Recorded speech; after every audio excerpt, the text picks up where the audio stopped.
Hey everyone, welcome back to Kids and Manhwa. Today we are recapping a story. Let's get started. This young man refused to choose a dedicated class for himself. Unlike the 2 million mages and summoners, Ark, however, made a completely different choice. He chose to be a classless A person with no specialized profession. Although a classless can use a variety of skills, they are all basic, low-power abilities. If he had chosen a suitable class and seriously leveled it up, his future would surely be much brighter. After the world changed, the university entrance exams were no longer about testing conventional knowledge. Students had to face dungeons filled with monsters. Failure meant certain death. There were 3 difficulty levels, from simple to hell. The points for clearing them naturally varied accordingly. The students needed to carefully assess their own strength to choose a suitable difficulty. This examination process would be broadcast live to the outside world. After the exam began, most students chose to form parties to fight together. And rightly so. Their own lives were the most important thing. Only a few top students from the elite class chose to go solo. Suddenly, the supervisors noticed a very familiar figure on the screen. This boy was also going alone, not in a team, carrying a wide variety of weapons from different classes. He wasn't a member of the elite rocket class. Why was he carrying so many different weapons? Could it be that he chose to be a worthless classless? Most people thought Ark was a complete idiot.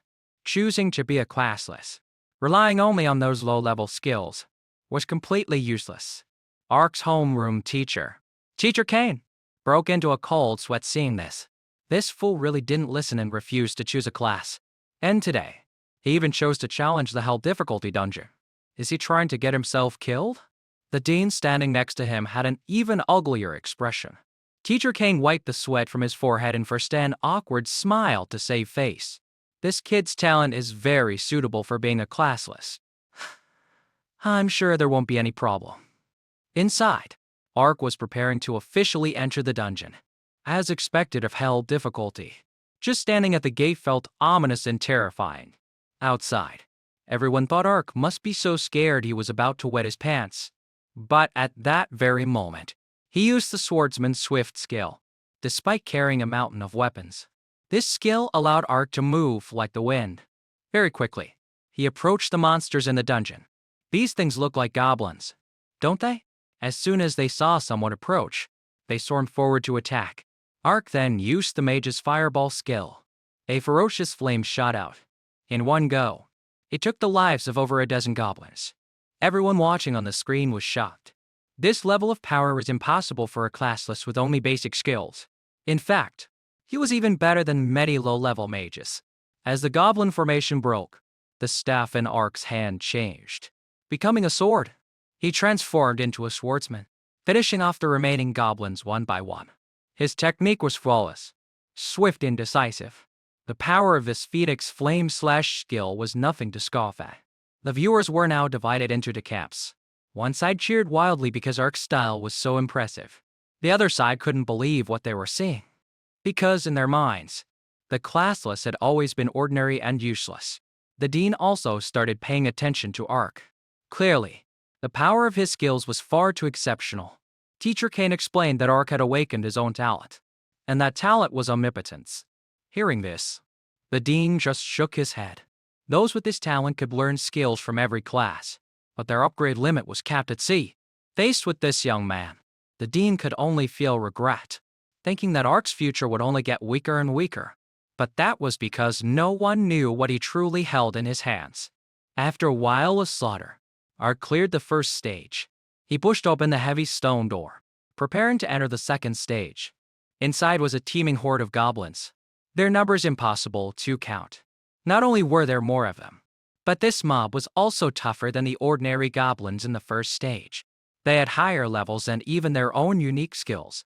A normal person wouldn't be able to see these details, but Ark possessed the appraisal skill. With a single glance, he could read the opponent's level, skills, and stats. There are nearly 100 of them in this crowd. A bit much. And the position Ark is currently in is not very favorable. This is going to be interesting. A lead goblin pointed at Ark, then let out a growl. The horde behind it understood and began to advance, attacking in unison. This mob even had its own support squad. beating drums and blowing horns to boost morale. Ark carefully assessed the goblins. They were attacking with a plan. The ones with combat and knight attributes charged to the front, while those with magical abilities stayed in the back to cast spells. Letting you coordinate with each other would be a pain. Ark pulled out his staff and used light flash, creating an incredibly blinding light. This skill temporarily limited the opponent's vision. As expected, the goblins' formation fell into disarray. Taking advantage of the moment, Ark stealthily approached the goblin mage from behind. This was thanks to the assassin's stealth skill. He quickly and cleanly slit the goblin mage's throat with a single move. After the blinding effect wore off, the remaining goblins regrouped and surrounded Ark. Faced with this situation, he wasn't scared at all. Ark used the clone's skill. Then, he unleashed a series of skills belonging to the assassin class. Backstabs, hard pierces. Ark used every trick in the book to deal with the goblins. With swift movements and flexible skill combinations, more than half of the goblin horde was quickly dispatched. At this point, a red goblin was enraged to its limit. Ark noticed it too. Can this thing activate a berserk state? The next second, just as he predicted, that goblin suddenly grew in size, its state becoming much more furious. Ark just lightly leapt high into the air to dodge. He raised his staff and began to summon the water element. Outside, the live broadcast suddenly switched to a student from the elite rocket class. In our normal terms, that's a top student from a special class. But the audience booed. No one wanted to watch her. They were all following the classless. Ark. Bricks and banana peels were thrown in protest. Everyone was talking about this boy. Proficient in every class. Every skill controlled to perfection. Ark was no different from a monster right now. Even the swordsman class instructor had to praise him. His execution is flawless. Even better than many professional assassins. Under pressure from the audience, the broadcast team had to switch back to Ark. At this time, he had summoned water elementals to fight the normal goblins. Meanwhile, Ark himself was fighting the boss one-on-one. He had intentionally stalled for time to let the monster's berserk state wear off. Now, it had returned to its normal form, but it was still the boss of a hell difficulty dungeon, so it definitely wouldn't be an easy fight. Just as the goblin boss was about to charge, Ark used the Mekani Street skill. He placed a leg trap, immobilizing the boss for 2 seconds. Then, Ark used Fireball again. The flame aimed straight for the opponent's head, blinding one of its eyes. Its vision was impaired, and the injury made the goblin start to panic. In its daze, its foot stepped on another mechanism. This was also set up by Ark in advance. Then, a huge explosion erupted. The terrifying force shook the entire area. But that wasn't enough. Ark himself knew this skill wasn't enough to kill the monster. After the thick smoke cleared, sure enough, it was still alive. Its rage hit its peak, and it prepared to unleash its strongest skill, Struggle Stomp. But Ark had anticipated this. A green aura appeared in his hand. Not a chance. Numerous tentacles shot up from the ground, tightly binding the goblin's limbs. Ark controlled more tentacles to form whips, lashing them straight into the monster's face. The goblin ground its teeth, its eyes filled with blood vessels, showing it had reached its limit. Ark continued to show off his skills with Frost Spike. Hit by this, his opponent would lose 35% of its attack and movement speed. The goblin was still tightly bound, unable to move. What followed was a spectacular display of Ark's skills from all sorts of classes. One attack followed another, all aimed directly at the boss. He couldn't fight back, only letting out pained roars. Outside, the audience was once again left dumbfounded. Boss Master at a hell dungeon was being beaten so badly it couldn't even counter a single move. Furthermore, Ark wasn't just randomly throwing out skills. The way he combined his attacks was truly seamless. By now, everyone was starting to congratulate Ark's homeroom teacher. With this performance, the boy could totally make it into the top 5 of the entire province, breaking the school's record. The dean was now stroking his beard and laughing heartily. With Ark's performance, he thought that even getting into the top 3 wouldn't be a problem. Teacher Kane was naturally treated with more favor because of this. Outside, the underclassmen were also in an uproar over how cool this upperclassman was. Many of them even wanted to drop their classes. Ark took a few more steps. He pushed open the stone door, preparing to enter the next stage. He finished the boss and isn't even taking a break? That's too arrogant. It's no different from seeking death. A stir began below. The dean, who had just calmed down, started to get angry again. Ark clearly had enough time to rest but just continued on, with his stamina not yet recovered. This was truly a reckless decision. The mage class instructor shook his head. The next stage is full of tough enemies.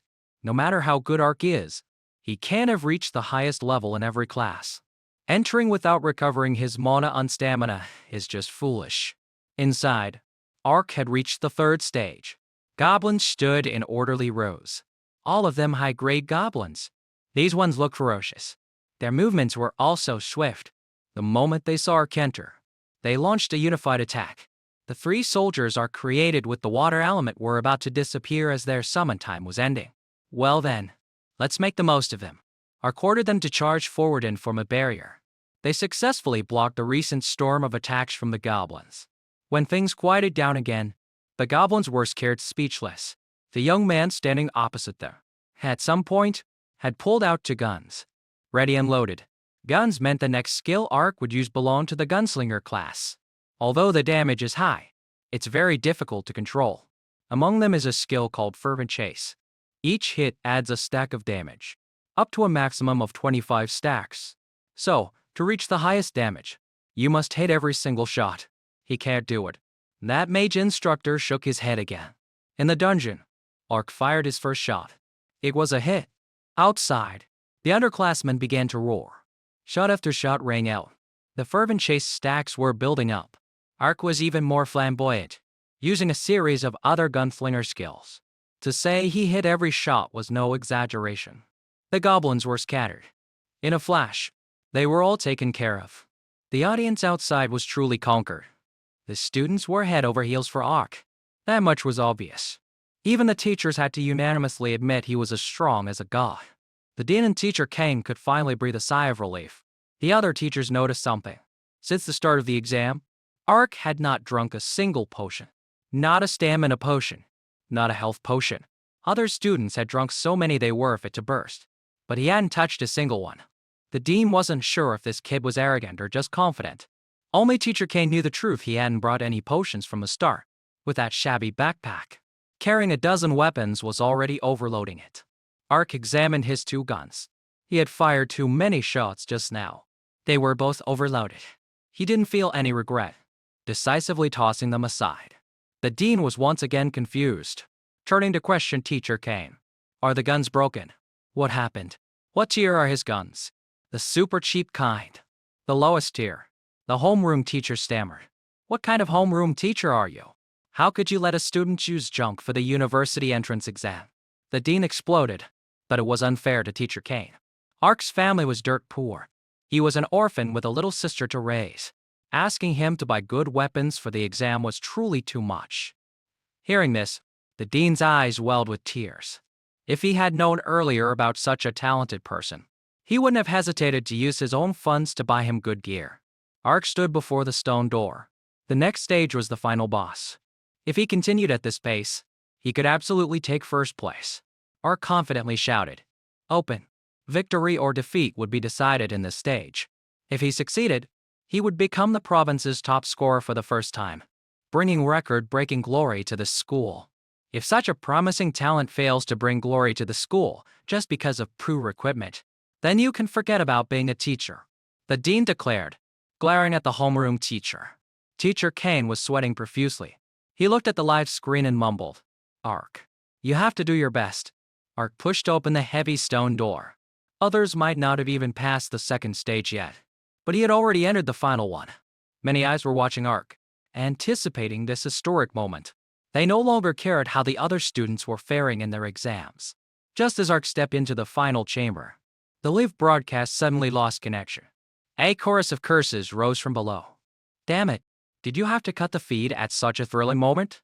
Everyone was busy being angry, but one female student noticed something was wrong. Look closely. People have died in the dungeon. From the beginning, they had been fixated on Ark's every move. Only now did they notice that not just one, but countless people had died in the dungeon. Most of them were finished off by the boss monster in the second stage. Countless others had to drop out of the exam midway through this same stage. They left the dungeon in a miserable state, barely clinging to life. Ark's outstanding performance had made many people mistakenly think everything was simple. But in reality, this was the most difficult university entrance exam ever. The underclassmen started to panic. At this rate, even if they studied for a few more years, it would be hard for them to clear the stages as smoothly as Ark had. Seeing the situation was not good, the dean ordered the screen to be switched back to Ark. Right now, they needed someone strong enough to lift everyone's spirits, and the most promising person at the moment was indeed only Ark.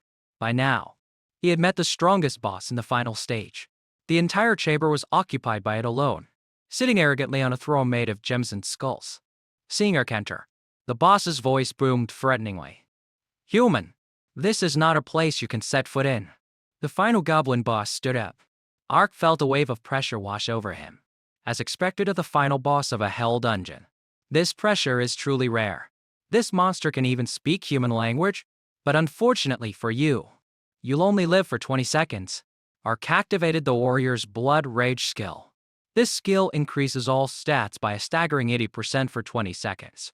Attack speed, movement speed, and armor penetration also increase by 75%. But when these 20 seconds end, the entire body will enter a weakened state for 3 minutes. At that time, all stats would be reduced by 75%. Outside, chaos erupted. Using blood rage right at the start, Ark is going for an all-or-nothing gamble. Teacher Kane rumbled. This decision was too risky. This was clearly a life-or-death move.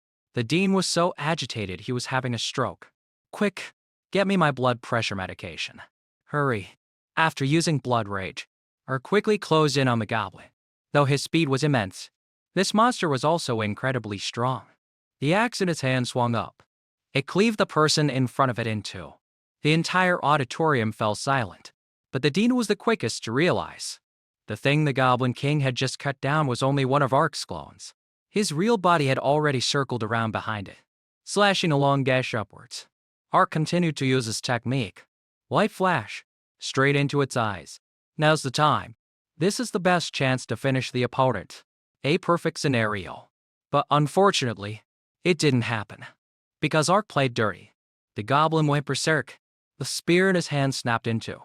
Ark was forced to use tentacles to temporarily bind the monster's hands. But due to the influence of the opponent's berserk state, his blood rage duration was reduced. Now, only 13 seconds remained. The real show is about to begin. The sight of Ark's spear breaking in half raised everyone's anxiety, especially the dean's. He thought that such a grueling battle shouldn't have been fought with such shoddy weapons. "Kane, do you understand what I mean?" Of course, Teacher Kane understood. If he had known this would happen, he would have spent his own money to buy gear for his student. But he was already inside the dungeon. Now, no one could help Ark. If he died because of poor equipment, then Teacher Kane would become a sinner for the ages, and the dean would surely throttle him.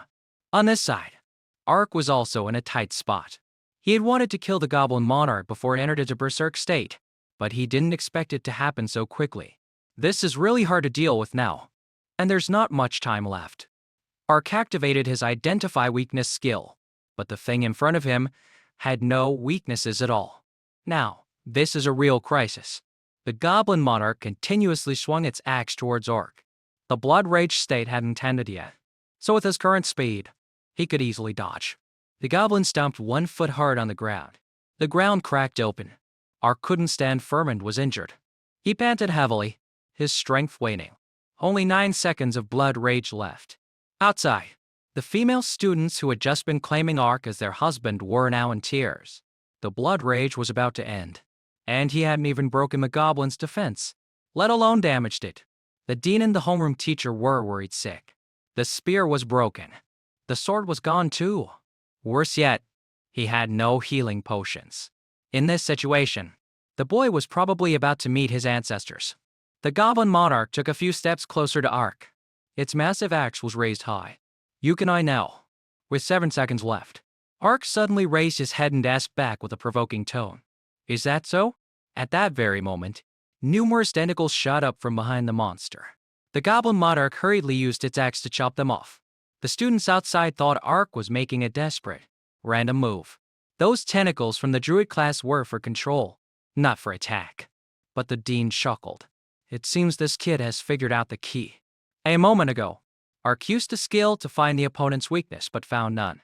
However, no exam would ever feature a monster with no weakness. It's just that the goblin monarch's weakness was on its back, meticulously hidden by its cloak. The monster, its secret discovered, started to become flustered. Ark activated the warrior's flame fist skill. There were 3 seconds left before blood rage ended. But that's enough to take this thing down. He appeared behind the monster as if by magic. The tentacles had now tightly bound its body.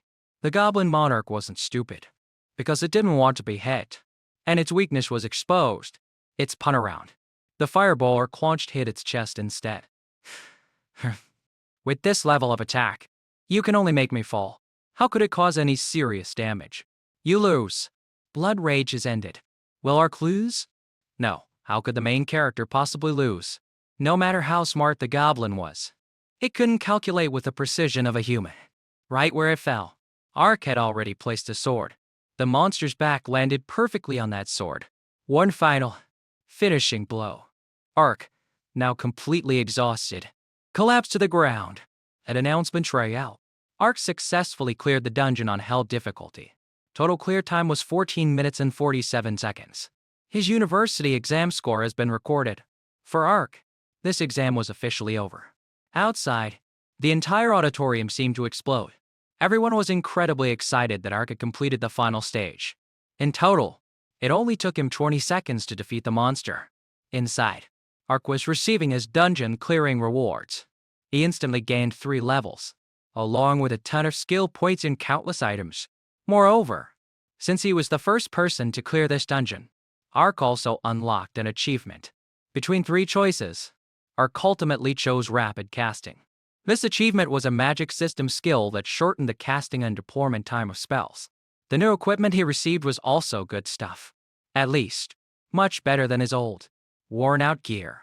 If he had this stuff when fighting the goblin monarch, it would have probably only taken 5 seconds. Time to go. Ark left the dungeon. As he stepped out, the auditorium immediately erupted with cheers. Ark is invincible. Ark, I love you. What the hell is this situation? Ark looked around with a dumbfounded expression. Numerous cameras were pointed at him, and the dean himself came out to greet him. Teacher Kane was beaming. The 2 of them flanked Ark, holding him tightly for a commemorative photo. The dean said he would report the exam results as soon as they were available. And for now, he should go home and rest. But it didn't stop there. He even sent his private driver in his luxury car to take Ark home. This kind of treatment was truly unprecedented. As soon as Ark left, the director of the Education Bureau called the dean. It seemed this school was about to rise to prominence. Arriving home, Ark's little sister, Elara, was already waiting. A little girl had cooked many dishes and even bought some extra meat to celebrate, as today was her brother's university exam day. Ark looked at his sister, feeling both sweet and sorrowful. Their father had died 10 years ago at a war against mutated monsters. Their mother followed a few years later, dying from heart disease caused by overwork. All these years, Ark had worked hard, and his sister had become even more understanding. Now, the first step had shown promising results. Life would no longer be so difficult. Brother, how was the exam today? Did it go well? Ark didn't hide anything, gently telling her that the dean said he was sure to be in the top 3. Hearing this, the little sister's eyes immediately lit up. The girl was ecstatic, because from now on, they would finally have meat at home. In the following days, Ark diligently did quests to grind for skill points. After all, university would require more skill points than high school. If he had the chance, he could even unlock hidden classes. 5 days later, after completing a quest and returning home, his sister rushed into his arms. The girl happily announced that Ark had placed first, becoming the top scorer of the province. It turned out that he had left in such a hurry this morning that he forgot his phone. People had been calling him non-stop. Just as she said that, the phone rang again. It was the dean. Ark answered. And an old, eager voice came from the other end. Why didn't you pick up after so many calls? But that's not important. This afternoon, recruiters are coming to the school. Get ready to come and choose a university for yourself. This feeling was, Ark didn't know which school to choose. The anticipation was overwhelming. Memories from 3 years ago suddenly flooded back. From a day of the talent assessment, Ark was discovered to possess the omnipotence talent. Everyone thought he was useless. He himself thought he was useless. But at his most desperate moment, Ark suddenly obtained the system. It was truly a gift from the heavens. Now, 3 years have passed. He was now in a new position. He wondered what the system would reward him with after becoming the top scorer.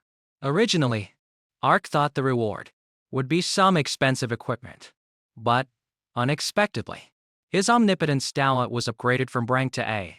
This meant all his skills could be upgraded even further. Along with it came a cross of rebirth, which would be automatically consumed upon the owner's death, finding a safe place to resurrect them. Getting an extra life was incredibly precious. Ark also received a new talent, Superior Regeneration, and Flash Step. Superior Regeneration helped him avoid most fatal wounds. Flash Step could help Ark tear through space, moving from one location to another in the blink of an eye. Ark's house was swarmed by reporters. It was a struggle to get out. When he arrived at the school, students were also being blocked by reporters for interviews about the top scorer. In the principal's office, a meeting was currently underway. Lecturers from various universities were there to recruit Ark.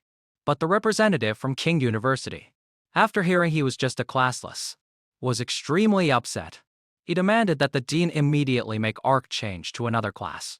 Otherwise, there was absolutely no chance of entering King University.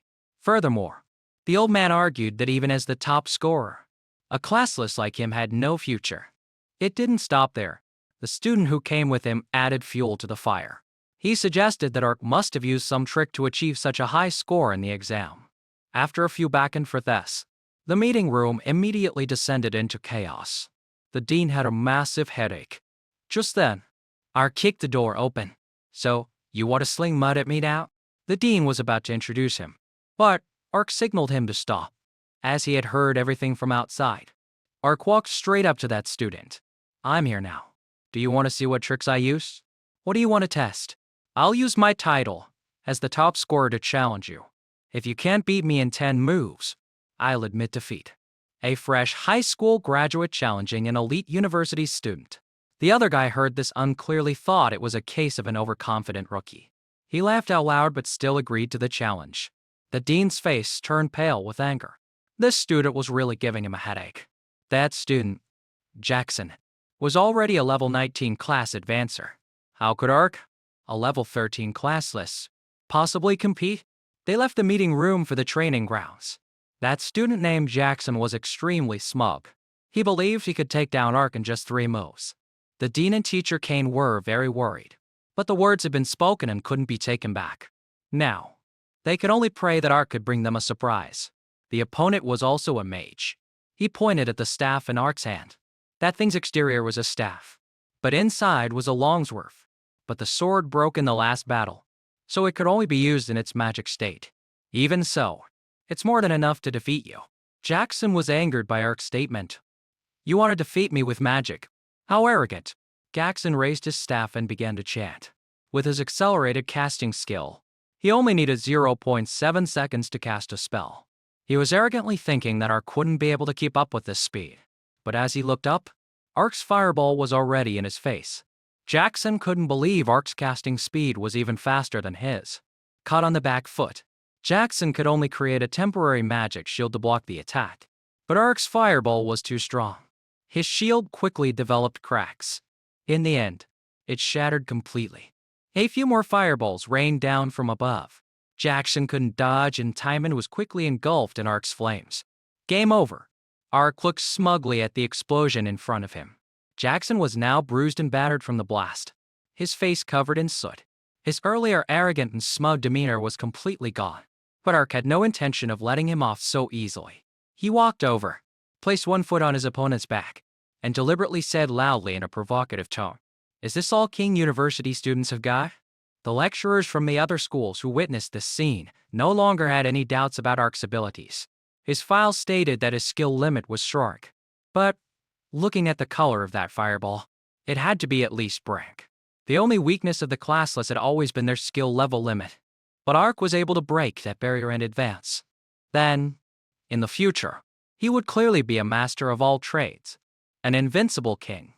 The lecturers started to swarm him, fighting to recruit him. Only the lecturer from King University stood to the side, gnashing his teeth. What's the use of advancing a talent once? He still has no future. Yet you all are crazily fighting over him. The lecturers from the other schools were children to be easily provoked by him. In the end, the King University lecturer left, too embarrassed to stay. Jackson, who was still lying unconscious on the ground, was ignored by him. The others were still frantically trying to pull Ark to their side. Among them, Jiangban University offered the most generous resources. They were willing to provide him with all the basic skill books for every class. And not just books from this country, but also skill books from other nations. Upon enrollment, if he achieved good results, Ark would also be taught hidden skills and be gifted a multi-form weapon, the most suitable thing for a classless. Holy cow! Jiangban University is going all out. Skill books from all nations, hidden skills, and a multi-form weapon are all top-tier items. Whispers started to spread. Ark didn't think for long. He immediately walked over and shook hands with the lecturer from Jiangban University. With such good resources, it would be foolish to refuse. Besides, he didn't want to go too far away. After all, his sister Alara was still here, studying at Jiangban. He could rush home if anything happened. After choosing his school, Ark strolled to the back courtyard of the school. He wanted to test his flash step. This talent was truly extraordinary. Ark could instantly move from one place to another. This was perfect for both offense and defense. However, the stamina consumption was quite high, so it seemed he needed more practice. His phone chimed with a notification of a scholarship transfer. Not bad at all. The other rewards must have been sent to his home already. Just in time, Ark wanted to test flash step over a longer distance. As soon as he appeared in front of his house, he saw people from Jiangban University. True to their promise, they had brought Ark an enrollment gift. It was a gold-grade multi-form weapon. That multi-form weapon was named Demonic Edge. This gold-quality weapon could flexibly change into 3 different forms of gun, a longsword, and a staff. Ark toyed with the new weapon in his hand, extremely satisfied. Finally, you wouldn't have to carry a backpack full of shabby weapons anymore. The representative also brought Ark a card trunk full of skill books for rare classes. For an eager learner like him, this pile was more precious than gold. And it didn't stop there. The city of Dongyun, where Ark lived, also sent a special gift, a luxurious villa. It was Alara's first time living in such a large house. She couldn't help but feel incredibly excited. Compared to our old house, the toilet here is bigger. In contrast to her excitement, Ark seemed much calmer. He had already taken out a few books to read. He discovered that his own country also had many rare classes. 70 years ago, when the game merged with reality, players had to choose their race at the beginning. The vast majority chose human, but there were also those who chose to be elves, beast men, or dwarves. Over the years, many humans married other races, giving birth to children with special bloodlines. Dongyun was just a small city, so for all these years, Ark had never had the chance to meet other races. But soon he would be studying at Jiangban University. This was a good opportunity to broaden his horizons about this world. For the next month, Ark diligently completed system quests while also studying the skills of new classes. The remaining half a month before school started, he spent his time taking Ilura out to play everywhere. Finally, the first day of school arrived. Ark had someone to pick him up, while Ilura was in tears. The little girl didn't want to be separated from her brother at all. Ark gave her all sorts of instructions. After all, they no longer had to worry about money. Ilura's life, even without him, probably wouldn't be too difficult. I have to go now. To Jiangban University. Ark had arrived. The campus looked just like the sex and cultivation dramas. Not at all like a 21st century university. A large crowd of people from all different races had gathered around him. Jiangban University, true to its name as one of the top 7 universities in the country, was truly an eye-opener. An elven girl, upon seeing him, greeted him first. She was in charge of registration for new students. Ark obediently handed his new student file to her.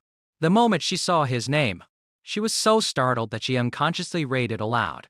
Ark Midas from Dongyun City? This single sentence attracted the attention of many people. All eyes turned to Ark. Some were admiring, some were astonished, but most were looks of envy mixed with hostility. The elven girl kindly reminded him, because Ark received very good treatment from the school, he would inadvertently become the target of many other new students. Traditionally, After the welcoming ceremony tomorrow, the school would organize a competition a week later. At that time, countless other new students would want to snatch his top spot.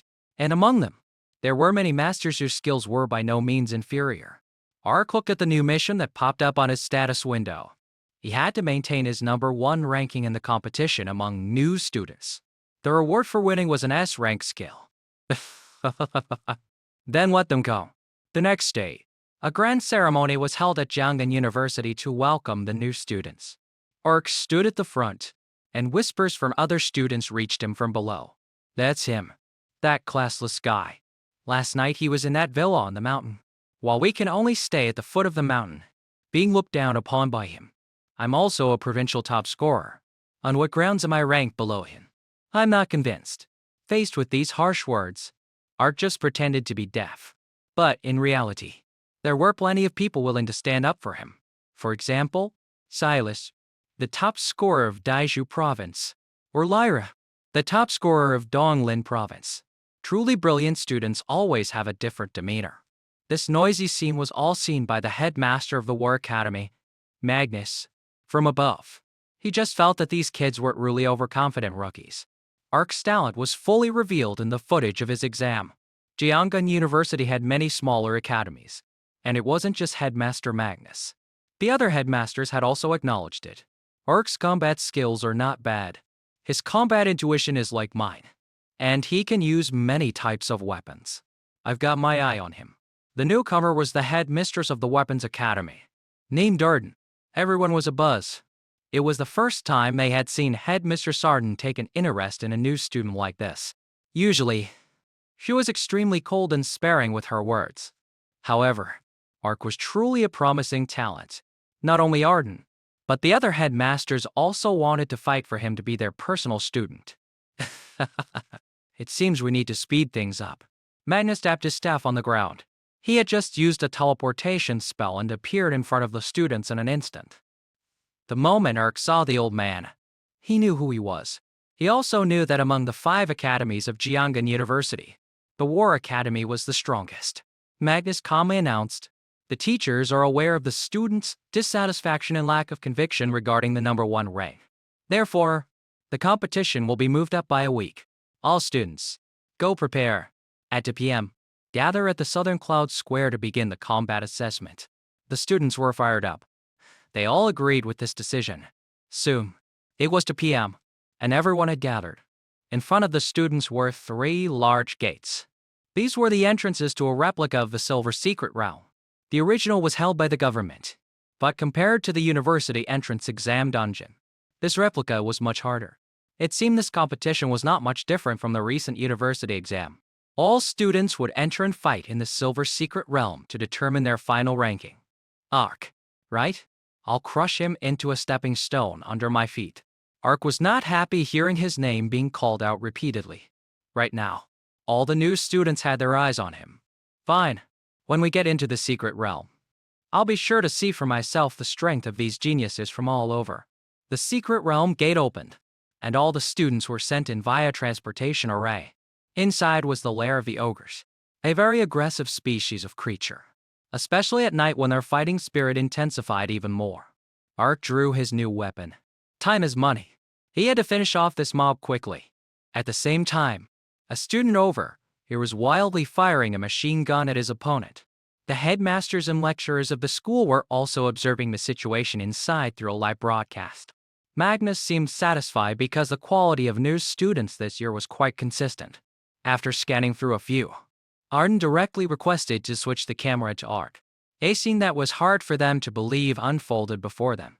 Ark had cleared out the ogres in stage 1 and had already entered stage 2. This speed was truly too fast. It was a record breaker. How on earth did he do it?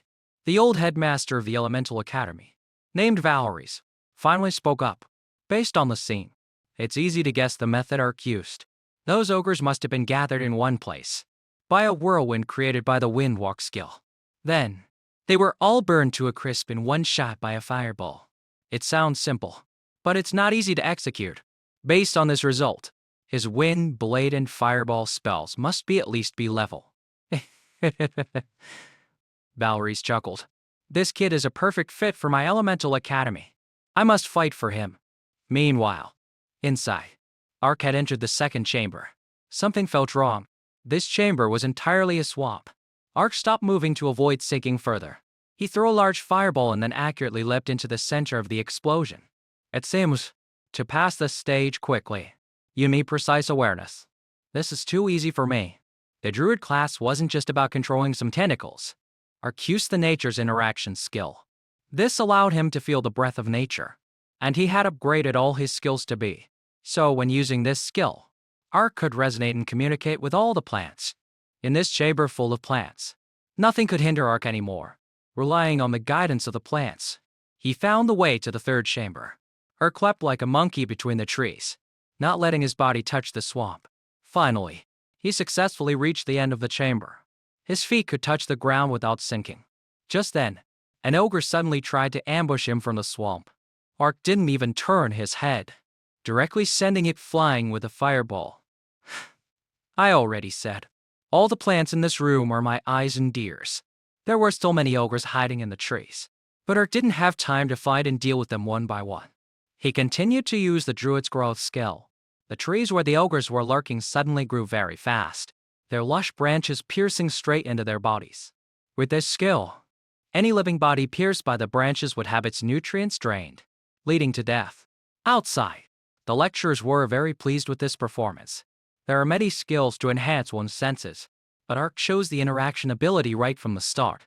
This was the most suitable skill for this situation, proving that this kid not only knows how to fight but also has excellent thinking and judgment. Inside, after passing the swamp area, Ark could move freely again. Although the chamber was laid out like a maze, one could easily get lost if not careful. But Ark had the trees to guide him, so he didn't fall into that tricky situation. Very quickly, he reached the stone door leading to the third stage. A large ogre warrior was guarding the door, dozing off. Suddenly, it felt very hot. The ogre had just opened its eyes when it was hit by Ark's fireball. Dude, if you're a guard, be a little more professional, will you? Losing because you fell asleep is just too embarrassing. The stone door opened. The ogre warrior was blown inside. It hastily kowtowed to its chieftain, crying and explaining its failure to guard the door. A despicable human took advantage of my deep sleep and ambushed me, sending me flying in here. The ogre chieftain remained expressionless. The ogre warrior wanted to redeem itself. He stood up, full of fighting spirit, and vowed to crush Ark to correct his mistake. Who are you going to crush? Ark had already appeared behind him. The slow-witted ogre hadn't even reacted. He used the knight's void slash skill tool and several clean cuts on its back. The ogre warrior immediately collapsed right in front of its chieftain. This scene drove the ogre chieftain mad. It made sense. As the old saying goes, you have to consider the master before you beat the dog. Ark killed the guard dog right in front of the ogre chieftain. How could it swallow this insult? Ark activated his appraisal skill. Besides the level 17 chieftain, there were countless level 15 ogre hunters and ogre shamans below. Such a large number, not to mention the boss, would be quite difficult to handle. However, Ark was already prepared. He raised his staff. You are worthy of a grand feast from me. The ogre chieftain raised its weapon. In front of it appeared countless images of Ark, blinded by rage. It simply thought that he had used a cloning technique. But it didn't matter. No matter how many Arks there were, it would kill them all. So the ogre chieftain's hammer kept rising and falling. The chamber was filled with its curses and the clash of weapons. Die! Die! Go to hell! A fireball suddenly shot from behind the ogre chieftain. The clones of Ark standing behind it were all incinerated by this fireball. The ogre chieftain turned its head, and in its eyes was an ogre's shame on holding a staff. It laughed heartily and began to praise. A sorcerer like you isn't bad. Besides dark magic, I didn't expect you to have mastered other magics. After we kill this human, I will promote you to captain. The hammer in his hand became even more ferocious. With each swing, many more of Ark's clones were sent to their graves. On this side, that ogre shaman was also enthusiastically using fire magic. So, very quickly, only one Ark remained in the large chamber. The ogre shaman approached him, laughing loudly. All the clones in the room have been dealt with. The only one left in front of me must be Ark's real body. I can finally kill you. The thing in front of it rolled on the ground. crying out. Then, the image in the ogre chieftain's eyes suddenly became distorted. Was he seeing things? Why did the arc in front of him suddenly turn into an ogre hunter? While the chieftain was still trying to understand what was happening, another fireball flew towards that ogre hunter. With a loud boom, it was annihilated, and the real arc, who was behind him, slowly regained his original form. The ogre chieftain came to its senses. He looked around. All his subordinates were dead. What happened? Through the live screen, the teachers outside couldn't hide their surprise. They wondered why the ogre chieftain had killed all its own subordinates. It even stood by unwatched as Ark used fireballs to blow up the other ogres. But Headmaster Valerie's quickly realized the method Ark used. It was the mind curse skill, belonging to the Amioji class from the Fusang Nation. Using this skill, the opponent's mind can be thrown into chaos. They see only illusions and hear only phantom sounds. This skill cannot be used on targets with a higher level. Ark must have spent considerable effort using his talent to upgrade the quality of this skill. He also directly killed the ogre warrior in front of the chieftain, making it even more agitated. This way, the success rate of the mind curse would be even higher. To have calculated this far ahead, what a terrifying student. Now that the chieftain has sobered up, the lecturers are all curious to see how Ark will deal with it. As for Ark, during the time the mind curse was active, he had prepared many things, from explosive traps to a dozen other skills. The ogre chieftain was beaten to a pulp. It couldn't even get within half a step of Ark. After a series of attacks, the ogre chieftain was covered in injuries. Finally, it managed to drag its body in front of Ark, then heavily raised its hammer. Die. But unfortunately, what awaited it was just another one of Ark's clones. This one hammer strike caused no damage to him at all. On the contrary, Ark's real body now appeared behind the ogre chieftain. He used his familiar void slash move again. This decisive blow sent the ogre chieftain to reunite with its ancestors. After dealing with the monster, Ark also became the first student to successfully clear the stage. His total clear time was 11 minutes and 43 seconds. The arrangement of traps and the seamless coordination of skills truly opened the eyes of the lecturers. The fastest of the remaining students had only just entered the final stage. Ark had surely secured the top spot. There was no longer any doubt. This kid was a precious gem that needed to be protected. Just thinking about my weapons academy getting such an outstanding student, I can't help but feel a little excited, Arden said, very satisfied with Ark's qualities, taking the initiative to speak first. Headmistress Arden, my war academy won't go easy on you either. Magnus refused to be outdone. The two of them, one old and one young, stared each other down. The others could only stand by on watch. The student hadn't even left the secret realm, and the lecturers were already fighting over him. After defeating the monster, Ark also received a lot of experience points and rewards. He instantly gained another 3 levels. Now, he was level 16. The rewards, besides experience points and skills, included a gold quality axe and the title Ogre Finisher. With this title, whenever he attacked the ogre race in the future, his damage would increase by 35%. For breaking the clear record, the system also favored Dark with another talent. There were again 3 choices. After some consideration, Ark decided to choose dual casting. Possessing this talent, when casting spells, it would trigger a double effect. After choosing his reward, he was originally planning to leave, but Ark suddenly discovered a secret passage. Could this be a hidden stage? In these dreamlike realms, there is a very small chance of unlocking an additional hidden secret realm. Although it's full of monsters, if successfully conquered, the rewards are extremely generous. If you fail, you won't lose experience points or affect the result of the main secret realm. Ark didn't even need to think. He stepped right in. Outside, a student had completed the secret realm. When he was teleported out, he was the first. This made him extremely pleased. What is Ark? He obviously cheated to get the top spot. Silas also came out right after. He looked very disappointed that the top spot was an Ark. Could it be that Ark's path as a classless is truly hopeless, and his top score was just a fluke? Following that, Lyra and the other students came out one by one. Still no sign of Ark. The student who came out first laughed even more delightedly. He was sure he could humiliate Ark this time. Lyra was the first to notice the live screen. Ark was still in the secret realm, But the scenery was completely different from what they had just fought in. The second place student then clutched his head and shouted, "Is that a hidden stage? Did that guy finish first and then go monster grinding inside?" A star went through the crowd once again. Ark's clear speed was so fast. Is he even human? The screen then turned off. Headmaster Magnus, sitting high above, signaled for everyone to be quiet and wait for the results. The competition was over. How Ark dealt with the hidden stage was not for these kids to comment on. In the secret realm, Ark saw no demons or monsters at all. In front of him was just a level 1 scarecrow. Its intelligence unknown. Are you kidding me? Level 1. Ark thought he was seeing things. However, a monster appearing in a hidden stage could absolutely not be underestimated. After a while of facing off, the thing still hadn't moved. Ark whirled the spear in his hand. It seemed he had to attack first. Just then, the scarecrow closed in on Ark with terrifying speed. So fast, he quickly used Flash Step to teleport to another location. At this time, the scarecrow had also returned to its original position. In its hand were a few strands of Ark's hair.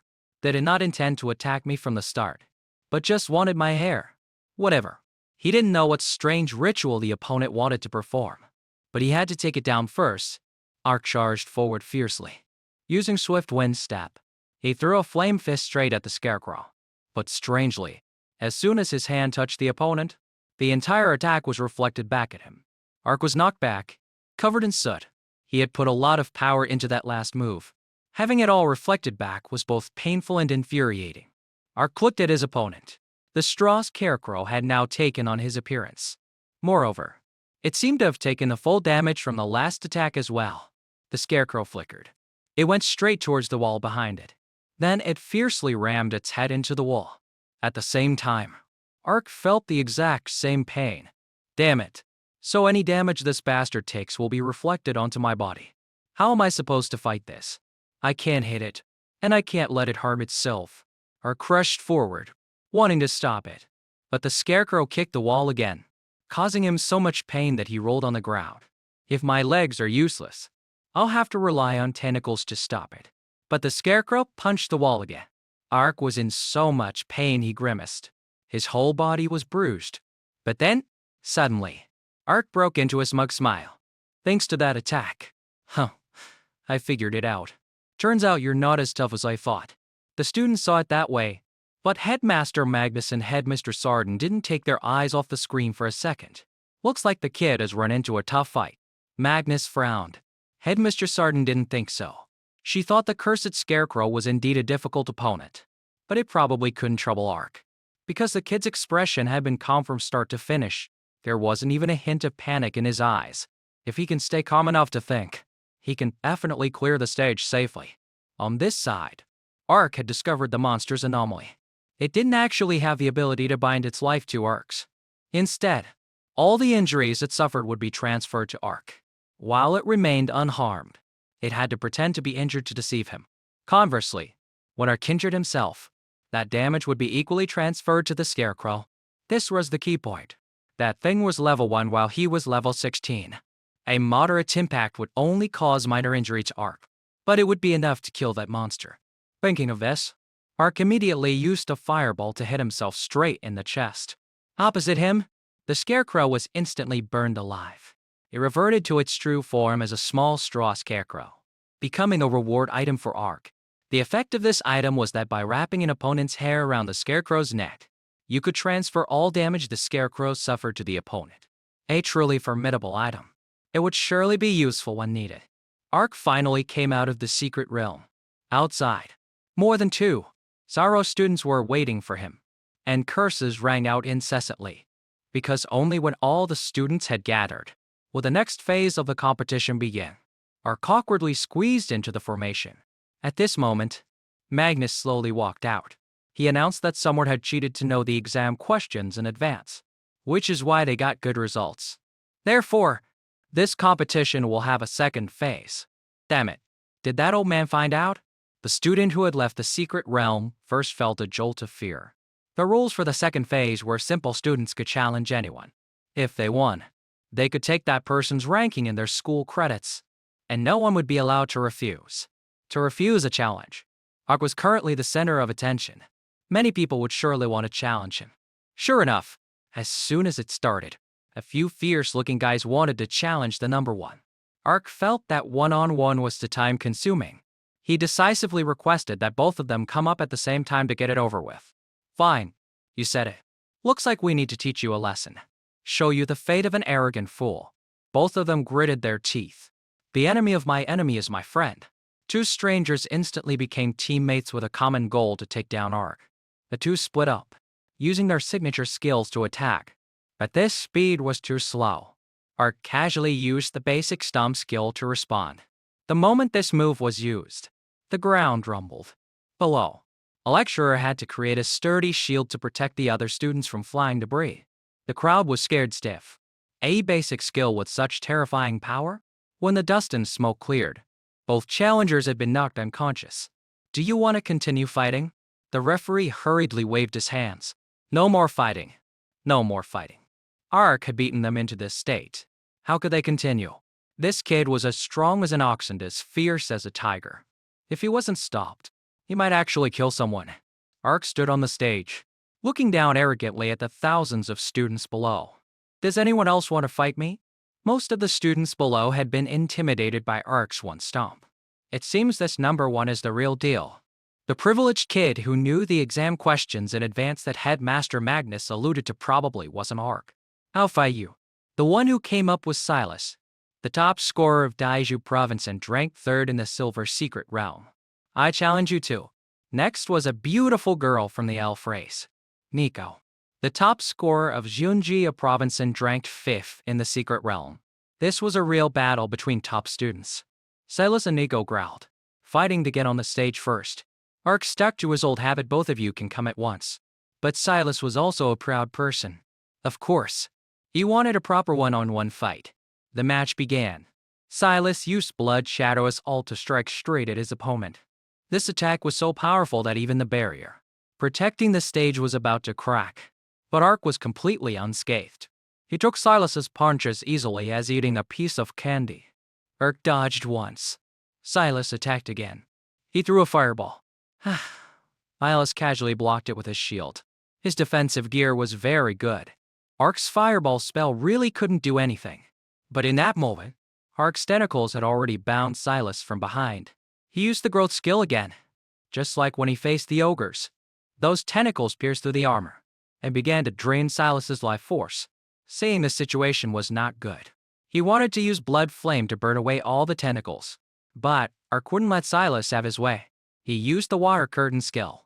A huge torrent of water like a waterfall poured down from the sky, extinguishing the fire Silas created. Moreover, the tentacles grew even more vigorously when they met water. Silas's life force was about to give out. He didn't want to use his final move, but if he didn't now, he might die. Silas used Blood Escape. He instantly disappeared from the encirclement of tentacles, appearing behind Ark. But Ark had already sensed his opponent. He decisively spun around, using his own weapon to block Silas's weapon. The top 3 scorer was now in a panic. Every move he made was countered. How could he not be furious? After 749 moves, Silas was hit by Ark's spear and was completely stunned. He wanted to use his last bit of strength for a final gamble with Ark. But Ark was one step ahead. He used the stealth technique to approach his opponent from behind. When Ark's knife was at his throat, Silas had no choice but to raise his hands and surrender. I give up. Below, the students started buzzing like a broken beehive. Almost no one doubted Ark anymore. Headmaster Magnus stroked his beard and laughed heartily. Silas is a student with very good qualities. He is a living textbook. But unfortunately, there's no book that teaches how to deal with a classless like Ark. Nico gently landed on the stage. It seems Silas's crushing defeat couldn't extinguish this girl's fiery passion. Nico had the Silver Moon bloodline. Compared to an ordinary mortal like Ark, the gap was indeed huge. However, his skills were something everyone had to acknowledge. Who would win or lose this match was still unknown. Nico used her sword with great skill. Every slash could be a fatal blow. The stage had a limited area. The girl took advantage of this to attack even more fiercely. Damn it. First Silas, now Nico. The sturdy barrier of the stage was also cracking. It was about to become a tattered rag. Throughout the first phase of the fight, Ark only did his best to dodge. His speed was second to none. Therefore, every sword strike from Nico, Ark pulled out a pair of low-grade combat guns and started to counterattack. These things were not capable of seriously injuring Nico, but they succeeded in distracting her, and Ark took that opportunity to get close. Nico had a greater advantage at long range. Being approached like this would put her in a tight spot, but at this moment, a triumphant smile appeared on her lips. As expected, you chose to get close. It seems I bet correctly. Ark was pushed back several meters by Nico's secret bloodline art. Silver Moon's light. This skill consumed a huge amount of energy. But, for Nico, the trade-off was completely worth it. The Ark in front of her was now locked down, unable to defend or counterattack. The girl raised her bow. The arrow no-ked, intending to end the match with one final move. But Ark's blade appeared out of nowhere, held to Nico's neck just as it had been to Silas. The thing she had put all her effort into locking down turned out to be just another one of Ark's clones. It must be said that Nico was very smart, and her skills were perfect. But Ark was still one step above her. Nico was hit hard and sat down on the ground. She had lost this match too. I've been growing up day by day, and this is the first time I've lost to someone my own age. Nico felt wronged and aggrieved, tears welling in her eyes. She was not resigned at all. From now on, wherever she saw Ark, she would fight him on the spot. Someday, she would definitely win. Headmistress Sarton watched the recent match and felt that Nico was not bad either. She wanted both of these kids to be under her wing. Lady, that's being too greedy. After defeating the top scorers at once, Ark still had a lot of energy left. This challenge thing is taking too much time. He decisively announced that anyone could come up. If 5 people came, he would take on 5. He would take on all 10, as long as it saved time. There were still many below who were annoyed by this arrogance. They all rolled up their sleeves, wanting to teach Ark a lesson together. But facing them, Ark just needed to use light flash to blind them, then continuously fire fireballs too. Finish them off. It's much quieter now. Today's battle has gone down in the history of Jiangnan University, and even the history of the country, because never before has a first-year student made such a grand debut. Single and action facing countless peers. High stats, diverse skills, calm judgment, good weapons, and combat experience. Ark possessed all of these, naturally becoming a master. At first, the new students were jealous, envious, and even suspicious. But after witnessing it with their own eyes a few times, they knew that Ark's strength was the real deal. Gradually, those feelings disappeared, replaced by admiration, worship, and even blind faith. He's ranked number 1, not because he has number 1 strength, but because the highest rank is only number 1. The ranking for this secret realm competition was out. Number 1 was, of course, Ark. Number 2, 3, and for worse Silas, Nico, and Lyra respectively. Ark had completed the mission to maintain his top 1 rank in the new student competition. He received a new S-rank skill, 10-second invincibility, which could negate all damage and control for 3 seconds. It came with a bottle of lucky potion, which, after consumption, would grant the highest luck for 24 hours. The competition was over. Next was the academy assignment. The War Academy being the strongest was undeniable, but that its students were most likely to be sent to the battlefield was also something everyone knew. Therefore, the students were somewhat apprehensive. On the other hand, the Weapons Academy had been a hot topic in recent years, because Arden was the youngest female headmistress. She was only 27 but had 8 years of combat experience, had even killed a demon lord. Her strength was beyond dispute. Arden took 2 steps forward, her face expressionless. She said crisply, "Ark, come to my Weapons Academy." Below, the students buzzed like a broken beehive. Holy cow! The fight for students has already started. And so openly too, as expected of someone who has killed a demon lord. Ark, as long as you come to the War Academy, I will take you as my personal disciple. I'll also give you 3A rank skill books as a welcoming gift. Magnus refused to back down. Old Magnus, just 3A rank skill books is too petty. Ark, come to the Elemental Academy, and I will give you a full supply of potions and magical ingredients, plus a suit of diamond armor. Valerie's also joined the race for the disciple. Headmaster Magnus's face burned. This old guy really came prepared. This was using money to buy people. Completely shameless, Ark thought. The conditions from both Headmaster Magnus and Headmaster Valerie's were good. Both sides were tempting, and both academies suited Ark, making him extremely hesitant. Just then, Arden pulled something out of her pocket. It was the essence of the Demon Lord. This item was forged from the body of a Demon Lord, an S-grade divine object. After using it, it could greatly improve the body. With each level up, one would receive many times more attribute and skill points. This could be maintained up to level 70. Moreover, after using it, there was a chance to unlock the bloodline talent of the original Demon Lord. This girl is really fierce. With conditions like these, not just students, even lecturers would be jealous. Headmaster Magnus sighed. It seemed the winner of this recruitment battle was already decided. Ark knew that most years, the academies fought for top students just for the sake of achievement rates. But Arden was different. She had never fought for a student before. He was the exception, and the conditions Headmistress Arden offered far surpassed the other academies. He naturally had no reason to refuse. I choose the Weapons Academy. Arden didn't smile, but her expression clearly showed her satisfaction. Besides Ark, Nico was also recruited here. Both became the personal disciples of Arden. As soon as they entered the academy, the two of them worked all to a separate building. Inside was as magnificent as a museum, filled with the skeletons of rare magical beasts. Ark gulped. All of this was subdued by Headmistress Arden. If so, she's way too strong. You're here? The two children obediently bowed their heads in greeting. Arden ordered her confidant, Cartier, to fetch a natural secret potion for Nico.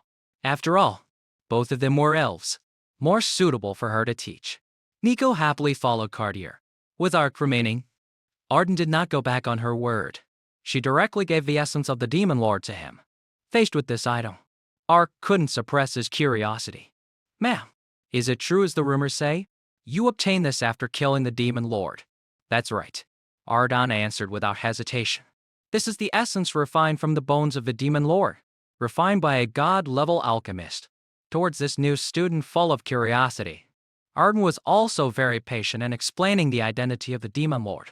70 years ago, when the world changed, many new races appeared, such as the demon race, elves, goblins, and the devil race. But in reality, they were all players who had chosen races other than human. Essentially, they were all humans born in this world. The strongest people in the player world were all fourth advancement professionals, such as the war god, magic god, battle god. But parallel to the current world, there exists another dark world. It is filled with the descendants of demons. They invade the player's world through spatial cracks, causing disaster. And the ruler of the dark world is called the Demon Lord. The Demon Lord's power is immense, comparable to the strength of two fourth advancement professionals. The Demon Lord is so strong. How could humans find a way to refine its remains? It wasn't discovered by humans. Arden continued to explain. This world's transformation was actually created by the heavens.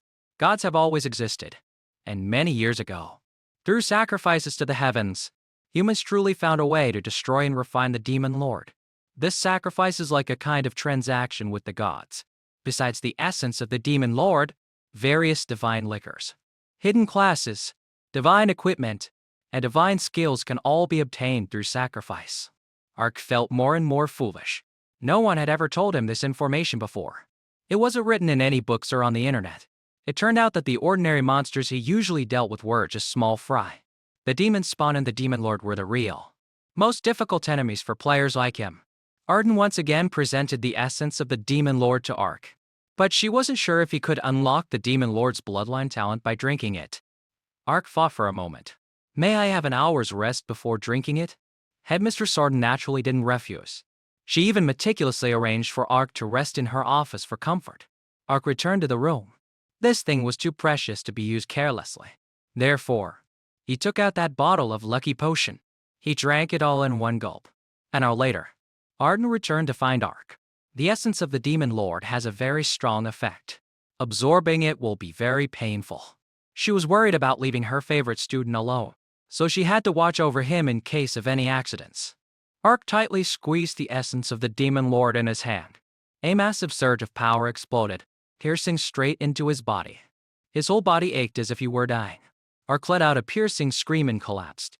Arden hurriedly caught him. She transferred a bit of her own energy to Ark to reduce the pain. But this painful process did not last too long. Ark felt his superior regeneration skill, S quality, being activated. His entire body quickly returned to its normal state. Is that it? A series of question marks appeared above Arden's head. The essence of the Demon Lord. I worked so hard to get for this child. It's not fake, is it? How did the pain stop so quickly? Ark knew it wasn't a fake because his attribute points had increased tremendously in an instant. The Demon Lord possessed the types of bloodline talons Dark Pupil and Shadow 4. Arden only hoped Ark could acquire one of the two. But thanks to the effect of a lucky potion, he acquired both. Dark Pupil could control objects locked within his vision. Meanwhile, Shadow Form increased the effectiveness of attributes and skills in dark conditions. Although both were of a rather low quality, Arden was very satisfied, because both of these were evolvable talents. They could be upgraded to S in the future. Ark felt very lucky. Arden seemed very cold, but she actually cared a lot about him. Having such a master, he must repay her well in the future. At the same time, in a distant place, a strange, imprisoned creature was extremely furious. Damn tiny humans dare to steal the power of the Demon Lord. In front of it was a figure in a red cloak covering his face. His attitude extremely respectful. My lord, please rest assured. I will definitely destroy him and offer his heart to you. Good. If you succeed, then I will reward you with this essence of the war god. Today was the second day Ark had moved into the dormitory. He was still tirelessly testing his new talent, Dark Pupil. Ark threw the porcelain plate in his hand into the air. He could indeed control it, keeping it levitating. If this talent were upgraded to S in the future, it would surely be even more overpowered. There was still a little time before the lucky potion wore off. Countless unbelievable things happened to Ark, from picking up gold on the road, enjoying free nature views, to eating for free. That potion's effect was truly terrifying. He had to find a way to use it for something useful. Speaking of which, Ark still did his daily system quests as usual. However, today's reward wasn't money but a random item. The lucky potion was still in effect. Maybe something Ark wanted would drop. Ark thought to himself, it would be great if I got a random enchanting material. Unexpectedly, just thinking it made it happen. He received a dragon's fireblood. S quality. Holy crap, a top-tier material. This isn't a lucky potion anymore. It's clearly a wish-granting potion. After class ended, Ark hurriedly left. This caught Nico's attention, and she unconsciously followed him. It's unclear if it was due to the lucky potion, but Nico had been staring at him all day. The more she looked, the more handsome she found this guy. Both his appearance and personality were her ideal type. The place Ark was heading to was the enchanting hall. Nico couldn't help but strike up a conversation with him. This guy wanted to use enchanting to strengthen his weapon. He bought a pile of enchanting materials, costing over 3,000 points. Nico was dazzled. This guy spends points like water. Without even blinking? The counter manager suggested Ark hire an enchanter to help. However, he refused. A pile of materials was laid out before him. Ark placed his weapon on the table. Begin enchanting. After the first enhancement, his multiform weapon successfully upgraded to gold. Ark continued to enhance it. The powerful purple light was enough to almost blind passersby. This time it was successful too. A 7-star gold. No way. The success rate from 6-star to 7-star is only 5%. He's truly blessed by the heavens. Not only was Nico bewildered by Ark's success despite the low enchanting rate, but other students also began to gather around due to the commotion. Ark was about to continue upgrading when Nico stopped him, because the rate from 7-star to 8-star is only 1%. But the lucky potion wasn't just for show. Ark couldn't waste this opportunity. As he continued enchanting, the surrounding students split into two factions. One side hoped for success to admire an 8-star gold weapon, while the other side just shouted that Ark would surely fail, and the weapon would probably explode. But how could it explode? After a while of enchanting, what Ark got back was the demonic edge. An 8-star gold quality weapon. Nico covered her mouth. This guy didn't use any tricks at all. Just upgraded straight through. Is this terrifying luck even human? Ark held the demonic edge in his hand, admiring it for a moment. Not bad at all. It wasn't a waste of the 3,000 0 points spent on materials. There's nothing else I need luck for right now. Time to head back. Wait. A big, fierce-looking guy appeared out of nowhere and blocked Ark. He used a commanding tone to order him to sell the weapon to him. Of course, he was willing to pay a price 30% higher than the market rate. What if I don't want to sell? The two of them quickly took their dispute to the courtyard. The surrounding crowd whispered, "Who is this kid to dare to mess with Draken?" This guy seemed to have some reputation. He was in the student council and had dragon bloodline. Many people called him Brother Draken. Everyone thought Ark was dead for sure. Offending Brother Draken meant getting a sound beating. Nico stood to the side, hearing everything. She just covered her mouth and chuckled. These people definitely didn't watch the new student competition. With Ark's skills, even if he took on everyone here, he probably wouldn't be a match for him. Name your price. If we make a deal, you'll have the qualification to follow me.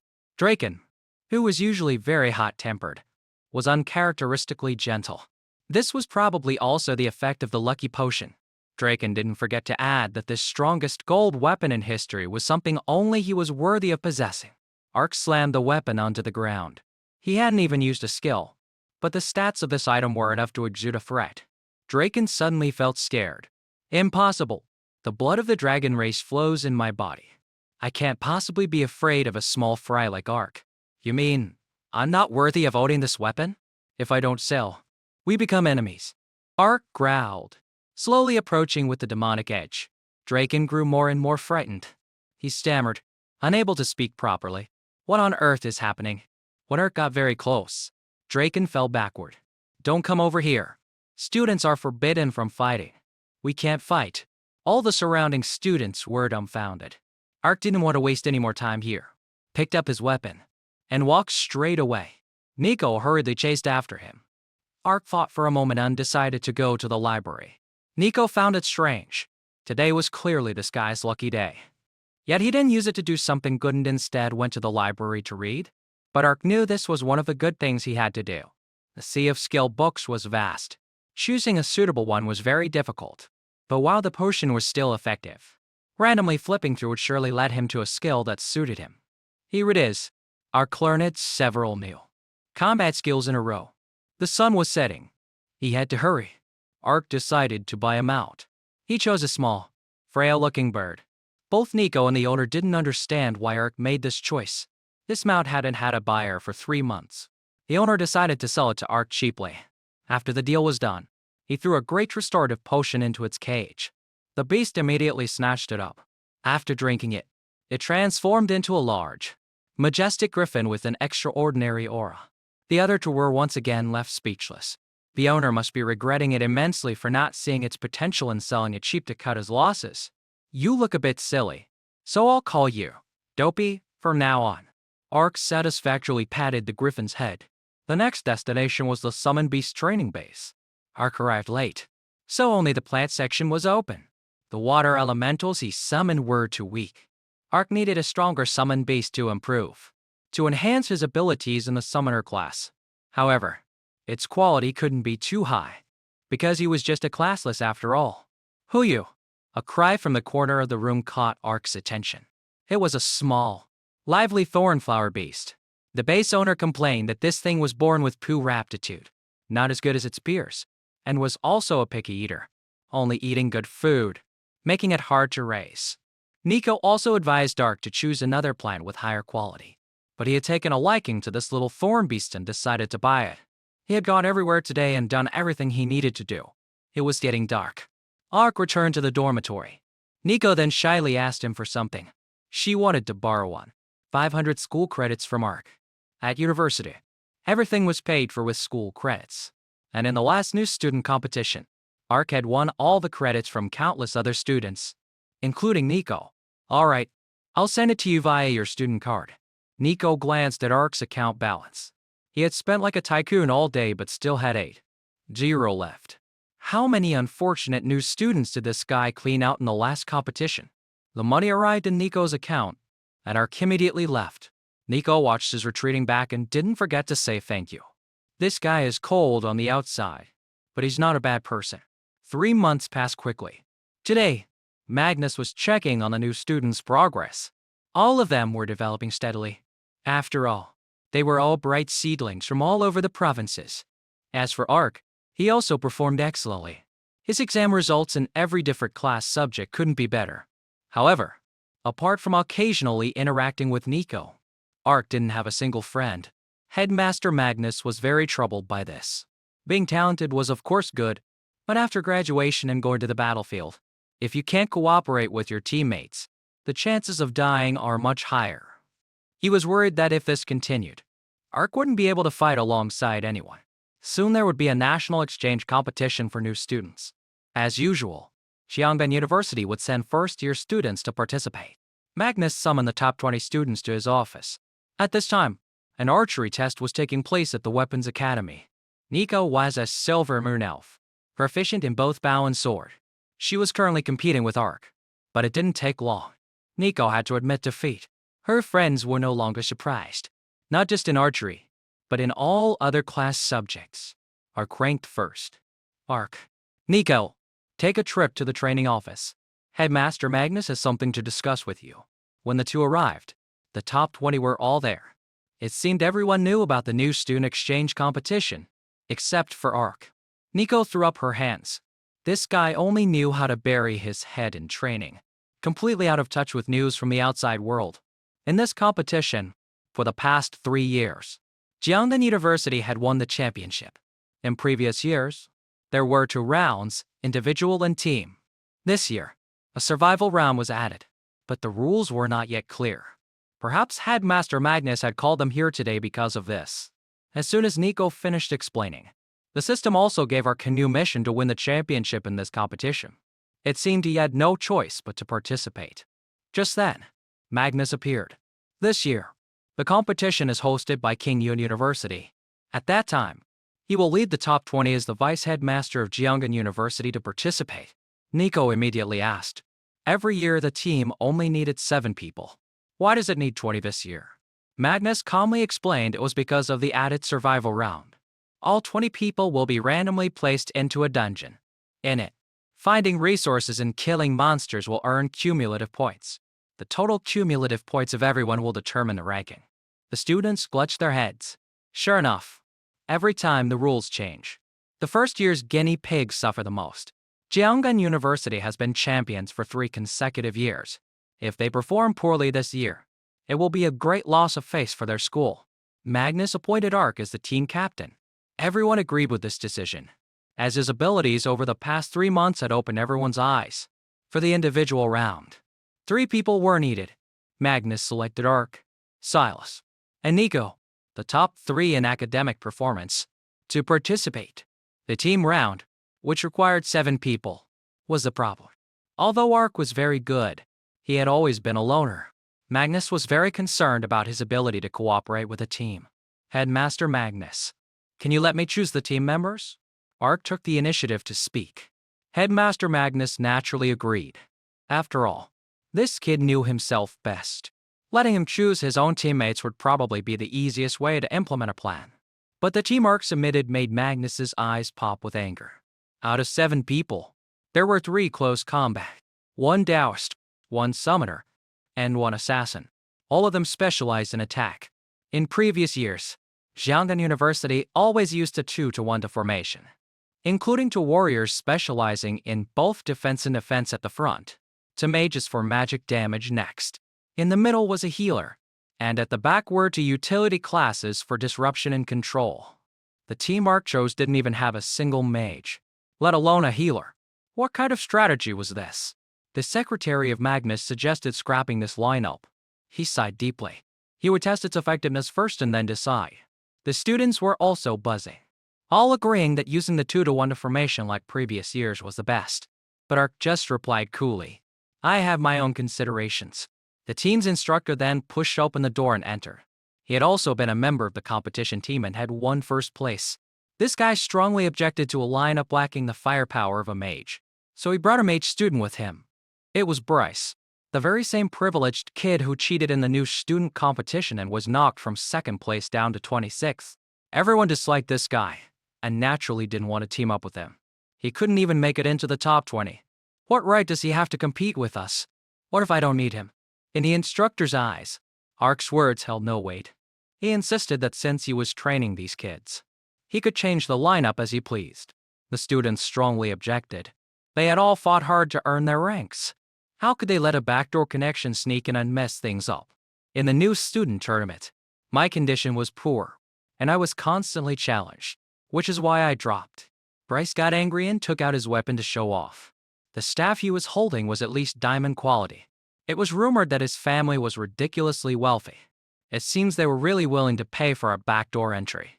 The instructor became even more arrogant, ordering a warrior to be immediately kicked off the team to make way for Bryce. But Ark was still adamant. Leaving ability aside, he completely disliked this kind of person with a bad character. If you're not convinced, you can form your own team and fight me.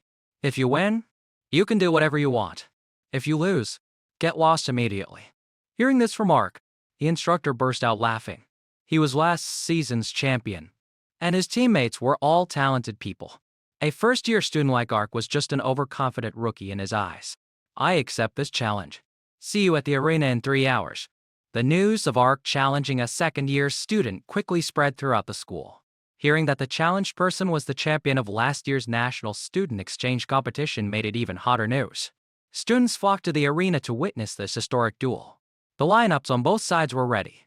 That instructor, Kale, shamelessly brought a senior from year 3 to participate with him. The stands were split into 2 opposing factions. One side wanted Ark to teach Kale a lesson for his arrogance, while the other wanted Kale to be tarked to a pulp. Ark's team were all new students in the top 10. Their combat power was not small, and Ark had decided from the beginning that they didn't need any strategy. When the time comes, just adapt to the situation. This team is really cool. Huh. What's there to be afraid of? Our team has 4 provincial top scorers. We can crush them with our strength alone. We have to trust in Brother Ark. If we win, we celebrate together. If we lose, we bear it together. This time, Magnus's secretary acted as the referee. Coincidentally, this fight could help her see the actual combat level of Ark's team to report back. If they really won, then Headmaster Magnus would have no reason to change the team members Ark chose. The match began. Kale's team arranged themselves in a standard textbook formation. 2 warriors in front, 2 mages behind, a priest healer in the middle, and 2 utility classes at the back. In contrast, Ark's team had no order whatsoever. They just charged forward. Hey, you guys slowed down. I can't keep up. At least let me give you a buff. My Telmasims can't reach that far. Lyra, with the weakest stamina, was left behind by the group. Kale, saying this, became even more confident of victory. He was initially worried about Lyra. After all, a Taoist was superior to a priest, but with such a disorganized team, that Taoist certainly couldn't unleash her full potential. Kale was still leisurely setting up his formation. Then suddenly, countless large fireballs rained down from the sky. He immediately ordered the lead warrior to open a shield to block the projectiles. A massive shield opened up above them, successfully blocking the wave of fireballs. But expanding the defensive range meant that the defense itself would be much weaker. Ark rushed forward at high speed. The enemy mage was about to cast a spell, but was caught by Ark's vine tentacles. The weapon in his hand struck accurately at an enemy tank, instantly sending him flying for a kilometer. The remaining tanker, although he tried to counterattack, was no match for Ark in a one-on-one fight. At this time, Ark leapt high into the air. Bryce, realizing this was when the opponent's defense was weakest, immediately launched an attack. Ark's weapon instantly transformed into a staff. Thanks to the talents he had collected from quests, the fireball spell he cast was both fast and powerful. 2 magic spells clashed. It was obvious which side had the advantage. Bryce couldn't withstand the first move and quickly became a liability for his team. The spectators in the stands were completely terrified by this process. In just a few seconds, Ark had taken out the tankers into mages from the other team, and he himself hadn't taken a single hit of damage. Is this terrifying strength really from a new student? Ark's teammates couldn't help but be dumbfounded for a moment. In this situation, did they even need to do anything? They were all top 10 students. Yet at the start of the battle, they couldn't contribute even a little. Their team captain was too much of a beast. The opposing team had 3 people left, including Kale, a summoner, and a priest healer. That summoner finally got to show off a bit of his ability. He summoned a total of 3 massive summoned beasts. Ark smiled triumphantly.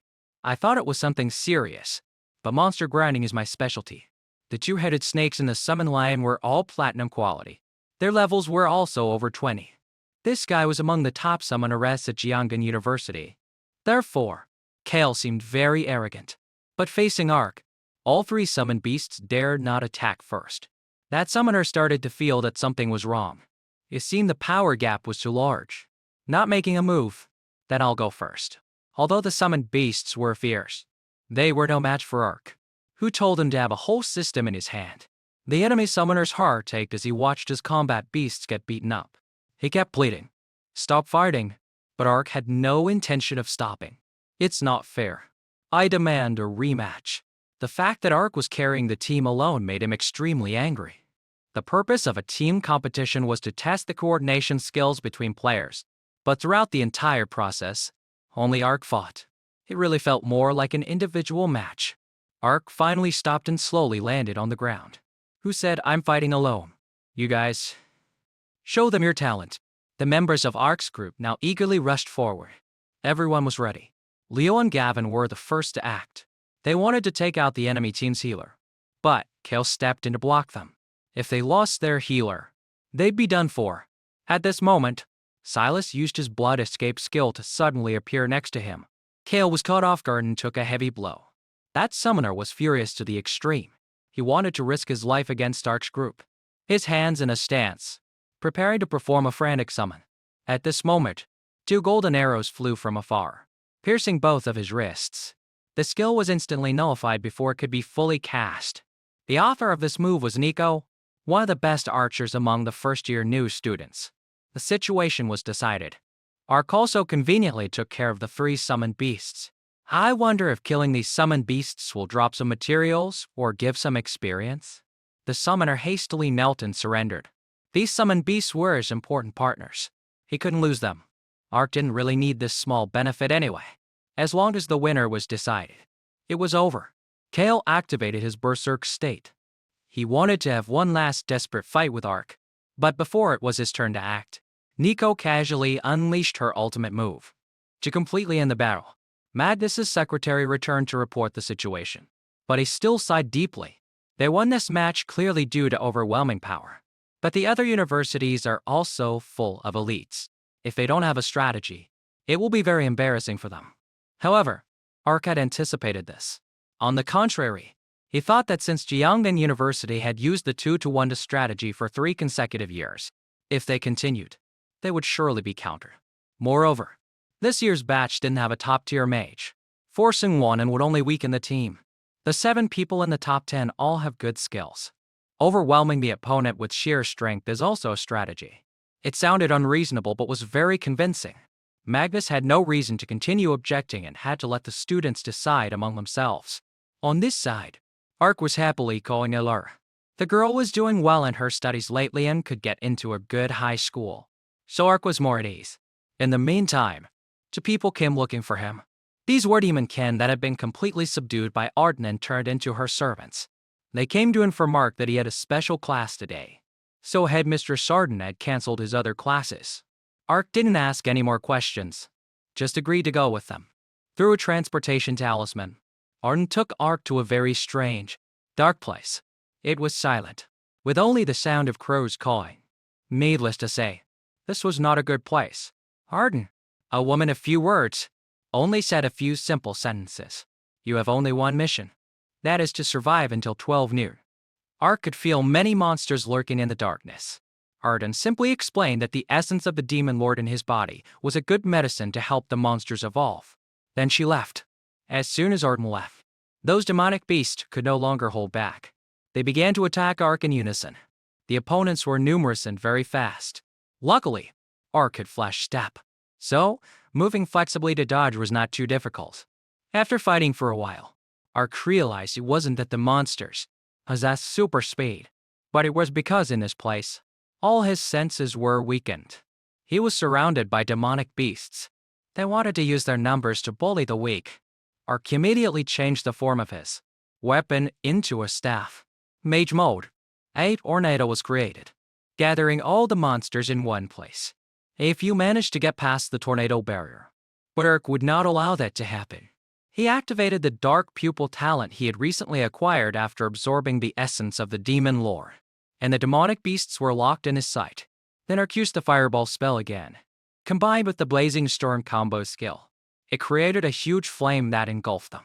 In an instant, he had dealt with a good number of opponents. Next, Ark used the remaining ability of the demon lord, shadow form. This place was almost completely invaded by dark energy.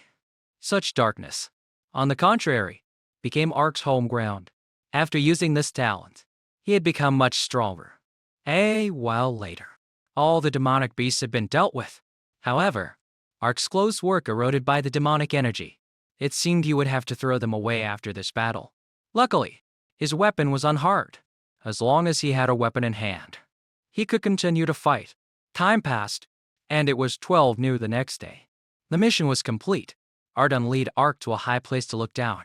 The place Ark had just passed through was a crack in the demon world, heavily eroded by demonic energy. He could pass through it easily because he had the essence of the demon lord in him. But ordinary warriors were not so lucky. Once they came here, they were all disturbed by the demonic energy, leading to weakened perception and stamina drain. That's why for many years, humans could only hold their ground here, defending but not attacking. Arden gave this special exercise to make Ark understand what kind of situation humanity was in. In a few years, if this delicate balance were to tilt even slightly towards the demon world, all living beings would fall into misery. Therefore, Ark needed to grow up quickly and work many times harder. Let's put aside the unpleasant things. You have completed the exercise. Do you want any reward? Ark did not hide his question. He saw that both Secretary Cartier and the two demon servants of Arden could cast transportation tailmusnums without a staff. Arden immediately gave him a book, a skill book for one less casting. Learning it would allow a mage to cast spells directly without a staff. 2 weeks later, the match list was announced. The third-year students were quite surprised that this year's team leader was a classless. They became even more curious about how formidable this person was, so they gathered at the transportation gate to see the starting lineup. At this time, at the cross-regional transportation gate, the competition team was ready. But Ark was nowhere to be seen. Lyra and Nico were worried sick. A moment later, Ark arrived, not forgetting to wear the team uniform. He had just finished clearing a dungeon, doing a system quest, and also in the library, he had found some more suitable practical combat skills. Everyone was here. Magnus's secretary immediately cast a spell to activate the transportation array, sending the whole team to King Yun University. King Yun University was also one of the top 7 schools, with a great reputation. However, when Ark's group arrived, there was no one to welcome them. There was even a large dragon flying in the sky. It was said that this school had a contract with a divine beast, the Azure Dragon. It seems this rumor was not false. Ark suddenly remembered the first time he entered Arden's office. There was a bird that looked like a miniature version of a phoenix. It was unclear if that was a divine beast or not. Look, there seems to be a sign over there. They all looked in that direction. And surprisingly, on the stone tablet were carved the words path exclusively for the classless. No way? Is Ark's reputation that great? Ark thought to himself. It's probably not that optimistic. At that moment, a few other students suddenly walked over, laughing. Look, it's really that classless guy that King Yun tricked into being recruited. I didn't expect him to be the team leader. Nico was astonished. Ark was so outstanding in the university entrance exam. She didn't expect King Yun University to miss the opportunity to recruit him. Facing these students, Ark's group was extremely annoyed. The magic swordsman ranked in the top 5 of the school, Leo, was the first to speak up. Brother Ark is the top new student of our Jiangnan University, missing out on such a good sibling. King Yun will surely regret it. But unexpectedly, this sentence made them even more pleased. The classless that King Yun didn't want is the top new student at Jiangnan University. It seems this year's championship will belong to our King Yun. After all, the group were just first-year students. Seeing Ark being insulted, they couldn't control their anger. Their weapons were already in their hands but were stopped. Fighting is a violation of the rules. You'll lose your qualification to compete. Ark couldn't be bothered to argue with them and turned to leave. The competition is the day after tomorrow. Tomorrow morning they will have an interview. Everyone thought that the local media would definitely target Ark. However, no one knew the reason. Magnus's secretary explained. Previously, abandoning Ark was the decision of a large council at Kingyun University. But, after he went to Jeongan University, he performed brilliantly. Therefore, to save face, Kingyun had to resort to these cheap tactics to put him down. I see. Then I'm looking forward to the competition the day after tomorrow even more. After all, strength speaks for itself. He had to prove to the whole country that Kingyun University was a bunch of fools. The next day during the interview, the reporter, as expected, aimed his barbs at Ark. He frankly asked about the issue with Kingyun. This one question made the entire hall explode. Everyone was outraged that Jeongan University brought a cheating student to compete. Moreover, they even let him lead the team. Such a public insult. Magnus's secretary could no longer sit still. Jeongan University considered this top 20, especially Ark, as their pride. The families of these students were surely watching the live interview today.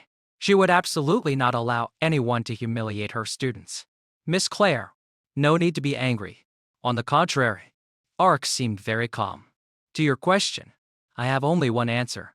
He raised his middle finger, then turned his hand down to form a dislike sign. His eyes were full of killing intent. Any Kingyun student who meets me in a match, don't even think about walking away. The next day, the National New Student Exchange competition officially began. A total of 128 universities participated in this year's competition. The first to enter the opening ceremony was the host team, led by Rylan. He was the strongest summoner ever recorded in the nation's history, and ranked second in the fastest dungeon record-breaking speed in the country. Wait, why second place for breaking a record? Because there was a cheating bastard who was even faster than Brother Rylan. And that person is. At this time, the MC continued to announce the second team to enter.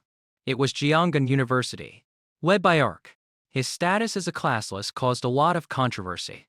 Therefore, when Jeongan University came out, the stands were full of pointing and gossiping, completely different from the welcoming atmosphere when Rylan made his entrance. The hot-tempered ones like Lyra and Leo couldn't swallow this insult. In the end, it was Ark who was the calmest. He had to reassure his teammates while also reminding everyone to stay calm and perform well during the competition. On a high platform, a mysterious figure in a red cloak covering half his face was silently watching everything. It's about my turn to enter the stage. After the opening ceremony ended, the individual competition round immediately began. This round followed to Principles 1. Avoid same-school matches, and 2. Avoid the number 1 seed. Apart from these two conditions, the match list was randomly arranged. Ark was up first. He faced Talon from NNC University. The referee was that dangerous-looking man in the red cloak. After explaining the rules, he invited the two students to their positions. As the number 3 seed, facing the number 1 seed in the first round is just bad luck, Talon thought. However, with the rumors of Ark cheating spreading everywhere these days, he was sure he still had a chance to win. The moment the referee announced the start, Talon retreated. Then, he launched a series of mechanical devices, robots, and bombs. Ark, with a blank expression, raised his right foot. The skill he used was Stomp, a basic warrior skill. The power was too immense. Talon was stunned, unable to counterattack for 10 seconds. He was immediately declared the loser. The entire stadium exploded. What the hell? Was that just a basic warrior skill? Even the struggle stomp of a gold-quality boss doesn't have that much power. Isn't this an exaggeration? This isn't a fake fight, is it? Talon was carried off the stage. The next person was a mage, from a lesser-known university. Ark casually used the mage skill, Mage Hand, which he had just learned it in the library, combined with his newly learned one less casting to easily crush his opponent in his grasp. The other individual competitors were watching live with Magnus and Secretary Claire. This kid is still so flashy.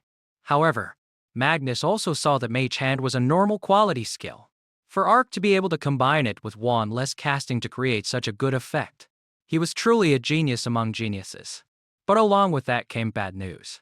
Silas had just lost in the second match after a hard fight of 3 minutes. The one who defeated him was a number 3 seed from Shenli University. Extremely arrogant, Magnus recognized him at a glance. It seems Shenli University had recruited a monster this year. and they deliberately chose him as the number 3 seed to fight against the number 1 and 2 seeds of other schools to humiliate them. On this side, Ark had won 4 matches in a row. While waiting for the 5th contestant to come on stage, he happened to glance at the adjacent fighting stage. The person standing there happened to be the one who had just defeated Silas, the number 1 seed. Right? Go wash your neck and wait. I will definitely make you lie down. Ark was speechless. Where did this punk come from? No way. That classless guy actually won 4 matches in a row. And they were all instant kills. On this side, the King Yun University cheerleaders started to get nervous. An instant kill means killing the enemy in a flash. Guys, just explaining so you don't have to Google it. The next person to fight Ark was Garrick, the number 2 seed of King Yun University. He possessed the rare blood of a polar bear, with explosive attack power. Seeing their own person on stage, King Yun started to cheer. They were all waiting for their team to crush Ark to show their dominance. Ark finally got a little more spirited. Garrick was also full of fighting spirit. He wasn't like those idiots who like to gossip outside. He knew Ark's strength was not simple. But even so, you're just a classless with no future. Today, I will use my strength to prove that you are not worthy of entering our King Yun University. Garrick used 3 skills at once to strengthen himself right at the start of the match. Ark smirked. If you're going to be so arrogant and show off your strength, then I'll use the same method to defeat you. Ark also used a series of skills on himself before the astonished eyes of the audience. Garrick, feeling mocked, hurriedly rushed forward to attack first. His powerful axe was calmly blocked by Ark's spear. Both sides used great force, creating a huge shockwave. But Garrick was still at a disadvantage. Knocked back by Ark's blow, he was still confused as to why he was on the losing end when Ark advanced. He used the chaotic staff skill to continuously strike his opponent. Garrick was beaten so badly he couldn't stand up, his mouth stammering. "I, sir," before the word could leave his mouth. It was blocked by a tentacle controlled by Ark. His entire body was quickly bound by tentacles. Unable to move. Want to surrender? Not so easy. Yesterday, he was humiliated by a reporter from King Yun. Alara cried all night watching the live broadcast. This debt must be settled slowly. Ark summoned the thorn demon beast he had bought last time. This thing was just a level 1 demon beast. Its damage was pitifully weak. But Garrick could no longer resist. He could only let the little thorn attack him, 1 prick at a time, watching his HP bar slowly deplete. The physical wounds were nothing, but the humiliation was beyond words. Garrick couldn't even cry. His hatred reached its peak, and the King Yun students couldn't watch any longer. Ark was also very patient, watching the little thorn attack Garrick for 2 hours without getting bored. The referee couldn't stand it anymore and had to announce that the match time was limited. If there was no winner in 10 minutes, it would be a draw. Ark had to deliver the final blow, defeating his opponent. After this match, you've made it into the top 64. You get a short break to prepare for the next round. Back with the team. The whole group was overjoyed. After being humiliated like that yesterday, Ark used a level 1 magical beast to humiliate King University right back today. It was a truly satisfying sight for the brothers on the team. Besides Ark, Nico also won all 5 of her matches. Milas only lost 1, so they both advanced as well. Secretary Claire warned the 3 of them not to let their guard down. Now that they were in the top 64, they would start facing truly powerful enemies. Very soon after, the second round began. In his first match of the second round, Ark faced the number 3 seed from King Yun University. The moment the guy saw him, his face turned pale. "Oh, dear mother, running into this little monster. My luck is just too bad." Even Garrick was hung up and beaten senseless by him. What chance do I have of winning? The moment the match began, his opponent intended to surrender, but Ark wouldn't allow it. Using the same old method, he first bound his opponent with tentacle vines. Then, he summoned his magical beast, seeing another tender meal on its way. Little Thorn couldn't help but babble in excitement. Ark even remembered to instruct it to strike at weak points to inflict maximum damage. The students of King Yun University were already seething. Ark had successively humiliated their number to unnumbered 3 seats, and he was clearly enjoying it, savoring it as a source of pleasure. Right now, their only hope was for Rylan to deal with this guy soon. A blood-clenched scream echoed from another arena. It was that Boreas, the one who had defeated Silas. On a rampage. Even though his opponent was already down, he continued his frenzied assault. This was no longer about winning. This was about taking a life. He possessed the dragon-kin bloodline. Incredibly powerful, but also extremely savage. The headmaster of Shengli University, pleased with his combat strength, not only didn't intervene but let him run wild. The top 13 were quickly decided. Next were the matches to decide the top 16. Boreas' opponent was quickly revealed. It was Ark, facing the number 1 seed from one of the top 7 universities. The guy became even more bloodthirsty. Ark observed his opponent for a moment. This guy had fully merged with the blood of another race, pushing his power to its peak. But because of that, he had lost his sanity and was now no different from a monster. Are your family members watching the tournament? If so, that's great. Because next, I'm going to crush your head right in front of them. Ark was genuinely angered by Boreas' words. He dashed towards his opponent. At first, the guy was unfazed. But when the Fiend Breaker neared his neck, he suddenly felt a surge of fear. That was because Ark's weapon had an ability that threatened dragon-type targets, reducing all of the opponent's attributes by 15%. With a loud bang, the arena was engulfed in a cloud of dust. Boreas was forced to his knees by Ark. His arrogant and majestic demeanor from the start of the tournament was completely gone. His eyes were filled with hatred, and he still wanted to spew threats of violence and death. But Ark's next blow sent 2 of his teeth flying. Next, he delivered a straight punch to Boreas' gut. This guy had a dragon-kin bloodline, so his endurance was exceptional. Perfect. Ark was feeling frustrated, undecided to use him as a punching bag to vent his anger. He used his stomp skill, pinning his opponent underfoot and brutalizing him. The audience watching this scene found Ark to be both ruthless and cool. It seemed that his family was his reverse scale, a line that should never be crossed. Boreas was in a truly miserable state. In the arena, Ark was standing on Boreas. He was still furious, his face twisted and contorted, looking no different from a monster. Ark paused his attack, wanting his opponent to stand up and fight him one more time. Boreas struggled to his feet, his eyes clouded by hatred. A pair of black wings sprouted from his back. He now completely resembled a monster. Boreas opened his mouth and spat out a raging black flame. This attack had immense destructive power, but by the time he looked again, he saw the spear. Ark's spear was pressed against his neck. If you've got the guts, try stabbing me again. There's a long way from my skin to my heart. Ark let out a soft sound and precisely stabbed him straight in the chest, stopping just short of his heart. Even with a strong dragonkin body, if the spear went just a little deeper, his life would be over. Only then did Boreas feel true fear. He collapsed to his knees and surrendered, so eager to kill others, but so afraid of being killed himself. So, this is all you amount to. The referee immediately declared Ark the winner of the match. After Ark's match ended, the observing dignitaries all let out a sigh of relief. A moment ago, they thought he was actually going to kill him. Intentionally killing an opponent would lead to immediate disqualification, which would be a waste of such a talent. He only wanted to scare his opponent. He wasn't blinded by his emotions and remained calm throughout. A truly impressive performance. Headmaster Magnus nodded continuously, looking extremely pleased with this kid. At that moment, his secretary brought him some news. They had discovered that Ark still had a younger sister in her 3rd year of junior high. If they could bring her here to be cared for alongside Ark, it would be an excellent arrangement. As expected, Headmaster Magnus seemed very receptive to the idea upon hearing it. After all, Ark's parents were heroes who had served with distinction. Treating their children well was the right thing to do. And for the Black Dragon Nation, top-tier students held immense strategic value, especially those from the top 7 universities. As long as they didn't fall midway, their futures were set to reach at least the 4th rank, becoming the core fighting force against the Dark World. Therefore, they had to provide the best possible treatment for this precious gem. Ark. With that in mind, Headmaster Magnus dispatched his assistant.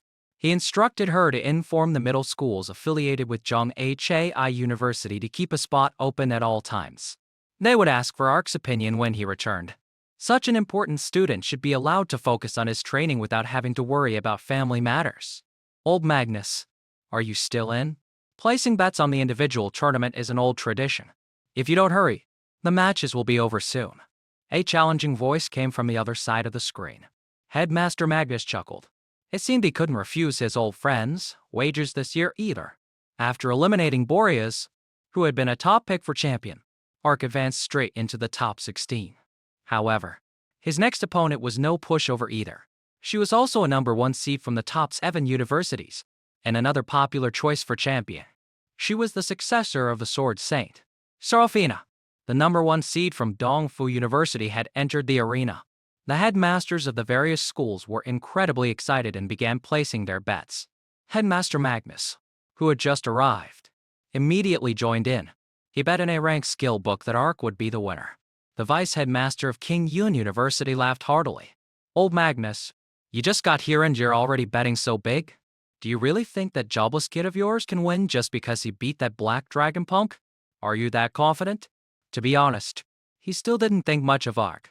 Because Boreas, in the end, was all bark and no bite. Despite his arrogant nature, he was actually quite a coward. Enough talk. Are you in or not? Of course I'm in. I'll match you with a copy of an A-rank heavenly treasure. Seeing his two friends betting so big, the headmaster of Dongfu University also pulled out his wager. It was a soul contract spirit. The value of this item was far higher than any A-rank skill.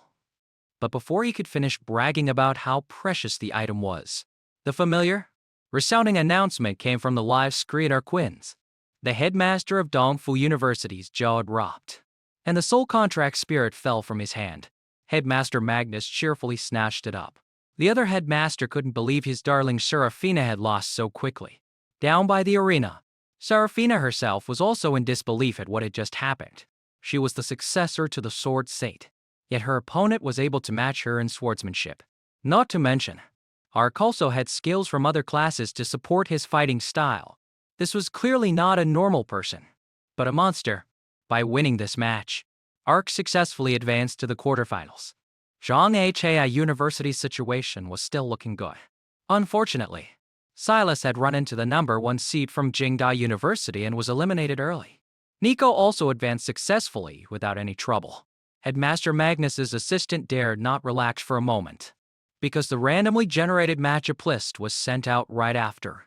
She quickly opened her phone to see Ark's next opponent, but the moment she saw the name, her face turned pale.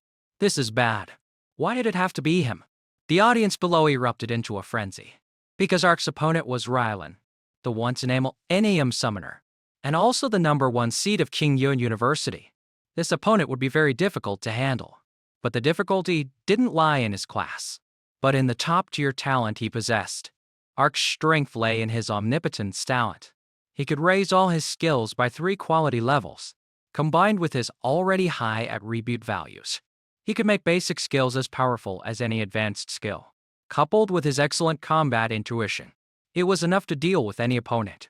However, compared to Ark, Rylan's S-rank void contract talent was even more outrageous. He could raise all of his summoned creatures by 4 quality levels. Even summoning a small monster could give it boss-level strength. Furthermore, the Ning family was a top-tier clan in King Yun province. With their financial backing, Rylan would absolutely not summon low-quality creatures. This would definitely be a tough battle for Ark. In the arena, both Ark and Rylan were burning with the desire to win. Rylan wanted to crush his opponent to avenge the humiliation of his teammates. At the same time, the pride of the Ning family would not allow him to lose a single match. But Ark couldn't care less about his opponent's background. He pointed directly and declared that Rylan wouldn't be leaving this arena on his feet. Ignorant. A vein throbbed wildly on Rylan's forehead. He spread his arms wide and began to summon. Ark was a little surprised. This guy's casting speed is incredibly fast. I have to interrupt him quickly. If I let him summon a horde of monsters, I'll be in deep trouble. He gripped his long spear and charged towards his opponent. Rylan temporarily fused the summoner with his contracted monster. This allowed him to use its skills. Ark's spear struck true but passed right through his opponent. It didn't leave a single scratch. Rylan let out a sinister laugh. Your spear skills are truly laughable in my eyes. Ark remained unfazed. Relying solely on the skills of a phantom ghost is indeed enough for you to deal with most opponents. But I am not one of them. Ark used light illumination, which indeed had a heavy effect on his opponent. Although the skill had no physical damage, it was extremely loathsome to phantom ghosts. Since Rylan was merged with this summoned creature, he naturally suffered the effects as well. Seeing the unfavorable situation, Rylan used the Phantom Ghost's phasing skill to try and escape. But Ark also had countless skills that were the natural enemy of such tricks. He quickly tracked the opponent's aura, and the spear in his hand shot forward. It should have hit the opponent, but it was blocked once again. This time, it was by demonic earth flower seeds sprouting from the ground. The audience let out a long moo. So this was why Rylan had been planting demonic earth flower seeds since the start of the match without using them, choosing to face Ark himself. Now, the demonic earth flower seeds had spread throughout the entire arena. Over time, its roots would only multiply. Just thinking about it, they could already guess who the winner would be. Ark let out a smirk, demonic earth flower or not. In the end, it's just a plant. All I need is fire. The weapon in his hand transformed again, taking the shape of a scepter. Ark's fire attacks relentlessly struck the demonic earth flowers. But unfortunately, they couldn't harm it. Rylan's laughter grew even more triumphant. He continued to cast, summoning a horde of monsters. Finally, let me give you one last great treasure. This is the best send-off for an arrogant brat like you. Rylan waved his hand. The final monster he summoned was a crimson dragon. As expected, its power far surpassed the previous ones. Ark sighed. What a troublesome opponent, to be able to summon so many minions at once. The weapon in his hand transformed again, becoming an axe. In that case, all of you, come at me. Rylan thought he had misheard. Thinking Ark still didn't understand the situation, he kindly reminded Ark of something. The roots of the demonic earth flower had not only spread throughout the entire arena, but they were also beginning to sprout on Ark's body. And every place this thing touched would become fertilizer, eventually being drained dry and dying. In the stands, the crowd kept jeering, telling Ark to hurry up and surrender. Ark just curled his lip in contempt. Thinking you can take me down with just a few seeds? He stroked the weapon in his hand. This was the Storm Cleaver Axe. It was once taken from a giant ogre chieftain. This type of battle axe possessed immense power. Combined with Ark's skill, its might would be formidable. Ark then used the basic skill of the Berserker class Rage. He shook his body, and all the parasitic demonic earth flower seeds were thrown off. Rylan snorted coldly. So what if you got rid of the seeds? He then ordered all his summoned beasts to attack at once. Ark chose not to dodge. Instead, he used 3 skills in quick succession. Then he stood still and took the hits. The audience's jaws dropped. Has this kid lost his mind? He just took the full force of all of Rylan's attacks. But among the spectators, someone quickly realized what was happening.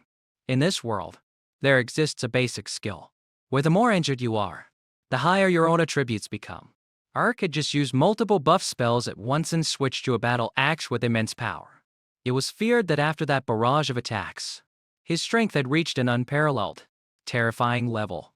Sure enough, after the storm of explosions passed, Ark emerged from the rubble in a state of absolute fury. He spread his arms and let out a roar, then wound up and hurled the axe in his hand. With that single move, all of Rylan's monsters were sent to their graves. In the observation deck, the crowd could only swallow hard. Holy crap! Even Rylan began to feel fear, cold sweat beating on his forehead.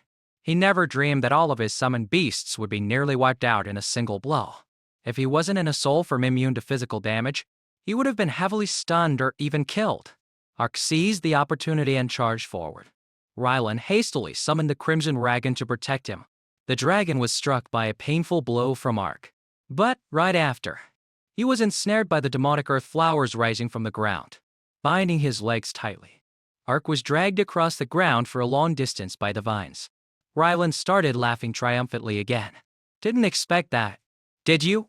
As long as my demonic earth flower's roots remain, it's immortal. Go, Crimson Dragon. Burn him to a crisp for me. Following its master's command, the Crimson Dragon immediately spat out a massive fireball. Ark calmly summoned a water elemental, successfully blocking the fatal blow. I hear your roots are still alive. In that case, let me borrow them for a bit. Ark decisively grabbed the vines wrapped around his leg and pulled with all his might. The demonic earth flower seed, buried deep underground, was ripped out by him. Ark then used this very seed, whipping it painfully against the Crimson Dragon. Rylan ground his teeth. He never dreamed his opponent would be this difficult to deal with. The situation was extremely unfavorable. Rylan planned to summon a few more troublesome creatures to stall for time and secure victory. But Ark saw right through his little scheme. He used the basic skill of the Iron Blade class, Dagger Toss, to attack. Seeing this, Rylan burst out laughing. Idiot. Don't you forget I'm still in soul form. You think a mere dagger can hurt me? The dagger passed through Rylan's body. And indeed, it couldn't harm him. But attached to it was a talisman. And that talisman successfully stuck to his body. Only then did Rylan realize something was amiss. Could the dagger have been just a diversion? And this talisman was what Ark truly intended to attack with. Sure enough, moments later, the talisman exploded. Rylan was forced out of his soul form, which was immune to physical damage, and returned to his normal self. Headmaster Magnus, who hadn't missed a second of the match, laughed heartily. This kid is truly something else. He actually figured out a way to break the Phantom Ghost. The Exorcism Talisman was originally a support skill for teammates, able to remove negative effects and reduce the effectiveness of attacks. Ark, however, used this skill on his opponent, and unexpectedly, it was able to dispel the Phantom Ghost from Rylan. His ability to turn the tables is godlike, and he made such a precise choice. Truly a once-in-a-millennium genius. Headmaster Magnus stroked his long beard repeatedly. It seemed that in this individual tournament, first place was firmly in the grasp of their Zhonghai University. In the arena, Rylan still couldn't believe his eyes. He couldn't believe that a basic skill from that guy had dispelled his Phantom Ghost, but Ark knew the match was decided. To him, Rylan without his soul form was nothing to be afraid of. Stop looking down on me. Rylan was furious. His Crimson Dragon was currently being crushed flat like a shrimp by the demonic earth flower Dark had thrown earlier. But Rylan still forcefully ray-summoned it, and even assimilated it with himself. Vice Headmaster Zhu of Kingyun University became even more frantic. Rylan had clearly been pushed into a corner and lost his cool. So, what if he turns into a dragon now? Ark possesses a weapon that specializes in countering dragons. Didn't he just hang Boreas up and beat him half to death earlier? Rylan's current state also caused the stadium to erupt. They cheered relentlessly, urging him to crush the Jobless one. The cheers made Rylan even more arrogant. This is the power of a dragon. An endless, surging power. The person before me now is nothing but episcopal. Rylan charged forward, wanting to crush Ark in a single blow. But Ark quietly used his long spear, piercing through his chest with a single strike. Rylan collapsed to the ground, coughing up a large mouthful of blood. Impossible, he stammered. I clearly possess the power of a dragon. Sorry about that. I specialize in killing dragons. Ark nonchalantly delivered the final line.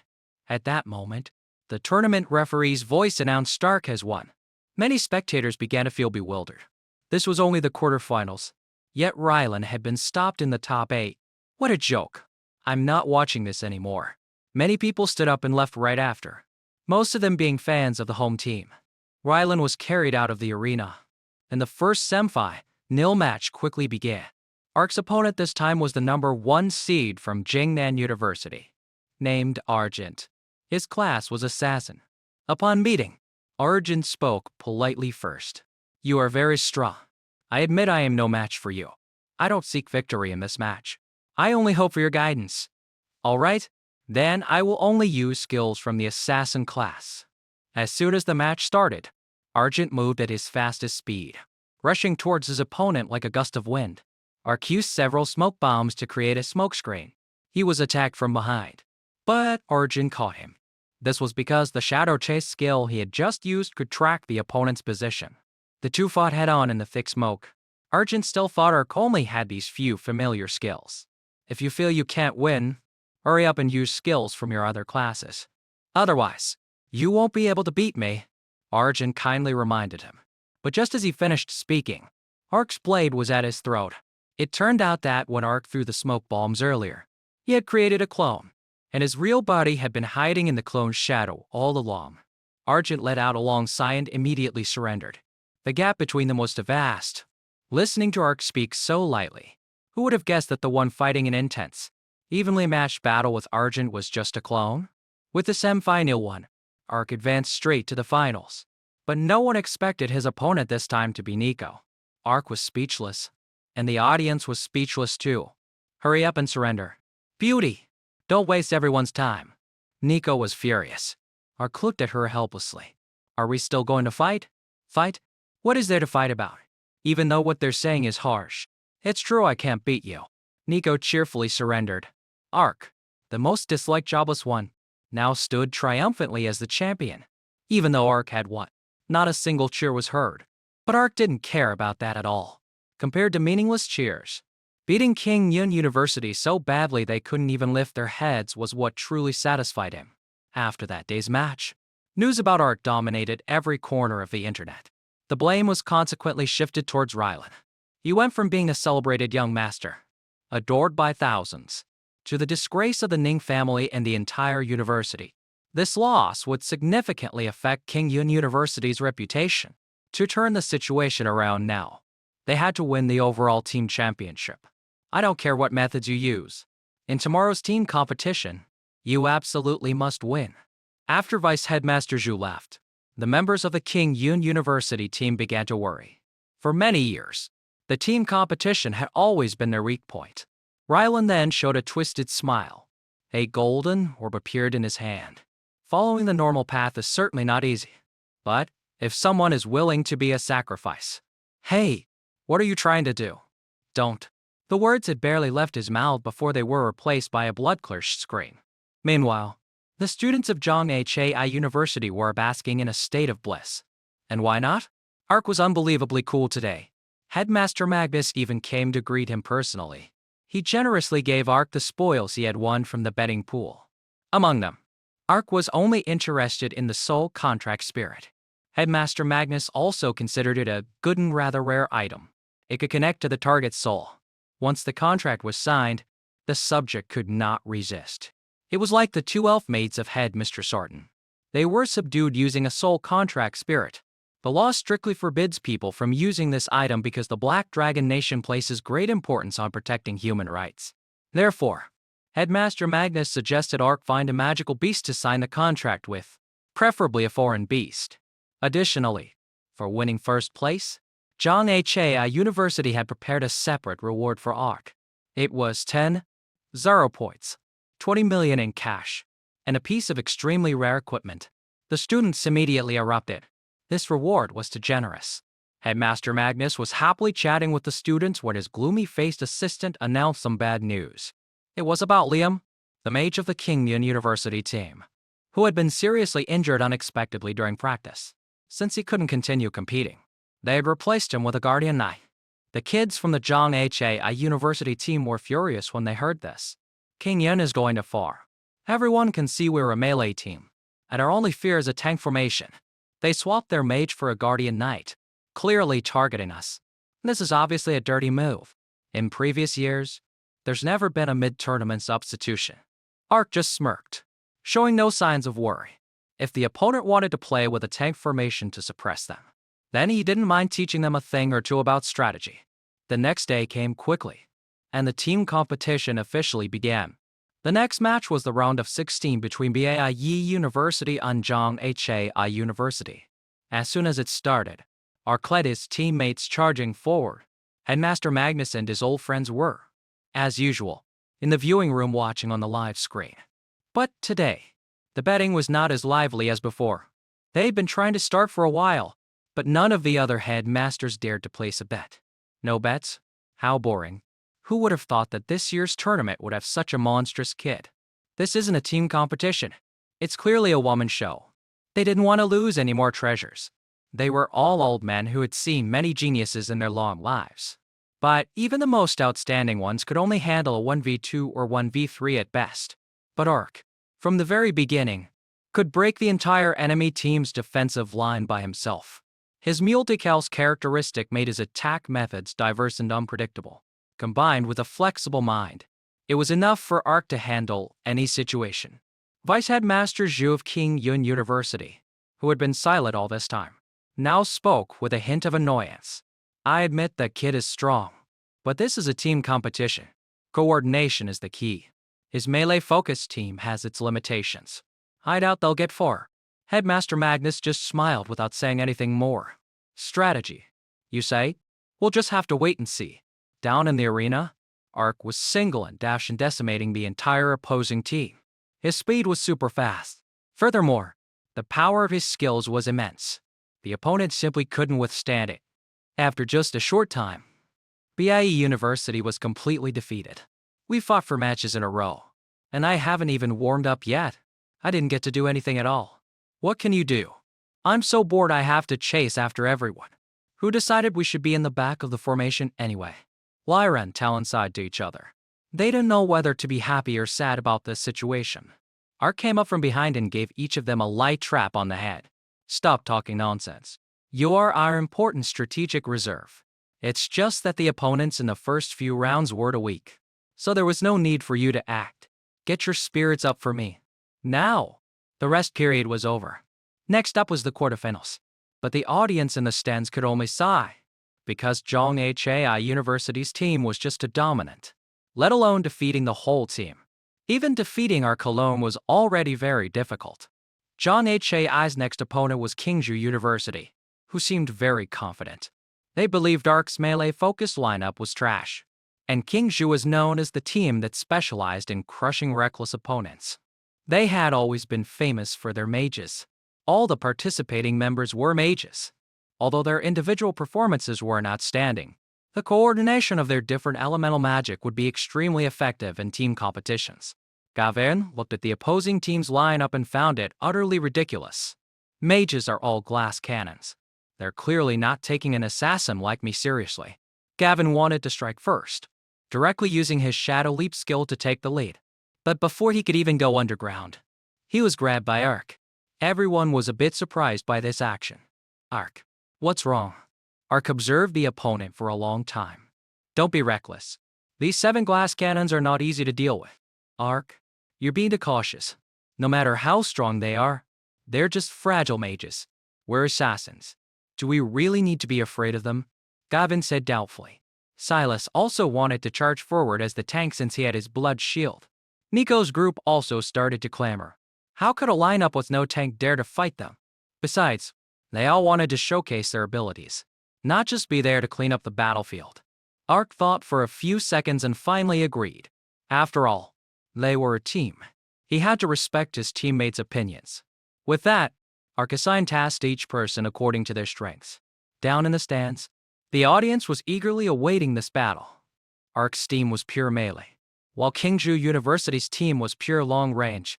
Both sides were extremely specialized. It was still unknown which side would have the upper hand. The moment the referee shouted start, the 5 members of Ark's group charged forward in unison. Lyra and Talon continued to play their support roles at the back of the formation. Their teammates attacked so fast that they didn't even have time to apply their buffing tailmusnums. No choice. Ark told us to wait for a change in the situation. Otherwise, we'll just continue to observe the battle from the rear. Talon sighed. On this side, Ark was only playing a supporting role, but with his hands free, he used his appraisal skill to gather intelligence. For now, Ark had basically confirmed that the opponents were all single-element specialist mages. They knew how to use different elemental magic to coordinate their attacks. He also identified the opponent's elements: fire, ice, wood, earth, light, and dark. Among them, fire and light were all equally the main attackers. Dark and ice were responsible for support and applying status effects. Earth specialized in defense, and wood in control. There was only one mage whose element Ark couldn't determine. Moreover, he was standing at the very back, clearly the priority target to be protected. Ark suddenly felt a chill down his spine. Wait a minute, I can't sense any element in this guy's magic. Could it be? The captain of the Kingju team saw Ark's group attacking and burst into laughter. He ordered his team members to create a massive explosion. Simultaneously, 4 branches of attacks from 4 different elements were launched.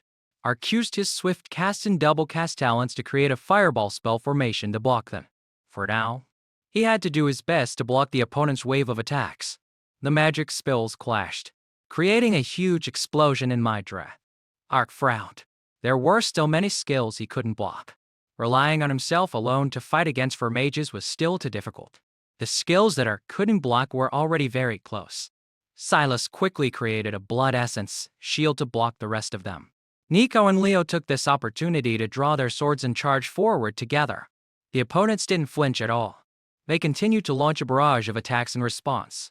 The captain of the Kingju team was, after all, a frog in a well. The situation had only slightly improved, and he was already convinced he could win.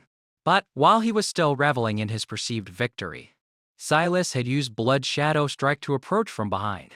Unfortunately, the opposing team was not easy to deal with. The moment they saw him charge, their type mage summoned numerous vines. Silas was bound tightly, completely helpless. Damn it, these mages keep supporting each other. They're really not easy to deal with. But I'm not fighting alone either. Gavin then began his assault. He was aiming for the captain. After all, to catch the bandits, you must first catch the leader. But just as Gavin's weapon was about to reach the opponent, a halo of light appeared around him. The guy instantly disappeared. Nico cursed under her breath. Damn it, that's a teleportation circle. The mages of the opposing team all disappeared at once, then reappeared in unison. This time, there was no escape. But just at that moment, Ark appeared. He grabbed Gavin by the collar and threw him forcefully to the side. The wave of attacks was about to hit, and Ark took the brunt of it in Gavin's place. Nico's eyes widened, and Leo couldn't believe what he was seeing. Although they were all teammates, Ark's strategy and skills were far beyond Gavin's. Trading one for one like this was a huge loss. The team's combat power would be reduced by at least half. Gavin sat slumped on the ground, his eyes welling up. How did this happen? I should have listened to Ark from the beginning. If I had been more careful, things would have been different. Of course, there was no way Ark would die so meaninglessly. While his teammates were busy mourning, he reappeared once again, with the same confident, indifferent face. Clearly, the one who charged forward to take the hit for Gavin was just a clone of Ark. Unfortunately, that clone had died, and he wouldn't be able to use it again for the next 2 hours. But saving a teammate was a worthy trade. I didn't expect the opponent to have a teleportation mage as their anchor. This is a huge problem. Nico started to worry, as the situation was not as favorable as they had thought. However, teleportation mages are extremely rare, not because of their high difficulty, but because their strategic applications are too limited. Therefore, none of them had anticipated that the opponent would possess this class. The moment they charged, the opponent had secretly set up a large number of teleportation circles on the field. Moreover, the mage himself was standing at the very back, making him very difficult to attack. What do we do now? Nico was completely lost. It's fine. You guys continue to hold the enemy back. Don't let them bother me. Leave the rest to me. In this situation, no one dared to argue with Ark anymore. They could only do their best to provide cover for him. The arena quickly descended into chaos. On Zhang Hai's side, everyone was fighting with all their might. But the opponent had teleportation circles, allowing them to move with ease, which was incredibly frustrating.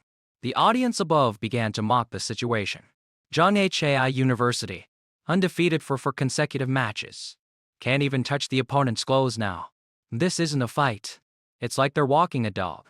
They had already given up hope of King Yun University winning the championship. Therefore, they felt immense pleasure seeing anyone give Ark a hard time. Silas and Leo were struggling greatly. They were expending too much energy, but were fundamentally unable to land an attack. At this moment, Ark began his breakthrough. Charging forward, the teleportation mage had noticed him. But in his eyes, Ark's magic skills posed no threat at all, and he could easily predict the attack range of Ark's spear. Anyone who steps into your attack range, I'll just teleport them away. You won't be able to harm a single member of my team. But unexpectedly, right after that, Ark pulled out a gun. He decisively pulled the trigger, and the bullet pierced through his opponent's chest. He dropped like a fly. Ark landed gracefully. When fighting against glass cannons, firearms are still the easiest to use. The teleportation mage's jaw dropped. What the hell? You know how to use a gun too. And you even pretended to attack with a spear before using the gun. You're too damn sinister. Ark didn't have time to argue with him. When it came to being sinister, was either side really better than the other? He stomped his foot on the ground to launch himself. Then he leapt high into the air. Ark used the gunslinger skills at once rapid draw and Gatling frenzy. Bullets flew out wildly, and the mages started to panic and run for their lives. Even their key player couldn't react in time. The bullets Ark fired were too dense. Even if they wanted to dodge, they couldn't dodge them all. While he was still in a daze, Gavin's sharp weapon was pressed against his neck. The young man was clearly holding a grudge from his near-death experience earlier. So, as soon as he caught this mage, he didn't hesitate to press the blade tightly against his neck. "Kid, I finally caught you." Being so easy to approach, it seems your focus was completely drawn by Ark's gunfire. Huh? Seeing his trump card captured, the captain was in a panic, but he hadn't given up yet. He quickly ordered his team members to deploy a formation to support the teleportation mage. He himself also created a large shield. But this little bit of power was nothing compared to a Silver Moon warrior like her. She charged forward, delivering a beautiful slash to the opponent. This guy also fell from a height, landing with a thud right at Ark's feet. The sound was incredibly satisfying. "Want to continue?" Ark asked, questioning his opponent. The guy wasn't stupid enough to want another beating. The situation was already set. He could only surrender. The MC immediately announced that Zhonghai University had successfully advanced, moving straight into the top 4. Ark's group proudly returned to the rest area. This time they had struggled a bit, but that made the victory all the more glorious. The Kingyun University students sitting in the stands as spectators could only weep. They had desperately hoped that Qingzhou University could mess up Ark. But the higher the hope, the greater the disappointment.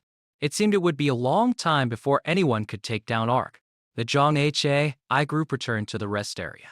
Nico, Leo, and Gavin were excitedly gossiping about the match they just had. Only Lyra and Talon sat silently in a corner. They sighed in unison. "We won." But this feeling is really frustrating. At the very least, they were among the top 10 strongest students in their year. But in the past few matches, they couldn't find a shred of presence. Who told Ark to be so powerful? We're just first years and we won. That's not too bad. It feels like we could win the championship just by sitting here. Talon tried to comfort Lyra, but these words were all overheard by Ark. "Who said I was going to let you to just sit around? In the next match, you two are the main force." The moment Ark finished speaking, both Talon and Lyra's eyes lit up. "Really? Ark? We get to be the main force? For real?" The rest period ended, and they entered their first official semifinal match. This time, Zhonghai University had to face the team from Shengli University. This team was considered the most brutal, terrifying, and bizarre in the history of the freshman exchange tournament. This was because all of its members possessed monster bloodlines, and their captain was one of Ark's old opponents, Boreas. All things considered, the appearance of this team was truly unbearable. Whispers of body shaming for the Shengli University team echoed from above. Can't be helped. It's not like they wanted to look like that. Isn't it because of what their elders did? The origin of this matter dates back 17 years, before the cataclysm. Some players, for fun, acted alone, one by one. They chose monster races like goblins or rock people. There was even someone who chose the Zhangshi-hopping vampire race. As a result, after the game and reality merged into one, they truly became monsters. This led to their children having these appearances. Not quite human, not quite ghost. The match hadn't even started yet. A member of the Shengli University team honestly reminded Boreas that the weapon Ark possessed was specialized in countering the dragon race. Boreas, of course, knew this. He had just gotten his ass kicked the other day. His body was still trembling from it today. But so what? Boreas suddenly shouted, perhaps out of resentment, or perhaps to boost the morale of his team members. "Have you all forgotten what we've been through these past few years? It's because of our ugly faces and mixed blood that we've had to endure discrimination and humiliation from childhood." What Boreas said was not wrong. They had done nothing to deserve this. The fault lay with the irresponsible fun-seeking of their elders. They should have been human, but from a young age, they were arbitrarily humiliated by others. Since childhood, Boreas had nurtured a will for revenge, which was why he didn't hesitate to fully merge with the Black Dragon, completely turning into a monster. Now, standing before him were the human elites from the top 7 universities. He wanted nothing more than to stomp them, to crush them under his feet. The members of the Shengli team all had monster bloodlines, so they were very arrogant. Boreas' few words successfully ignited their fighting spirit to a fever pitch. Each and every one of them was boiling with the ambition to annihilate their opponents. Ark thoroughly disliked this team because they were both hateful and pitiable.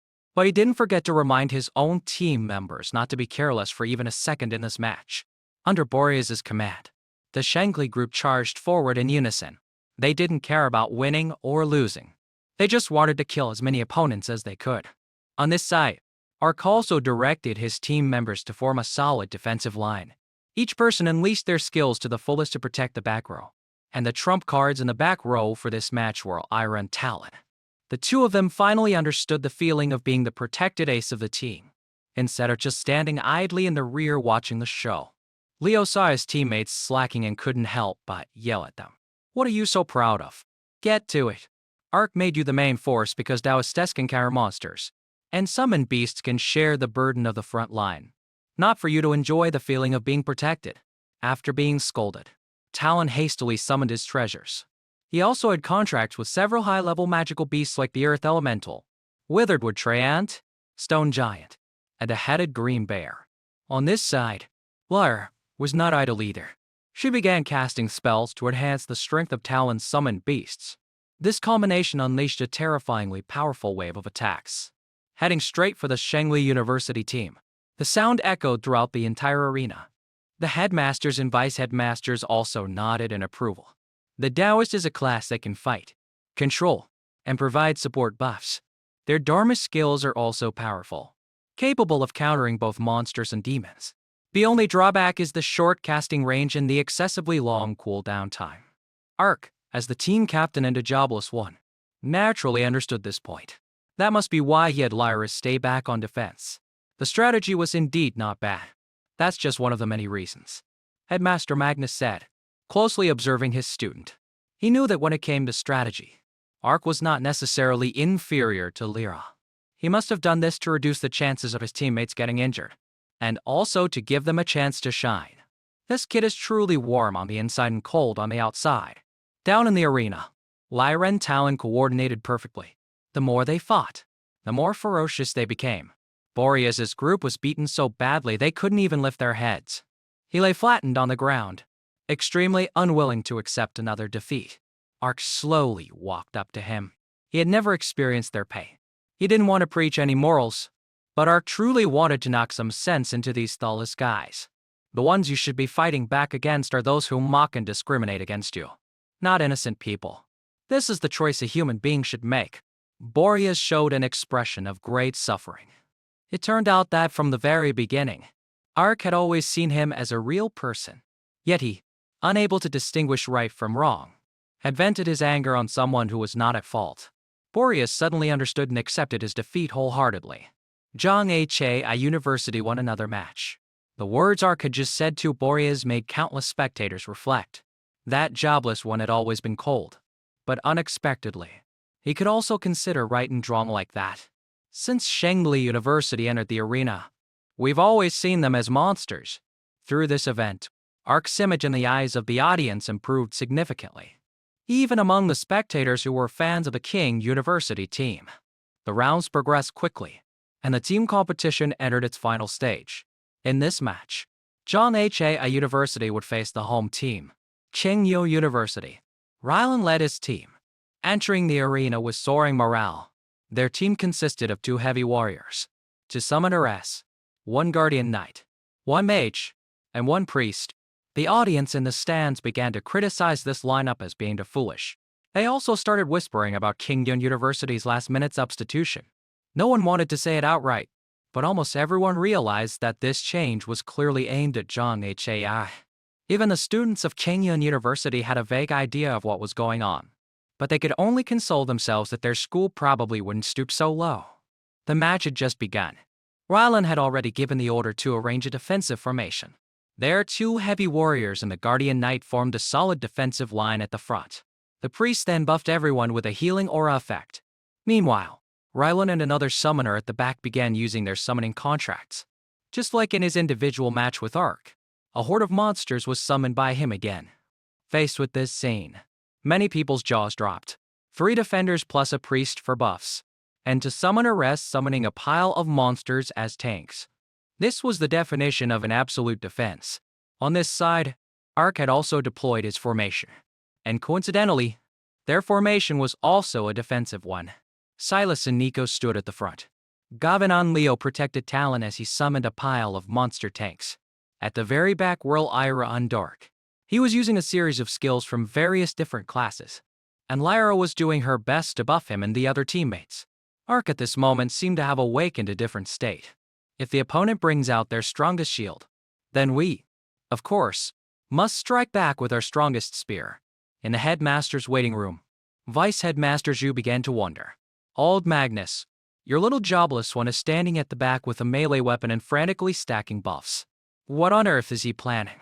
Headmaster Magnus replied calmly that Ark had his own plans. But, in reality, he was also worried sick. This was the first time Headmaster Magnus himself had ever seen such a tactic. Then, another headmaster suddenly thought of something. It's a common low-level skill that can grant any class a long-range combat capability. At this moment, Rylan also realized something was unusual. He didn't think Ark would be willing to use a wood-armed skill like this. Rylan hastily ordered his team members to mobilize all their summoned beasts to block the front, while simultaneously using all their strongest defensive skills. Just as they finished reinforcing their formation, Ark had also accumulated enough power. The spear in his hand grew larger. Ark shouted, and following his command, the spear was launched, relying on a common Zerark skill called Throw. It pierced through King Yun University's first layer of defense and continued to whistle forward. Rylan's team members were thrown into confusion. But in this situation, they had no time to react. Ark's spear cut through the wind, shattering the defensive line that King Yun University had painstakingly arranged. Their formation was completely smashed. Although they weren't all wiped out, they were in a very difficult position. Rylan threw his head back and laughed loudly. Ark! Oh, Ark. I never thought you'd dare to go all in like that. Now you have no weapon, and my formation is still intact. What are you going to fight us with? Rylan was full of confidence. But just then, Ark simultaneously used two of his talents staffless casting and mage's hand. A large hand emerged from the ground, picked up the spear, and threw it back to him. Ark's face was full of pride. Who said I went all in? Isn't the second strike about to come? Rylan felt as if he had been slapped hard in the face. In the stands, the audience was also stunned. The biggest drawback of the throw skill Ark had just used was that after throwing the weapon, it was very difficult to retrieve. But Ark, after throwing it, used Mage's hand to get it back. Truly savage. In the waiting room, that headmaster began to think. He had guessed correctly. Ark had indeed used the throw skill. However, apart from throwing the weapon, this move had no other effect. What was Ark using it for? Because that wasn't just an ordinary throw. Headmaster Magnus slowly explained. His talent allows him to increase a skill's quality by 3 levels. That's why the throw just now was so much more powerful, and Ark was now winding up, preparing for a second strike. Rylan was already at a miserable state. He ordered his team members not to let Ark use the skill again, or they wouldn't be able to withstand it. Mage, quickly use your long-range skills to interrupt his skill. The mage from King Yun University followed the order and immediately used the shattering rockfall skill.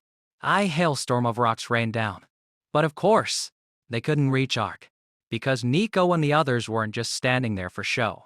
Don't you dare touch a single hair on our captain's head. With the support of his teammates, Ark's throw skill was unleashed once more. Seeing this, the King Yun University team scrambled to run. What formation was there left to speak of? If they took that hit again, they would be done for. After this spear throw, the ironclad formation that Rylan had painstakingly arranged was officially shattered. Now it was Silas and the others' turn to show their strength.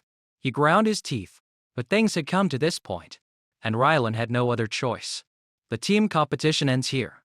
I sir before the word surrender could leave his mouth. Rylan was silenced by Ark. What are you doing? Trying to surrender? What a pity. The referee didn't seem to hear you. Ark landed in front of him, and his 6 teammates quickly surrounded them. Now, the entire King Yun University team was left with only Rylan. Ark silencing him to prevent his surrender was, of course, to let his teammates vent their anger. Rylan was like a piece of meat on a platter. Utterly helpless, he couldn't stop the Zhang Hua group from venting their frustration on him. Damn you, King Yun University. Daring to use your home field advantage to set up a dirty trick like this? You even dared to use reporters to bully people. Thinking you own the world? Rylan instantly became a punching bag for ARC's group to beat on as they pleased. In the stands, the King Yun University students began to leave in droves. They couldn't stand the sight of Rylan, their proud captain, being pinned to the ground and beaten. The match referee couldn't just stand by and watch anymore. Rylan has lost the ability to fight. The match is over. Stop now. The Zhang Hai team still hadn't vented all their anger. But since the referee had spoken, they had no choice but to show him some respect. Rylan was beaten until his face was bruised and swollen. King Yun University had completely lost all face this time. Zhang Hai University had won first place in the entire team competition. On a high platform, a figure appeared. It was still that mysterious man in red. He carefully observed the situation. Then a strange smile spread across his face. It's finally beginning. After the match ended, Rylan sat motionless like a statue in the waiting room for a long time. His teammates all looked at him with great concern. Why now? Since the competition ended, Captain Rylan hasn't said a word. He wasn't beaten, stupid, was he? Bai said Master Shu's mood wasn't good either. He had long suspected his students were useless. That's why he had secretly arranged for Rylan's group to not face Zhang Hai until the finals. At least we got second place, so our position in the top 7 is basically secure. Hurry up and pull yourselves together. Rylan gritted his teeth. Although they kept their ranking, his dignity had been crushed by ARC. He swore that one day he would come knocking on ARC's door and stomp him under his foot. Conversely, in the waiting room of Zhang Hai University, laughter echoed endlessly. The whole group was overjoyed for having vented their pent-up anger. By now, the news of them beating up Rylan had probably gone viral. King Yun University had lost all face. Headmaster Magnus was also very satisfied with his students. They had won first place into rounds, an achievement sufficient to secure the championship. Therefore, Headmaster Magnus told them not to feel too much pressure for the final survival round. This round would take place in an abandoned city in Qingyun province. It was once a prosperous city, but 60 years ago, a rift suddenly appeared, and it was eroded by dark energy. Almost all the residents below level 6 in the city died. The lucky survivors all left. Over time, the vegetation in the city grew wildly. More and more magical beasts began to settle there. Gradually, some natural treasures also appeared. Currently, the dark energy here has been purified by priests. Qingyun University has also eliminated the powerful magical beasts, leaving only a portion suitable for the freshmen to fight against. As for the resources collected by the contestants, they don't need to be handed over. Whatever they find, they can keep. The students' eyes lit up when they heard this. It was said that in the survival round, there were even A-rank natural treasures. Getting their hands on those would be a huge gain. Is there soul-soothing grass in there? Arcast. Soul-soothing grass was a crucial ingredient for the awakening potion. His younger sister, Elara, had reached the age of awakening her talent. An awakening potion could help her obtain a good talent. Headmaster Magnus had already sent people to investigate. In that city, there were at least 15 A-rank and 3 A-rank natural treasures. Soul-soothing grass was one of them. After hearing this, ARC's determination soared. For the sake of his sister's future, he had to get that item. The next day, the teams prepared to enter the survival round. In this round, all 20 team members would participate. The ranking would be calculated based on the total value of resources the entire team acquired. This meant they not only had to face magical beasts, but also had to watch out for contestants from other academies. The assistant handed each student a wooden ablet called a feat recorder, which contained a small-scale teleportation circle.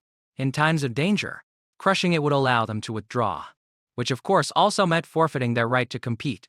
Secretary Claire was a bit worried, repeatedly reminding the students that they must protect their lives.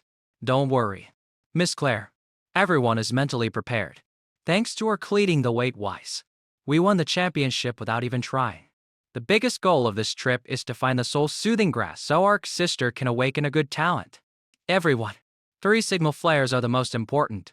That's the signal that the soul-soothing grass has been found. Okay?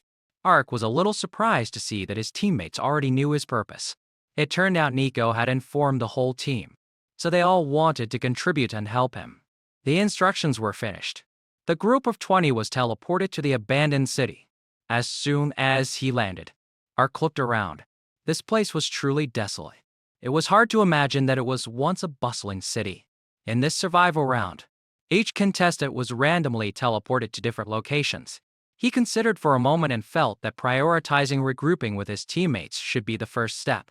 Then, he would occupy a high point to get a good view. After running just a few steps, Ark was attacked by a magical beast. He quickly used a fireball to deal with it.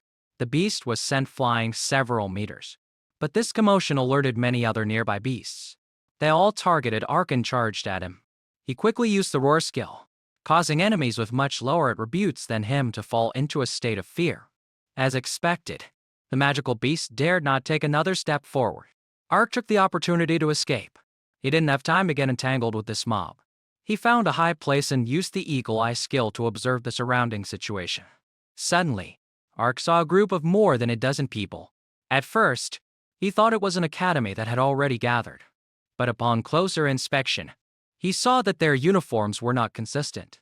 It seemed to be a combination of several academies. Suddenly, 3 flares appeared in the sky. They had exchanged secret signals beforehand. 1 flare was to confirm one's own position. 2 flares were to request support. And these 3 flares meant that the soul-soothing grass had been found. Ark jumped down from where he was standing in a panic. 3 flares were not necessarily good news. Doing so would reveal their position, making it easy for enemies to find them. His teammate should have understood the situation. Ark feared that something unexpected had happened. He immediately used the Windchar's skill, moving at his fastest speed to chase after the 3 flares. At the location where the signal was fired, a 3-headed demonic serpent lay quietly next to a soul-soothing grass plant. The girl who had fired the signal felt that she couldn't possibly defeat it. She only stayed behind, taking the risk, because Ark needed that soul-soothing grass. Suddenly, the sound of footsteps approached from a distance. The girl was both happy and worried. It would be great if it was Ark or other members of the team.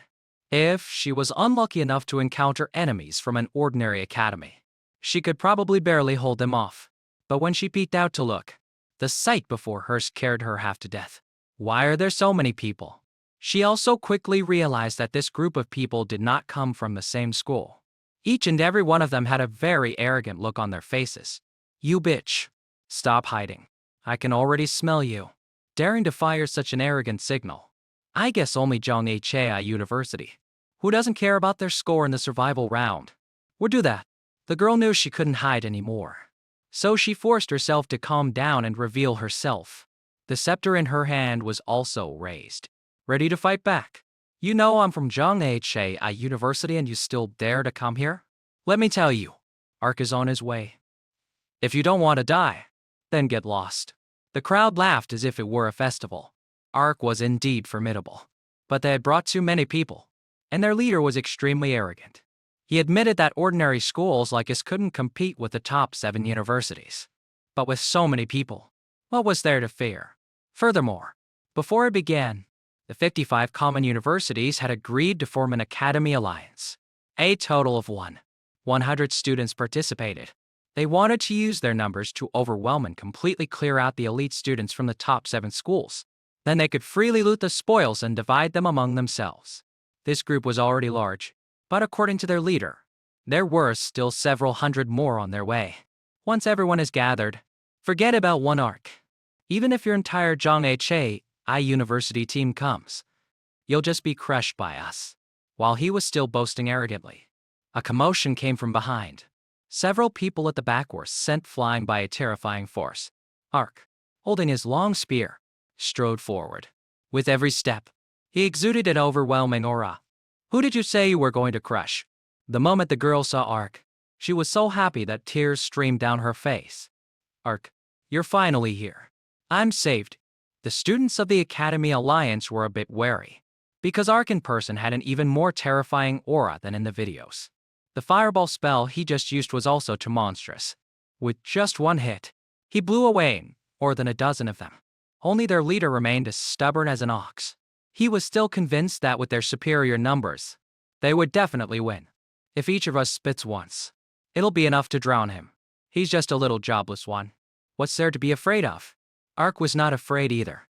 If they wanted to rely on their numbers, then he wanted to see which fool wanted to be the first to offer up their life. Ark planted his spear into the ground as a support, then tilted his head back and used the battle roar skill. just as he had with the monsters earlier. As expected, the students from the common universities fell like dominoes. Their leader also started to get nervous. His mouth kept telling them not to be afraid, but his heart was beginning to tremble. Don't be so arrogant. It's just a basic warrior skill. How could it possibly break our spirit? Just as he finished speaking, he turned around and saw Ark's face right in front of his. What did you say? This expression, this aura, was simply to terrify. The bastard was so scared that he immediately turned tail and ran. Don't kill me. Big brother, I was wrong. Please spare me. The leader had become like this. So the Academy Alliance instantly collapsed. Each and every one of them ran for their lives. They weren't stupid enough to mess with a monster like Ark. But Ark was a bit disappointed.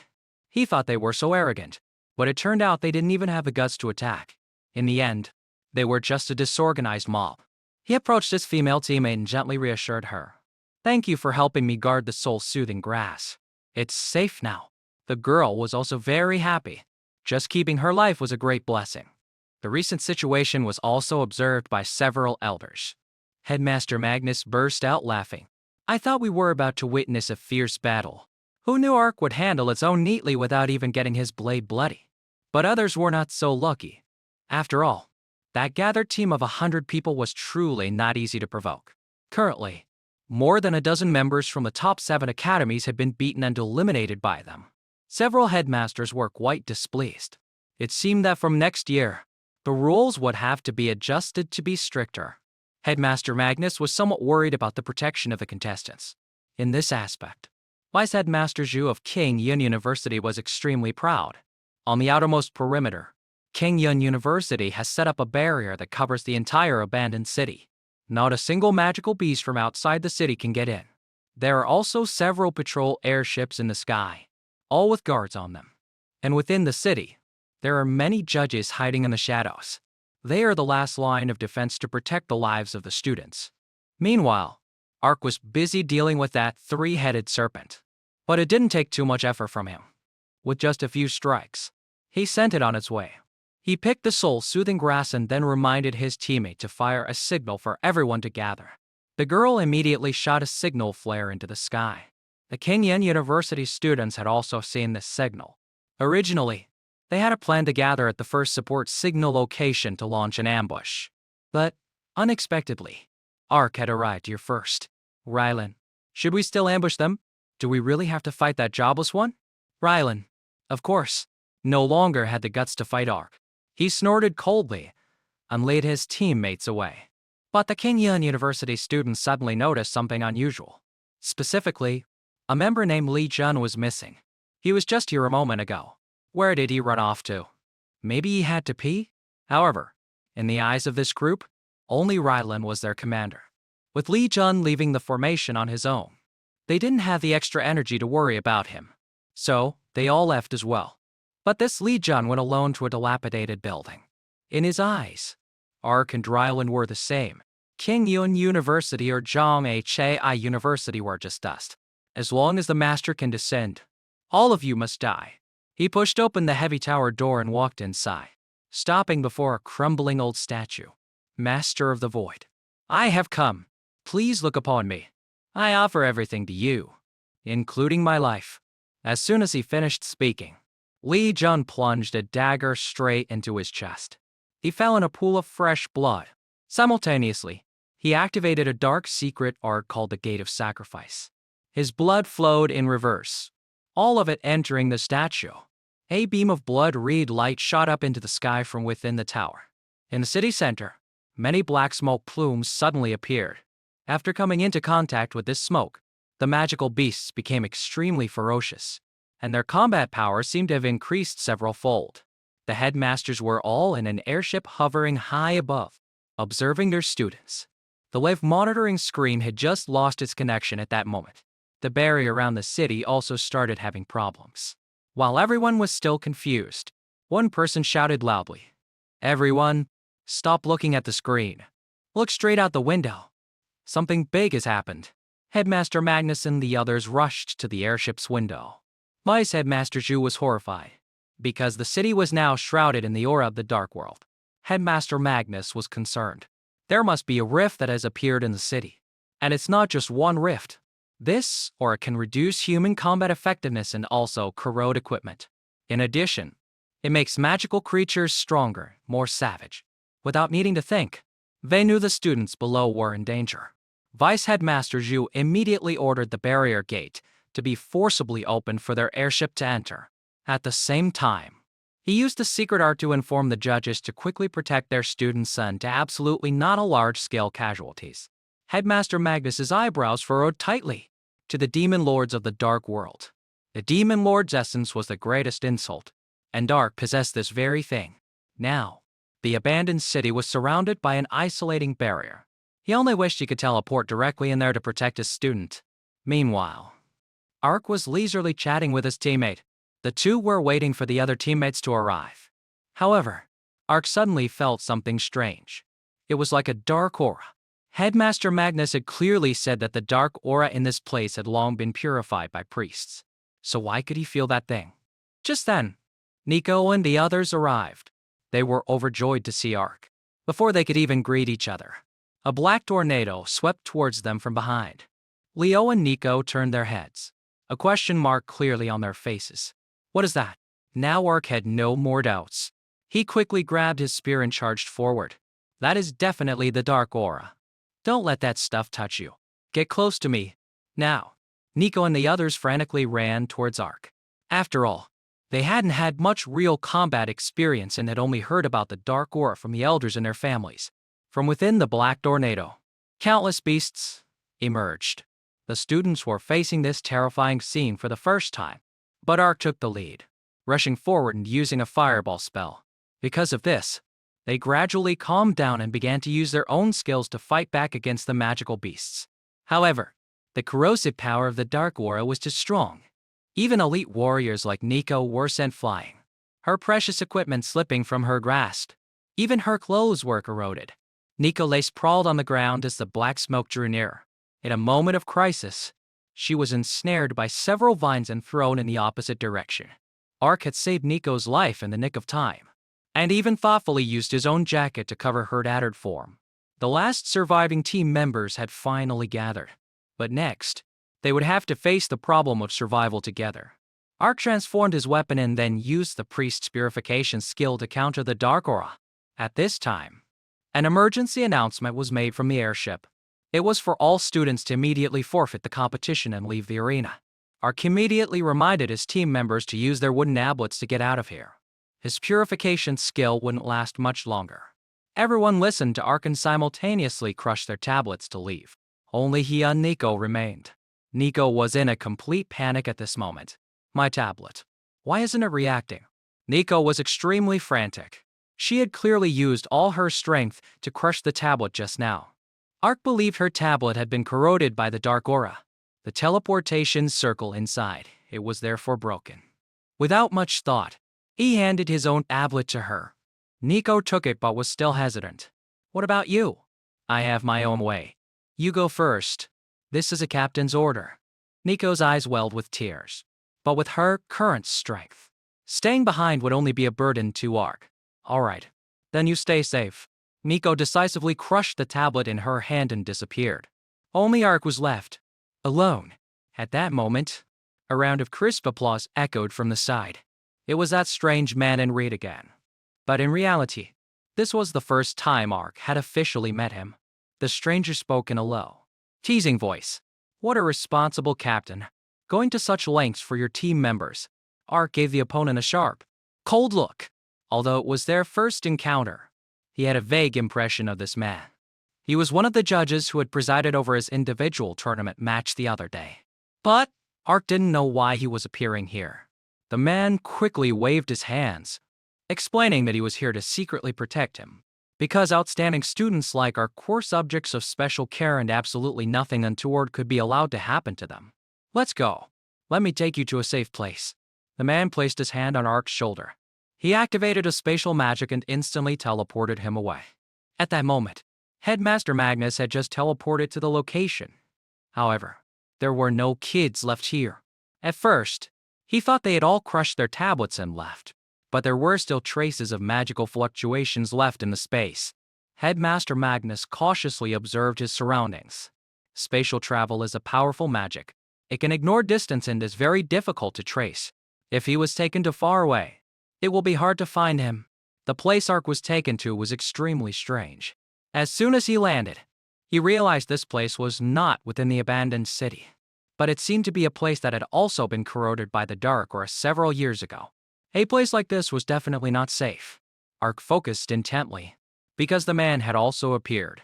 He lunged from above, but Ark's quick reflexes allowed him to dodge to the side in time. The stranger seemed very excited. This place has been corroded by the aura for a long time. Your senses should be very sluggish. How could you still detect my attack? He looked up at the young man before him and let out another surprised doe. Ark had now entered another state thanks to the effect of his nightfall talent. The experience gained from his time with Head Mr. Sarden wasn't just for show. Sorry, but the darkness is my home turf too. Although he didn't know what this bastard's purpose was. If he wanted to kill him, then Ark didn't mind taking his life. No wonder you're so arrogant. So this is the talent you received from the Demon Lord's essence. The man was not fazed at all. He was a rank 38, second advancement space mage. Against a young upstart like Ark, he didn't see him as anything at all. The stranger stomped his foot and launched himself high into the air. He simultaneously used the skill Spatial Blade and Staffless Casting. Ark could only vaguely see space being warped, making it very difficult to predict the trajectory. It was truly like an invisible attack. However, Ark's abilities were not to be underestimated either. The moment he sensed danger was imminent, he activated his Divine Blink skill, successfully escaping a fatal blow. The area where Ark had just been standing was hit by a terrifying force, leaving a deep, cross-shaped gash in the rock. If he had been hit by that, his body would have been sliced into for pieces. The man became even more interested. Oh, what skill is this? Its effect is similar to my spatial magic. It must be God tier, right? But he wasn't afraid, because Ark's level was still low in the end. Using a God tier skill would consume a massive amount of energy. He figured Ark couldn't use it many times, so he launched another wave of attacks with all his might. Ark threw dozens of fireballs, but they were all directly pierced by those attacks. The strange man laughed triumphantly. This is the most formidable aspect of space magic. It can tear through space. Nothing can block it. Just obediently accept your death. Ark gritted his teeth, starting to feel pressured. Just as the man said, he couldn't use Divine Blink too many times. Now, Ark could only rely on the opponent's movements and his own Divine Eye to barely guess the direction of his attacks. But indeed, the opponent's attacks were too relentless. In the end, Ark was still hit, and his body immediately felt a heavy, piercing pain. To think I only hit you once. You're truly outstanding.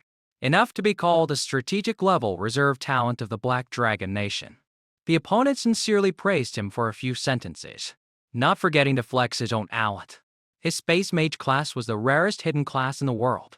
Anyone who possessed it was a national strategic level talent. In his eyes, Ark's abilities were just petty tricks, not worth mentioning. Ark was hit again and again, each blow heavier than the last. He spat out a mouthful of fresh blood. His eyes were filled with hatred. I refused to accept this. Despite his unwillingness, Ark still collapsed in a large pool of blood. Seeing that he had lost the ability to fight, the opponent excitedly rushed over. He wanted to take Ark's head to go back and claim his reward. What that reward was will be revealed later. All we know is that the moment he got close to Ark used flame fistum landed a straight punch to his gut. The opponent also spat out a mouthful of blood and screamed in pain. You damn brat! You were faking your death? The man was sent flying several yards away.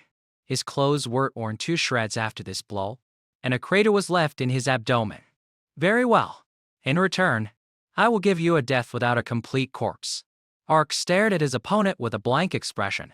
His body had already healed thanks to his superhuman regeneration ability. And at this moment, Ark had activated his Umbral Savage talent, ready for a bitter fight. I'm looking forward to it. The man seemed to go crazy, constantly screaming that he would tear Ark into a million pieces. Ark also knew this would not be an easy fight. This guy's level was too high. He couldn't kill him with just Flame Fist, and the cooldown for his superhuman regeneration skill was very long. He had already used it once when he faked his death to land a hit on the opponent. Moreover, That bastard's space magic could ignore distance and defense. If he was hit, he would die instantly, with no chance to fight back. Any of his skills were too damaging for Ark. He knew he couldn't fight for too long, and he definitely couldn't defend and counterattack. He had to fight a quick battle. Defeat him quickly to have a chance of survival. Ark immediately summoned numerous fireballs. They were all blocked by that bastard. He then summoned large vines. They were also cut down by the man using his space manipulating skill. While the opponent was busy, Ark used the assassin's heart-piercer skill to attack. The guy responded by bending space, making Ark's weapon unable to touch him. At that moment, the Ark in front of him suddenly disappeared. Another Ark appeared from above and behind, spear in hand, charging down. Clearly, he had used his familiar clone skill again. But the man was even more cunning than him. He had already sniffed out the magic of Ark's real body. This surprise attack also failed. Ark gritted his teeth. He had clearly calculated his attack direction carefully to be in the man's blind spot. Yet, he was still figured out, seeing his opponent about to finish him off. Ark was forced to activate his S-rank invincibility skill. It made him immune to all damage and control effects for 3 seconds. The man was knocked back, a curse escaping his lips. He never expected the kid in front of him to have so many strange and unique skills. Taking advantage of this moment, Ark unleashed a soul-shattering slash. Seeing that he was about to be hit, the bastard quickly used his spatial travel skill again. Like teleportation, he was instantly moved to another place. That was a close call. The man panted. He had almost been hit by Ark's slash. Just how many skills does this kid have? Why is each one more monstrous than the last? While he was lost in thought, he felt a killing intent from behind. It was Ark who had caught up. The bastard quickly used spatial travel again. Ark was getting frustrated. Does this guy have eyes in the back of his head? How else can he dodge perfectly every time? But he didn't have time to think much. Ark used Divine Blink to chase after his opponent. But after several consecutive attempts without landing a single hit, his body fell into a state of exhaustion. Only then did the man arrogantly use spatial travel to appear in front of him. Continuously using a god-tier skill, your stamina has finally reached its limit, hasn't it? Seeing that Ark was no longer his match, he playfully wanted to reveal a little secret to him. Don't you find it strange that I can predict your position every time? You don't have to tell me. I've already figured it out.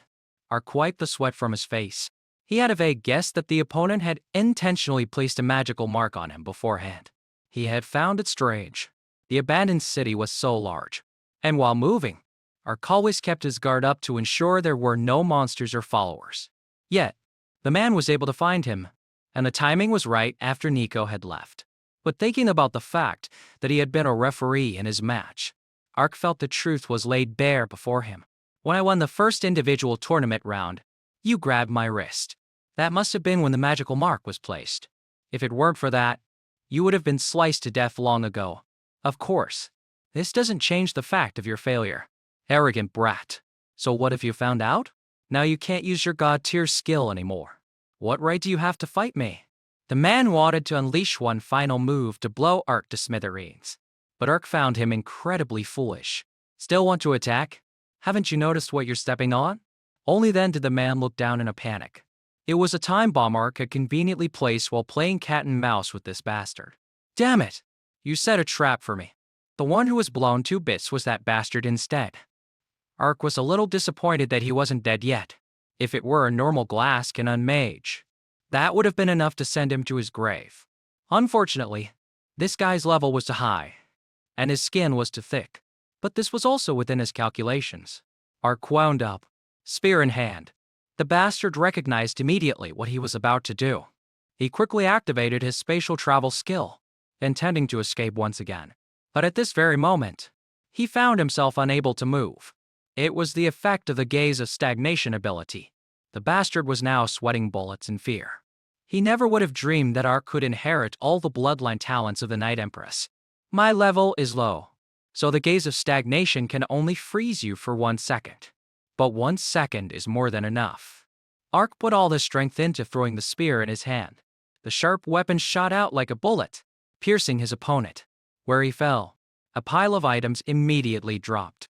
This also meant that the bastard was finally dead. Ark also collapsed to the ground in exhaustion. Looking at the pile of loot before him, he was extremely satisfied. In his heart, Ark hoped that among them would be the basic skill of a space mage. Ark was so tired he sat on the ground panting for a long time. He had used every trick in the book just to barely win. That bastard was truly a dangerous enemy. Unfortunately, he still didn't know where he was, nor did he know the opponent's true purpose, since he had placed a mark on him beforehand and went to the trouble of teleporting him to this desolate place. It was likely a carefully calculated conspiracy. The more Ark thought about it, the more his head ached. He decided to just pick up the loot first. As expected, among the items dropped by the man was a skill book for a space mage. Unfortunately, they were all high-level skills, useless to Ark. He fumbled around for a while. Finally, he discovered there was also a basic skill called Spatial Tear. Ark was overjoyed. This skill wasn't bad, just that the spatial rift it could tear was a bit small. After his talent was upgraded, the skill's quality would probably soar. With the good stuff in hand, Ark immediately pocketed it. The remaining equipment was also all good stuff. It was a pity Ark hadn't reached a high enough level to wear it. There were also many valuable materials, all of which he collected. Finally, only a black feather remained. Ark didn't know what this thing was for. It had no attributes, and his appraisal skill couldn't reveal any other information. While Ark was still engrossed in looking at the item, a vortex suddenly appeared next to him. He thought it was another enemy ambush. Luckily, the person who stepped out of the vortex was Headmaster Magnus. Seeing that Ark was still intact, he let out a sigh of relief. I didn't expect there to be a traitor in the academy. I've come to help you. Just as Headmaster Magnus finished speaking, he saw the mangled mess on the ground, pierced by Ark's weapon. He was utterly shocked. This was a rank 38, second advancement space mage. How did this kid, Ark, manage to take down such a tough opponent? He was just careless and didn't dodge. Sir, Ark said modestly. Then he showed the feather to Headmaster Magnus for his inspection. The moment he saw it, he recognized the item. It was the symbol of the organization. The Advent, Headmaster Magnus muttered. So it's just as I thought. Meanwhile, Ark still had no idea what was going on. It was the first time he had ever heard of this organization. The Advent, Headmaster Magnus explained briefly. It's a group of human raiders who have pledged allegiance to the dark world. They hate this world. Conversely, they worship and always hope for the advent of darkness. The chaos in this tournament was also orchestrated by them. That King Yun University's student had joined the Advent. He used a self-sacrifice method to open a rift connecting to the dark world. The Dark Aura invaded because of that, disrupting the tournament and causing massive casualties. Ark recalled the words the man had said earlier. No wonder he wanted to take his head in exchange for a reward. It seemed that because he possessed the Demon Lord's essence, he had been targeted by the Dark World. The opponent probably had difficulty crossing space directly to get here, so they could only send their subordinates to do the job.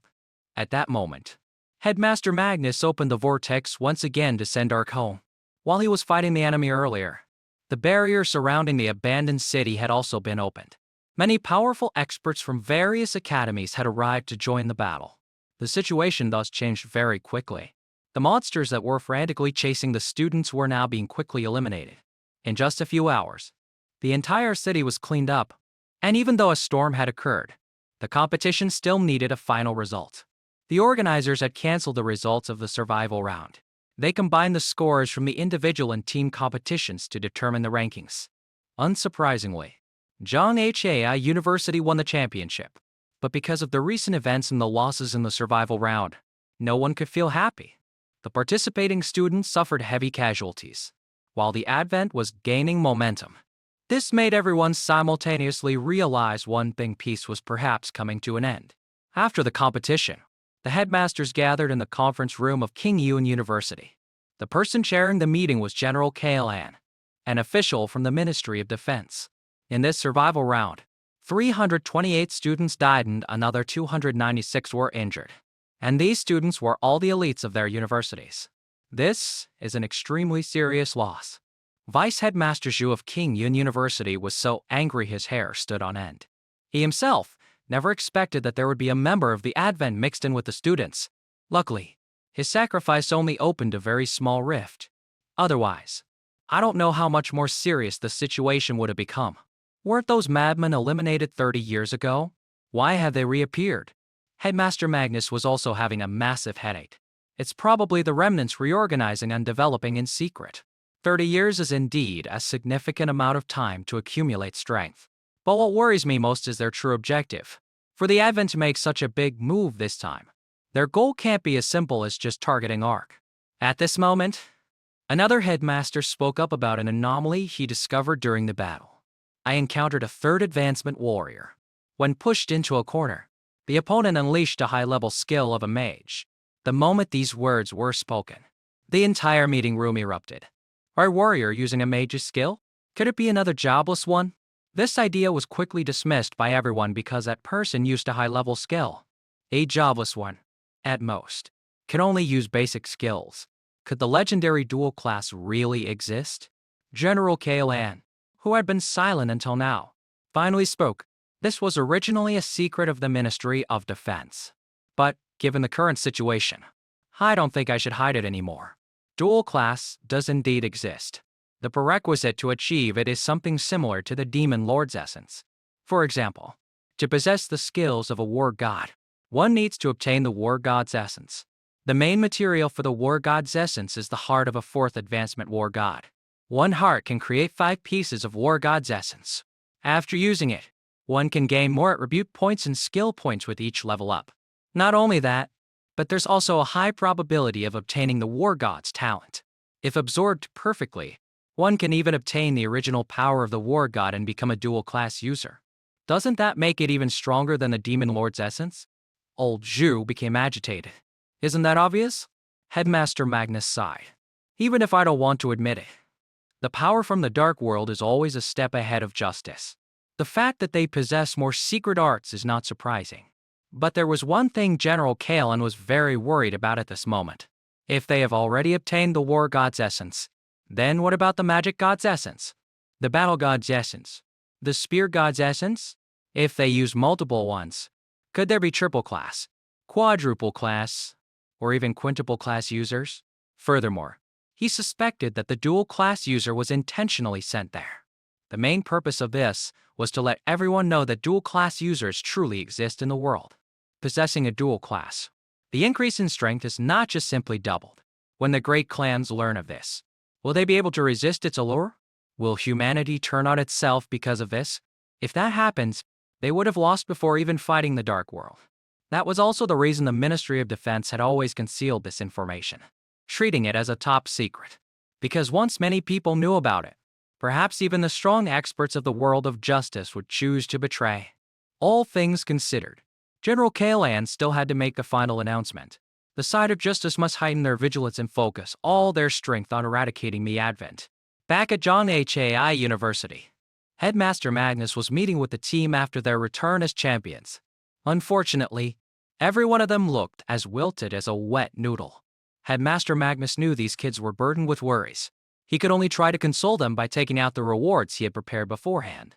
All participants received 3,000 academic points, an A-rank skill book, and 5 million in cash.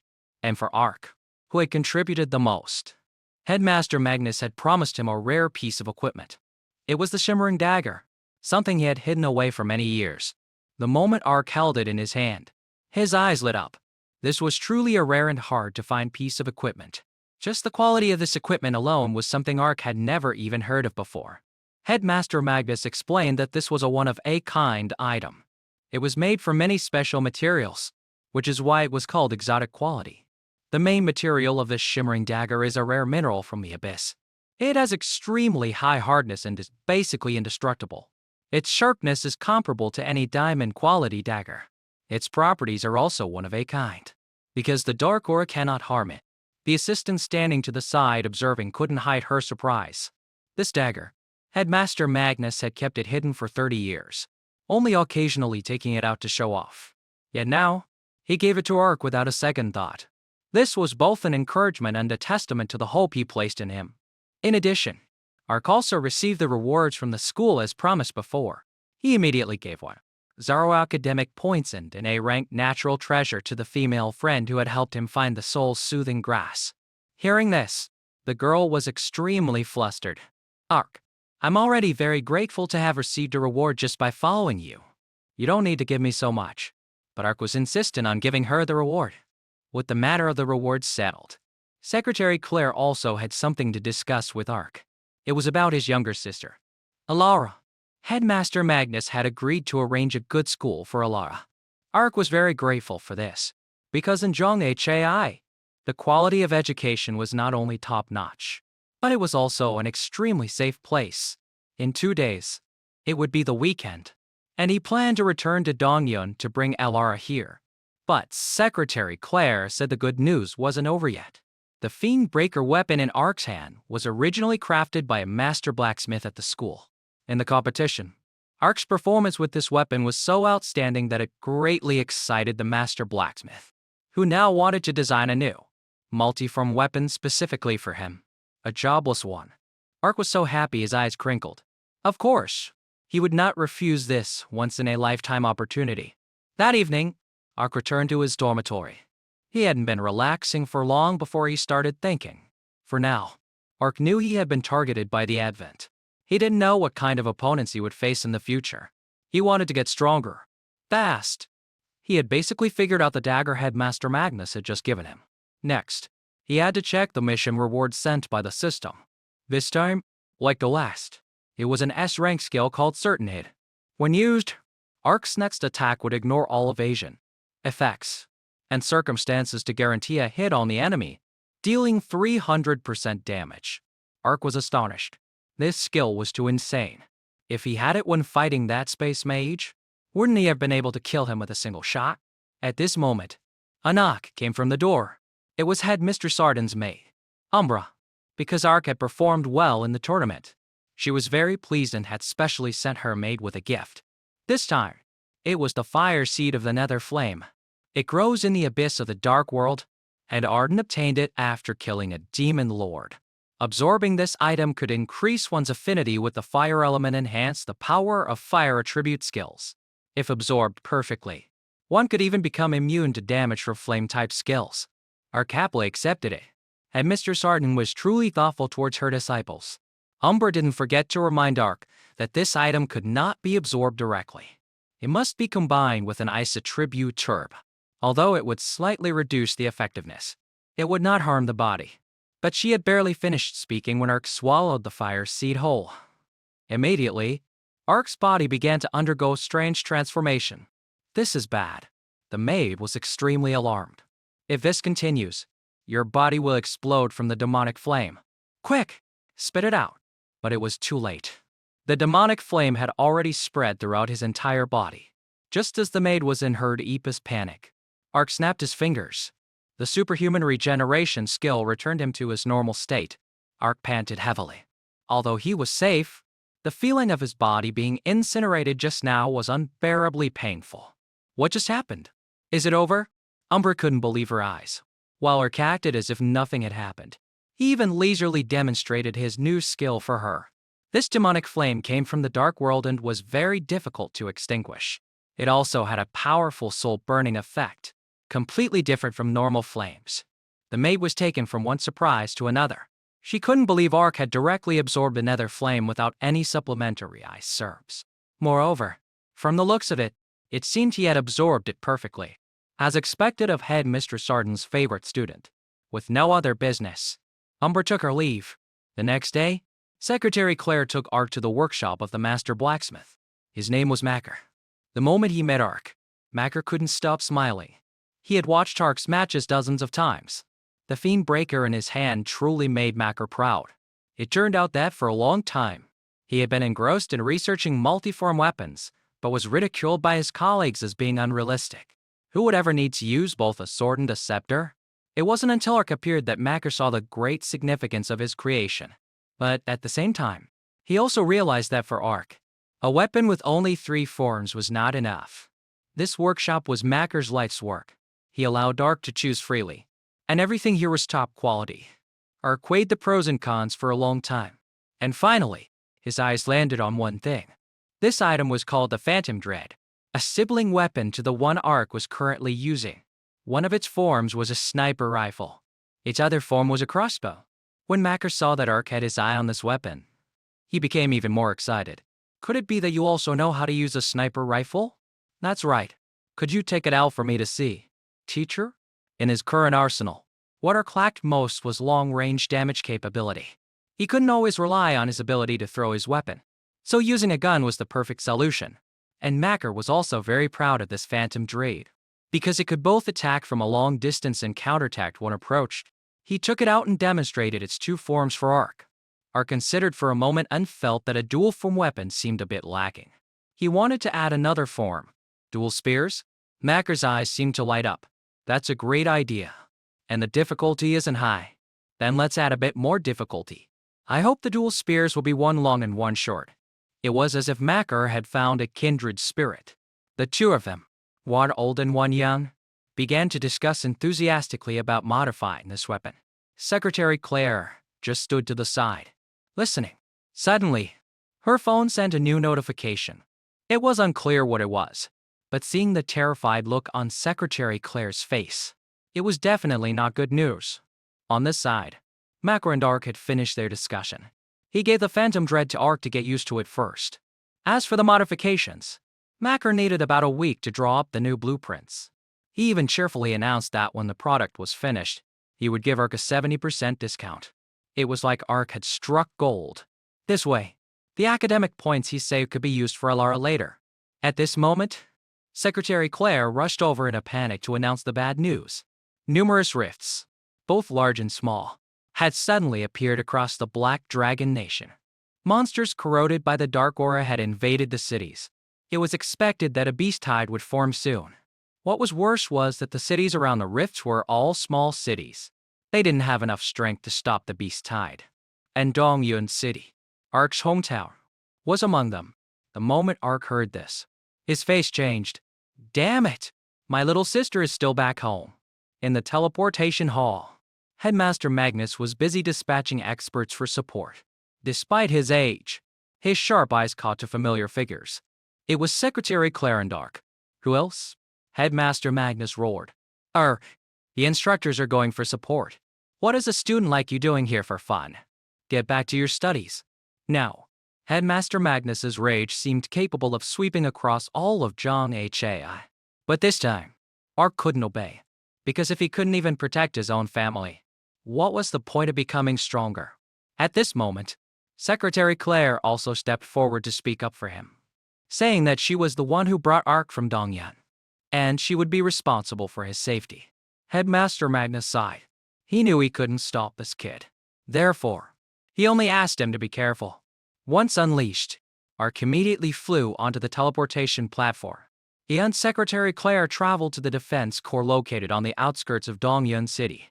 Commander Phoenix, what's the situation? Commander Phoenix was the commander of the defense corps, a rank 35. Second advancement warrior. The moment he saw Secretary Claire, he hurriedly reported the situation. The beast tide is attacking the city gates. All the soldiers have gone to battle. But Dongyun hasn't had a beast tide in nearly 20 years. So most of the soldiers are not strong enough to fight back. Secretary Claire was a third advancement expert. So, as soon as she arrived, Dongyun felt as if they had grasped a life-saving straw. Ark, follow me.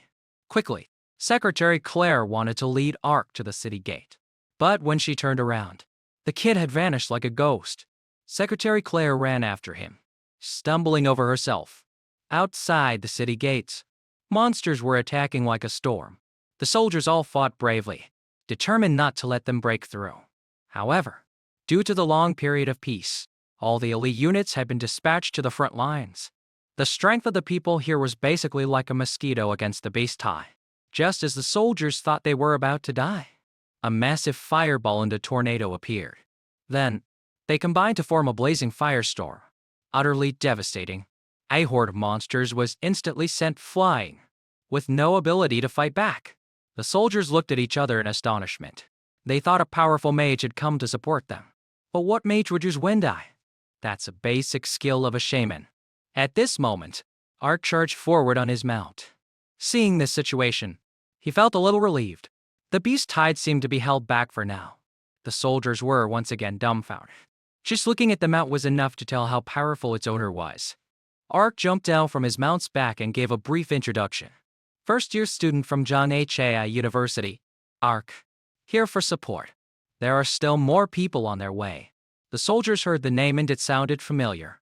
Then they immediately realized this was the top scholar from their hometown. They were both admiring and proud, praising him endlessly. Art didn't have time to care about these empty words. He just wanted to know the situation here.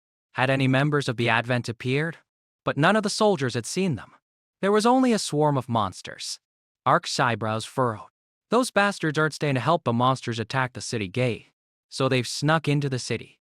If so, what is their purpose? He hadn't found the answer yet when Alara called. Needless to say, Ark was overjoyed to hear his sister's voice. It turned out that because of the monster invasion alert in the city, the teacher had led Alara's group to the school's safe room to take shelter. Ark let out a sigh of relief. It was good that she was okay. But Alara's next sentence made his scalp tingle again. But it seems like some people have just arrived outside the safe room. They're dressed quite strangely. They don't look like teachers. And I don't know who they are either. Art didn't have time to think. He directly rushed towards the school. Don't open the door. I'm on my way. At this time, at middle school, no. 3 where Alara was studying. Those strange men had already approached the safe room. However, in their eyes, this room was no different from a thatched hut.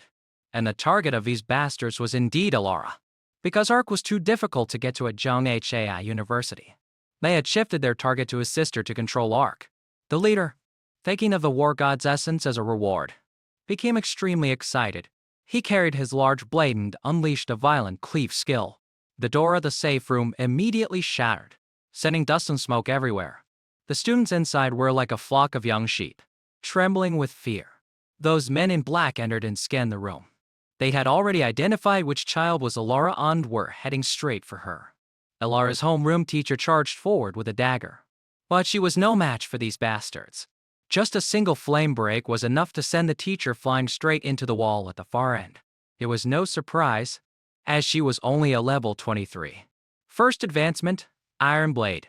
These men in black were all second advancement or higher.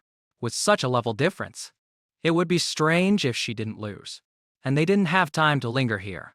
Grab Alara, then we'll teleport out of here immediately. The leader carrying the blade walked step by step down the stairs. Alara trembled, repeatedly calling for her brother. Brother, save me. In Alara's most desperate moment, a miracle happened. Ark's face wasn't even visible yet, but his weapon had arrived. He had utilized that throw skill again. The body of the bastard standing in front of Alara was instantly pierced through like a skewer of grilled meat. The remaining men's faces turned deathly pale. Seeing this fiend breaker, they knew Ark had arrived. However, these bastards had also come prepared. They knew throw was Ark's strongest long-range attack. They also knew the method he used to retrieve his weapon. Therefore, they had studied how to counter it and prevent Ark from getting his weapon back. Looking at the fiend breaker on the ground, one of the black-robed men began to feel greedy. This is an 8-star weapon. Truly a rare treasure. Now, it belongs to me. But before his filthy hand could even touch the fiend breaker, it was stomped on. Ark appeared, giving the opponent a chilling look. Immediately after, he used the boxer's charging fist skill to send the opponent to his grave. There were still two left. Ark threw the shimmering dagger that Headmaster Magnus had given him. When the two saw that the weapon was just an ordinary dagger, they were extremely contemptuous. But this thing was indeed a treasure. In a single stroke, it killed one of them before he could even gasp. Ark reached out and pulled Alara into his arms. Are you hurt anywhere? I'm fine. Brother, look behind you. The bad guy is about to run away. The remaining man was frantically trying to escape. Ark had just finished off 3 of them in a matter of seconds. This was definitely not something an ordinary person could do. Originally, when that space mage was defeated, they thought it was Headmaster Magnus who had acted.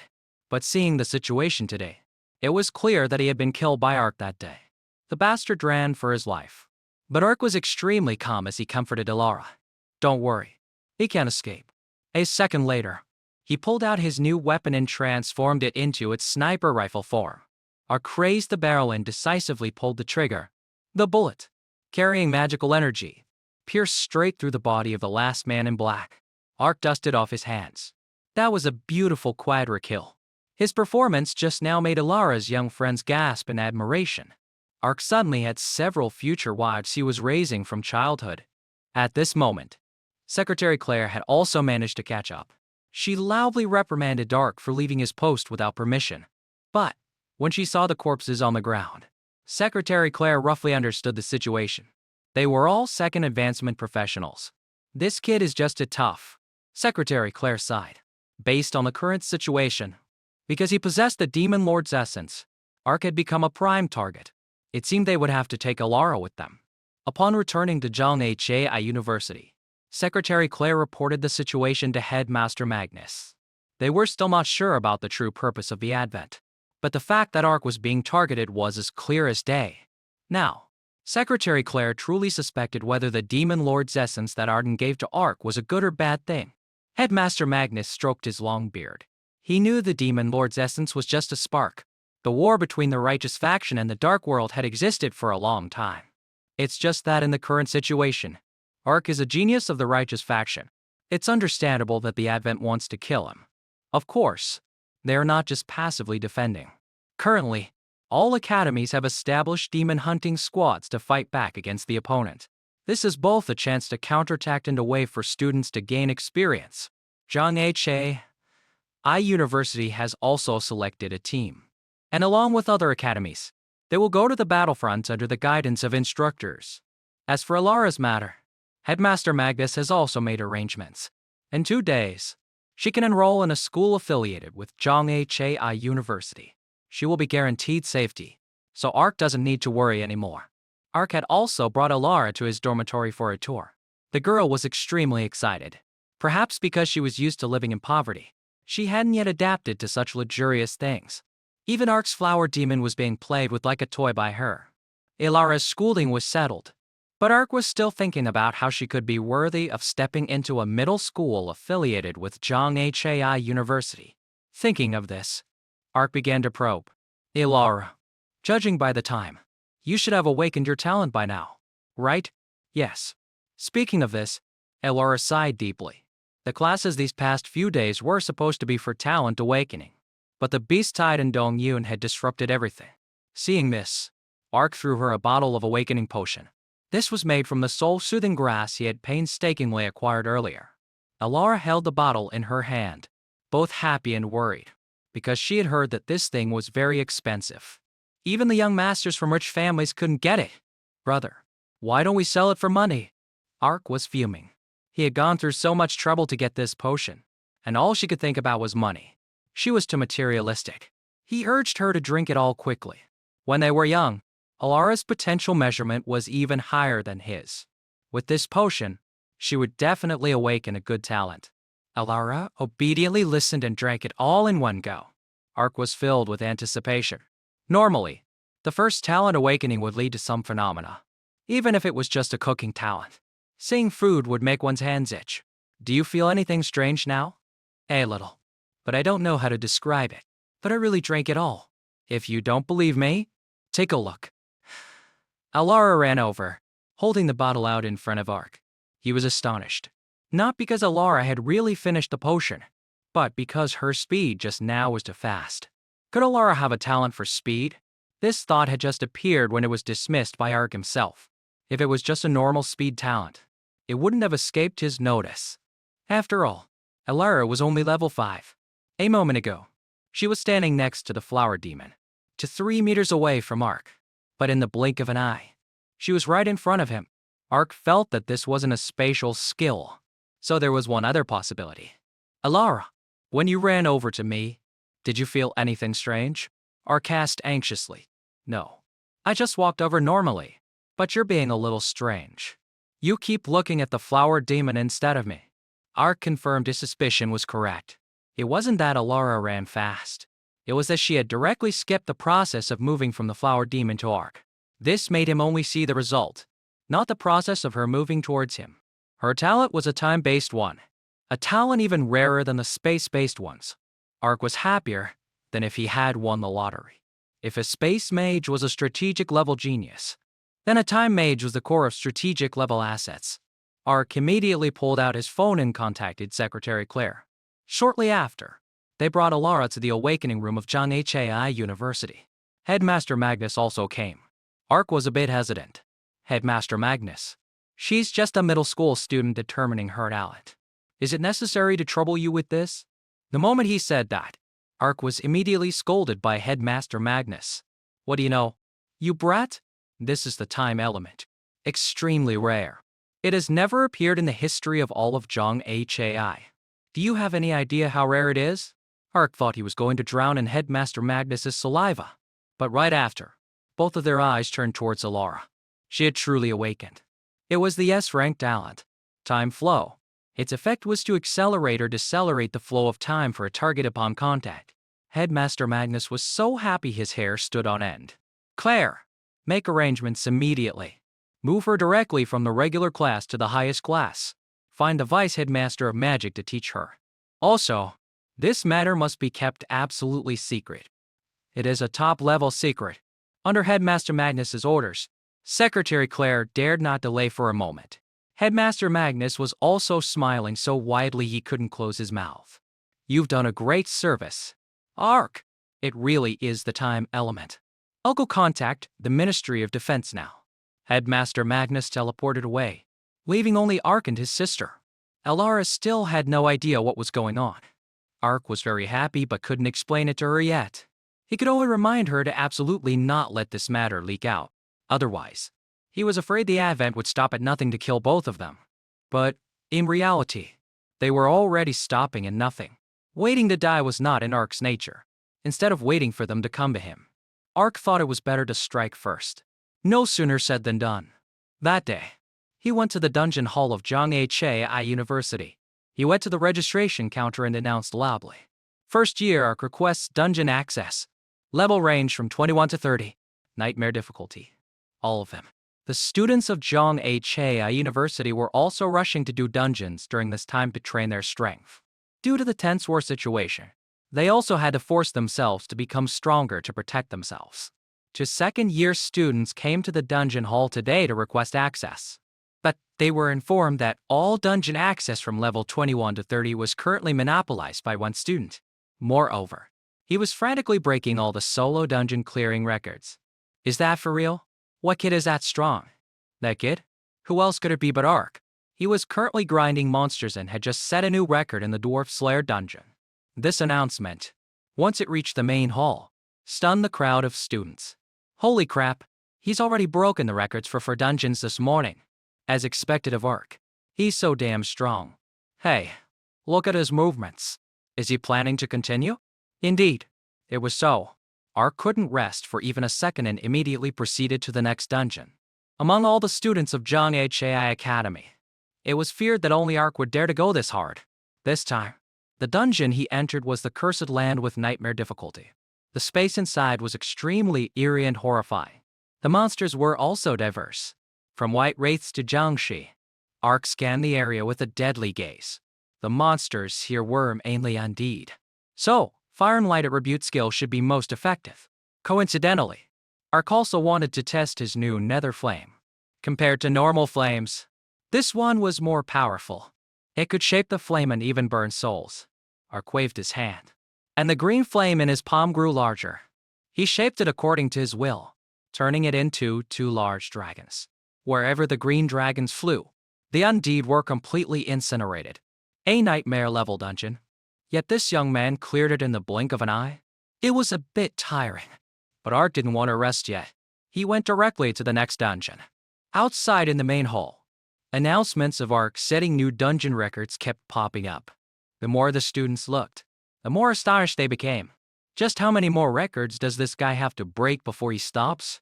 Nico had also seen this. She couldn't stop her body from trembling. This lunatic. Could he be planning to? The matter became more and more serious as Secretary Claire reported it to Headmaster Magnus. Many students had seen Ark after he returned to the dormitory, almost completely exhausted, unable to even walk steadily. After all, a normal student could only clear 1 dungeon a day. At most, 2 if they were in a party.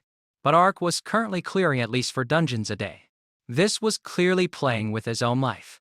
Headmaster Magnus pondered for a long time. He knew that striving to level up was a good thing.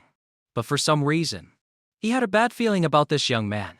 Before he could even find Ark to settle the score, Ark had already come to him. The moment he saw Ark's face, Headmaster Magnus knew immediately that this kid was about to stir up trouble again. Sure enough, right after, Ark presented an application. Headmaster Magnus, I want to join the demon hunting squad. Ark's words were light as a feather, but Headmaster Magnus was furious. You lunatic, joining the demon hunting squad is something only third-year students and above can do. Even if a second year wants to break the rule and join, they have to be an elite. And you've just barely set foot in your first year. Listen, even if I agree, Headmaster Sarden won't agree. Headmaster Magnus could no longer control his volume and roared directly in Ark's face. Oh, that? Ark smiled awkwardly and pointed to the card in his hand. My master's already agreed. Headmaster Magnus opened the card. Inside was indeed Arden's handwriting. The content was extremely simple. Old Magnus, approve it immediately. Otherwise, I'll come find you. P.S. Put him in Kathy's squad. Headmaster Magnus was so angry he was speechless. Like master, like disciple. This pair was both a couple of reckless brutes. Ark knew the headmaster was still worried, so he proactively suggested the other use his appraisal skill to check him. Headmaster Magnus did as he said. After several days of grinding, Ark had reached level 26. His basic attributes like strength, constitution, agility, and stamina were all around 300 points. He had a bunch of high-level talent skills, the lowest being B and the highest S. He also had 2 special skills, Divine Blink and Gaze of Stagnation. Putting other things aside, just his talent skills alone were enough for Ark to crush most other students, and his attribute stats were well-rounded. Headmaster Magnus, even if he wanted to, couldn't stop this kid anymore. He sighed deeply. If you're so confident, then do as you please. Ark returned victoriously. After he left, Secretary Claire and Headmaster Magnus began to discuss again. Claire was very worried because they both knew the Advent was targeting Ark. Headmaster Magnus was all too familiar with that kid's nature. He had already guessed that he wanted to actively kill the enemy before the enemy could get him. Let it be.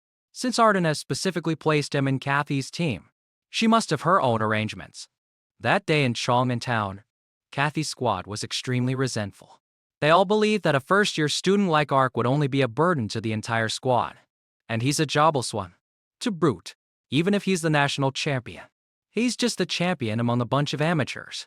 Some thought Ark was the scion of a noble family who had parachuted in. Others thought he was a coward who used connections to get into the squad to leech academic points with them. Kathy also had a headache seeing the morale of her troops wavering. She really didn't understand what Arden was planning. Ark's strength was indeed formidable, but he already had enough resources and academic points.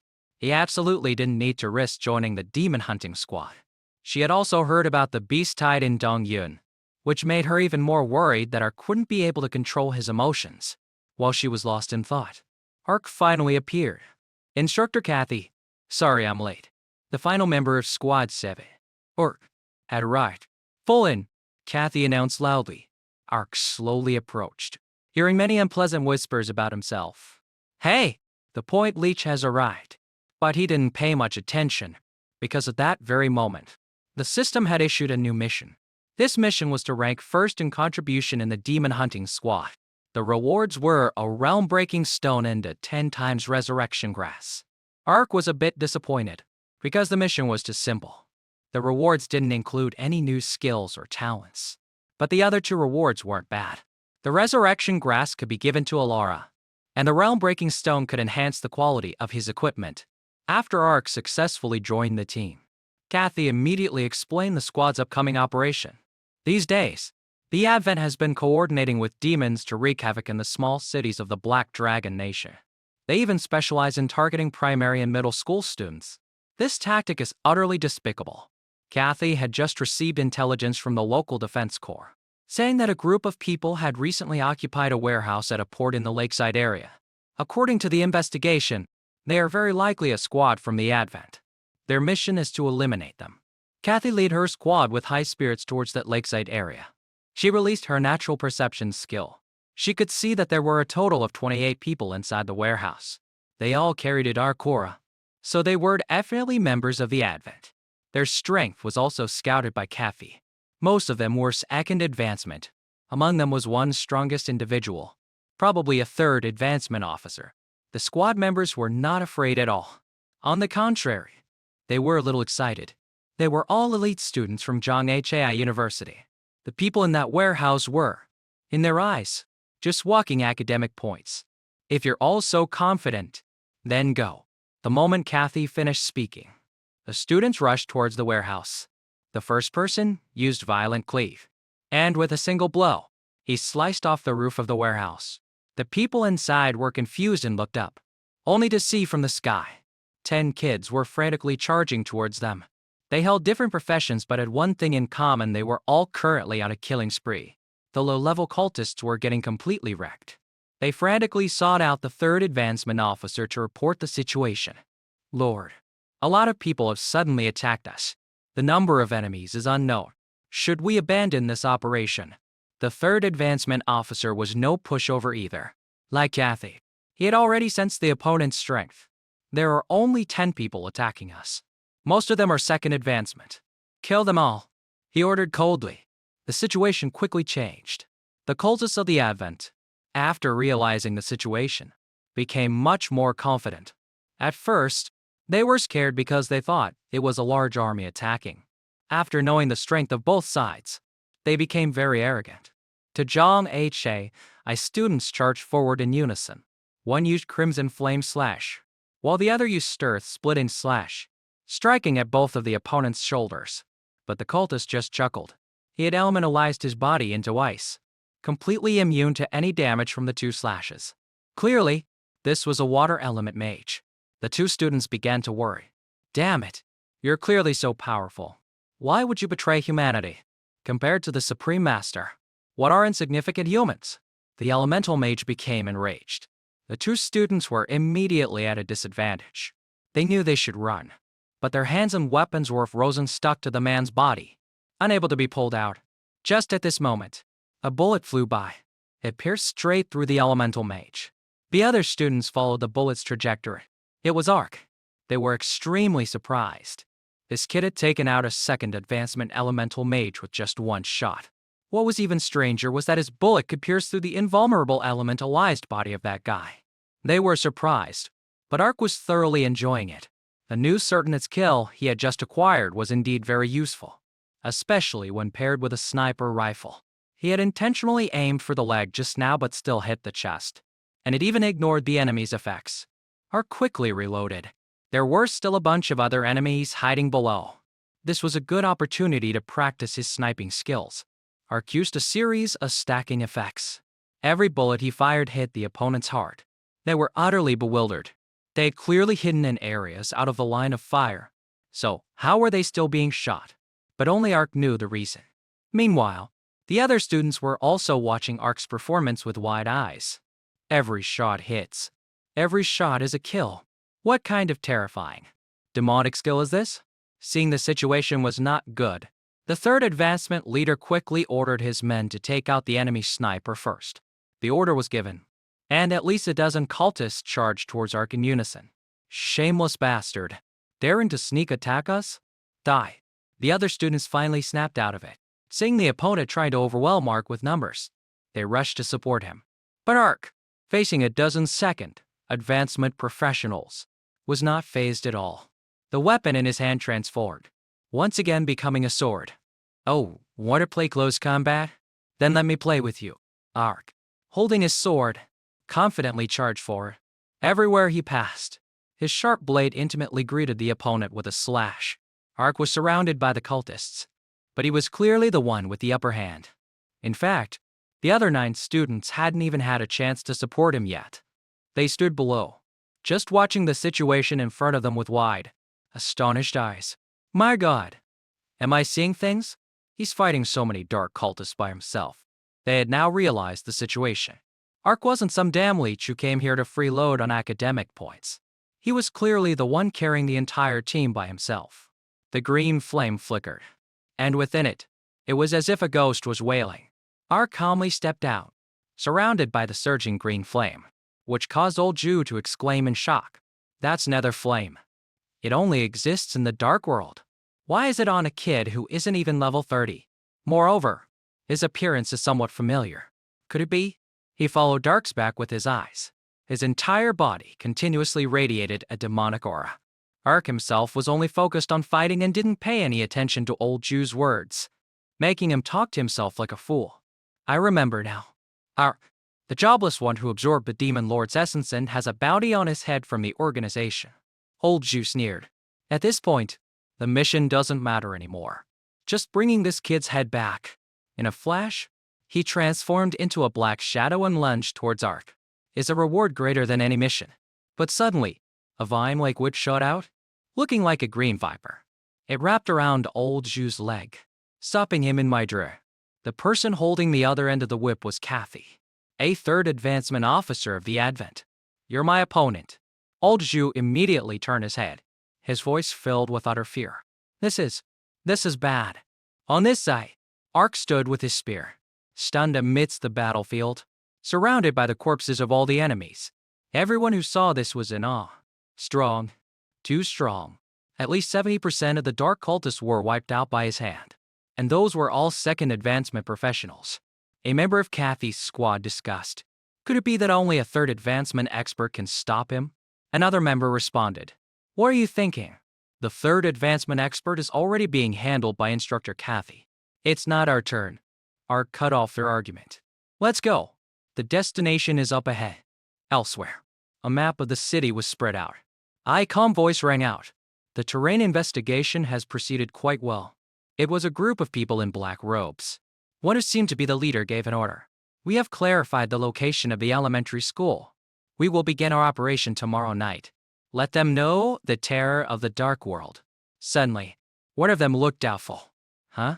Then, they all pointed at each other. There seems to be someone behind you.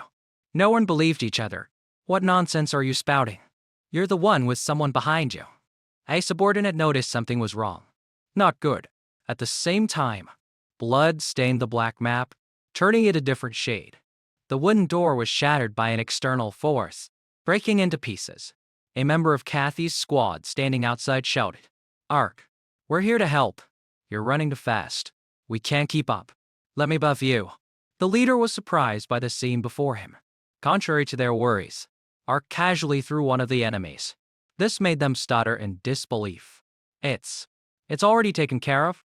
He wiped a smudge from his face, then walked past them. Let's go. On to the next target. On the way, they were extremely lively. Following Ark, we can eat 9 full meals in 3 days. They fawned over Ark, making him the center of attention. One held an umbrella. Another offered water. Ark, have this Coke. Sucking up to the great god is what's important. Are you tired? Want to sit and rest for a bit? Kathy observed from a distance, feeling helpless. This operation was also meant to train the students. Now, all the work was being handled by Ark. The demon hunting squad might as well be renamed the picnic squad. The phone in her hand rang, and message notifications kept coming in. Although she didn't know what news she would hear, Kathy asked urgently, Hello? What?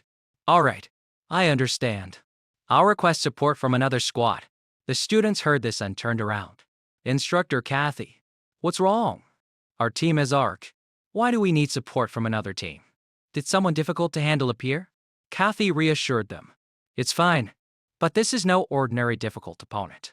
At our next destination, the enemy asked a third advancement officers, one of whom is a high-ranking officer.